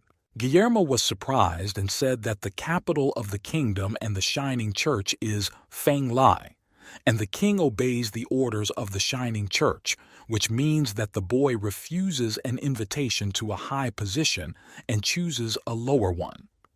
Lenly told him that he understood, but the cardinal thought to himself that it was not so important. The main thing was that Lenly had decided to join the Shining Church. V put his hands on his shoulders and kindly said that this was a very important decision, and now he was considered part of their church, and asked if Lenly had studied spells above the 7th level. Lenly replied that he hadn't studied such spells, but had learned the technique of flying through the principles of magic at the academy. Guillermo told him that the technique was not that complicated, and that the fact that he learned it by hovering was also good. But he reassured him and promised to get books on air and earth magic. The boy was amazed because it would be a great gift. He told the cardinal that he had once read a description of the power of the wind element in a book that said that the power of magic increases with level, especially single-target spells, and that it was the best of the elements. The 9th level spell, Wasteland Destruction, and the forbidden spell, Spatial Rift, proving it. He thanked Lord Guillermo, and Dylan, who was sitting in the ring, squeaked out that Lenly was very lucky. Guillermo smiled and told him to wait until they returned to Fen Lai, and he would immediately order Clyde to make Lenly a marquis and provide him with a large house. As he was getting dressed, Guillermo added that Lenly should concentrate on his training and not think about trifles. And then, in 50 years, the Shining Church would have another strong, saint-level magician. Lenly listened to him and thought that 50 years was a very long time. He would not be able to avenge his father and find out his mother's whereabouts. Meanwhile, in the palace hall of Feng Lai City, all the residents and nobles gathered, and King Clyde stood in the middle of the stage. He announced to everyone that today the king had important news for everyone, and Clyde announced that from now on, The youngest dual elemental mage in all of Yulan would be Lenli, and he would now serve their country. Lenli stood in front of him on one knee. He was very handsome and dressed in a festive outfit. The king put a sword on his shoulder and announced that Lenli Baruch was promoted to the rank of Marquis. Beeb the mouse, who was hiding under a cloak, looked at the sword in shock and grumbled, "How dare the king put a sword on her boss?" Lenli reassured her that it was just a ceremony. The king loudly thanked Lenli for his service to the kingdom and appointed him court magician, which he was very happy about. Lenli thanked him sincerely, and the hall was silent. And then the king noticed that his servants were whispering, and he asked them what their problems were or if anyone would not like his decision. Everyone fell silent in an instant. He turned to Lenli again, telling him that he could not return to Dawson's conglomerate and that he had prepared a nice, quiet house for him. Lenli again thanked him sincerely. Suddenly, someone's luxurious carriage pulled up outside the castle. A stranger came into the hall and said, "Who is this Lenli, whom my brother has awarded the title of Marquis?" And Lenli saw King Patterson's brother. He realized that this was the king's younger brother and the murderer of his unfortunate parents. Beeb the mouse also heard all this and understood everything, and screaming, she rushed towards Patterson, and Lenli barely managed to stop her. But because she was invisible to him, only some unknown wind blew past Pattinson. "It's not time yet," Lenli whispered quietly to her, holding the hysterical girl by the tail. And he went to get into his new carriage. After a while, he arrived at the luxurious small castle that the king had given him as a new marquis. On the threshold of the castle, maids stood and greeted him. Bebe looked and wondered how big the castle was. "It looks like Clyde spoils you a lot." Dellen giggled from her ring. Lenli told her that the things in front of him belonged to his enemy, and he would not forget his goals. Suddenly, he saw Kalen's father. He came up and greeted him. The man began to congratulate the boy and told him what a coincidence it was, because their family mansion was also on the same street and not far from Lenli's house, and so he should definitely come to visit them. Lenli was very surprised that the Debs mansion was right next door. Kalen's father continued that Lenli's house was much bigger than theirs, and that the king used to stay here all the time.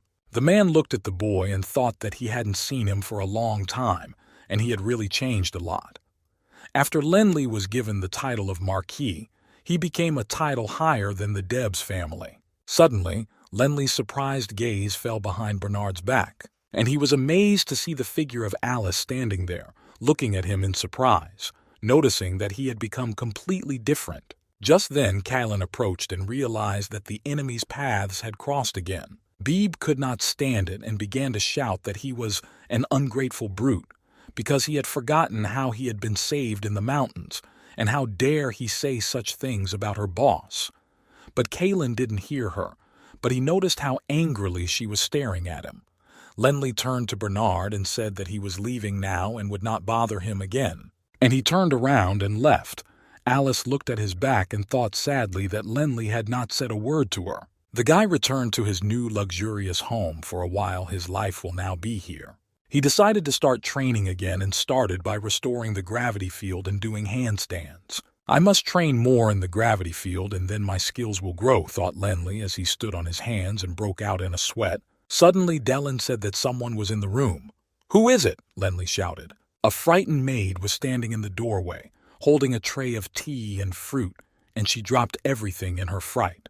When she came to her senses, she greeted him with a bow and explained that she was doing her job and brought him something to eat. Lenli was surprised to pick up the fallen apple. He had completely forgotten that he now had a servant. "Well, if there's nothing else important, then don't bother me and you can go," replied Lenli to the maid. And screaming, the baby went outside to train. Lenli flew out the window. He took out his new sword and continued to train hard to learn how to manifest his purple dragon blood faster. He swung that sword like a madman, increasing his speed each time, and the sound of its slashing could be heard in the air. Then he began to chop stones with all his might, which flew into the gravel around him. Pausing for a moment, he shifted his grip on his sword, thinking that purple blood was an unusual weapon. Depending on its aura, The blade could really become flexible or hard as stone. And then he noticed someone's figure behind the lantern. It was the frightened maid again, afraid to say a word. She stammered and said that the cardinals had come to see the master, and they wanted to see him. Lenli was surprised because he was not expecting them and his training was interrupted again. Angry, he left, leaving the maid to collect her emotions. When he entered the room, he saw Guillermo sitting there drinking a cup of coffee. When he saw the boy, he said that he had heard that he had gotten a good job in recent days. Lenli looked at him in surprise because he didn't expect to see him here. And Guillermo continued that the guy was either training or making sculptures, and he actually missed that kind of leisure time and even envied him. He continued that although art has a high price, the value of a person is determined by his or her abilities. The Debs family, who live not far away, is richer than he is, but also weaker. So he ordered his guard to open the wooden box he was holding. The guard obeyed the order, and Lenli saw in the box 2 huge books, beautifully bound in gold. Guillermo commented on his surprise, for he had said that he would give him books on higher-level spells. These 2 books are on the elements of fire and earth, and they are yours now. They are real volumes of higher-level magic, Guillermo replied. Lenli couldn't get over his shock. He thought it would be great. Spells and spell-casting techniques are very important, and even with great mental strength without knowledge, it is impossible to cast a high-level spell. Guillermo looked at the boy with satisfaction and wished him success in improving his skills. The boy got down on one knee and thanked the cardinal for such a valuable gift, to which the cardinal laughed and explained that marquises do not kneel. The cardinal left the large group of soldiers and went about his business. Dellen emerged from the ring and enthused that now that these wonderful books of Lenli's were available, it would not take long to learn new, powerful spells. "We're even closer to our goal," the girl kept saying. Lenli told her that it was true, but she shouldn't lose her focus because Patterson was the king's younger brother and he wouldn't get away with killing him. Beeb, the mouse, started screaming at this point because she heard that Patterson wanted to visit Lenli. Lenli took her in his arms and calmed her down, explaining that Patterson was in charge of the king's finances and was just paying a visit for show. Suddenly, an unknown blast wave hit Lenli's body. He could not understand who was next to him. He ran outside and could not understand what was happening. Lenli saw smoke where the cardinal's soldiers had been standing and couldn't believe that the cavalry, which consisted of 5th-level mages, had been defeated by someone so easily. Dellen shouted at the boy to stay away from the smoke and close his eyes. He was some kind of unusual guy, and Lenli decided to dive into the water of the pond next to the house. While he was bubbling in the water, he wondered what this strange smoke was and what kind of magic it was. The whole sky above the lake was covered with black smoke, and the unfamiliar warriors were already here. One of the black warriors suddenly appeared in the smoke. He had a skeletal face and his entire outfit was black. Lenli was lying at the bottom of the lake and saw it all. He counted 5 strangers in black, but he did not know who they were because he had never seen them. He remembered that the church guards who were guarding him were level 5, but they could not do anything against these strangers. Dellen emerged from the ring and explained to him that the knights were most likely killed by hypnosis magic, and so they were unable to use the battle aura to protect themselves from the smoke in time. Lenli thought that he had to be very careful. After all, he would meet the same fate as the guards. Meanwhile, one of the strangers shouted that he should kill Lenli at any cost. Hearing this, Lenli decided to join the battle, but to take the form of a dragon. His dragonization began. Turning into a dragon, he flew out of the lake with a roar. The strangers did not expect to see a dragon here. The boy caught up with one of the strangers and struck the first blow, being in the body of a dragon. His striking power increased several times. His hands, which turned into dragon claws, tore the strangers apart one by one, his incredible fury helping him to keep up the pace. Watching the black strangers fall one by one, the boy deliberately tore his arm open. The last of the 5 strangers looked at the whole trash and could not believe how this was possible. The information they had been given about Lenli was a lie. Lenli stopped in mid-air for a moment, and it was clear that a new plan of action was ready. One of the black warriors shouted the blade spell, and they instantly received weapons. Lenli also wasted no time in casting a spell of jade armor on himself just in case. He looked at the strangers and thought that most of them were level 8 warriors, so his armor should be enough for the fight. With the spell Purple Blood, he activated the action of the flexible sword, and it glowed with purple light. And he took off to attack the last 3 soldiers, dashingly slashing and piercing their bodies in mid-air. He moved through the air with ease, delivering deadly blows, and the warriors fell to the ground one by one. The last warrior looked at his companions and shouted in horror that, indeed, this sword was very sharp and fast. Lenli noticed him and started his hunt again. Dellen whispered in his ear, "To strengthen the purple blood Vata, Lenli needs to use the dragon blood aura, but activating the dragon blood aura is not as fast as activating wind element magic." The last warrior flew into the air and shouted that Lenli was stronger than they thought, and since he had joined the Shining Church, he must be eliminated. Flying as close to the boy as possible, he shouted, "Shine!" Lenli looked into his eyes in surprise and thought it must be the magic of hypnosis, and the boy began to fall helplessly, losing his height. The black warrior was laughing with satisfaction to the whole sky. It seemed to him that everything had worked out. And then something incredible happened that surprised them both. Beeb.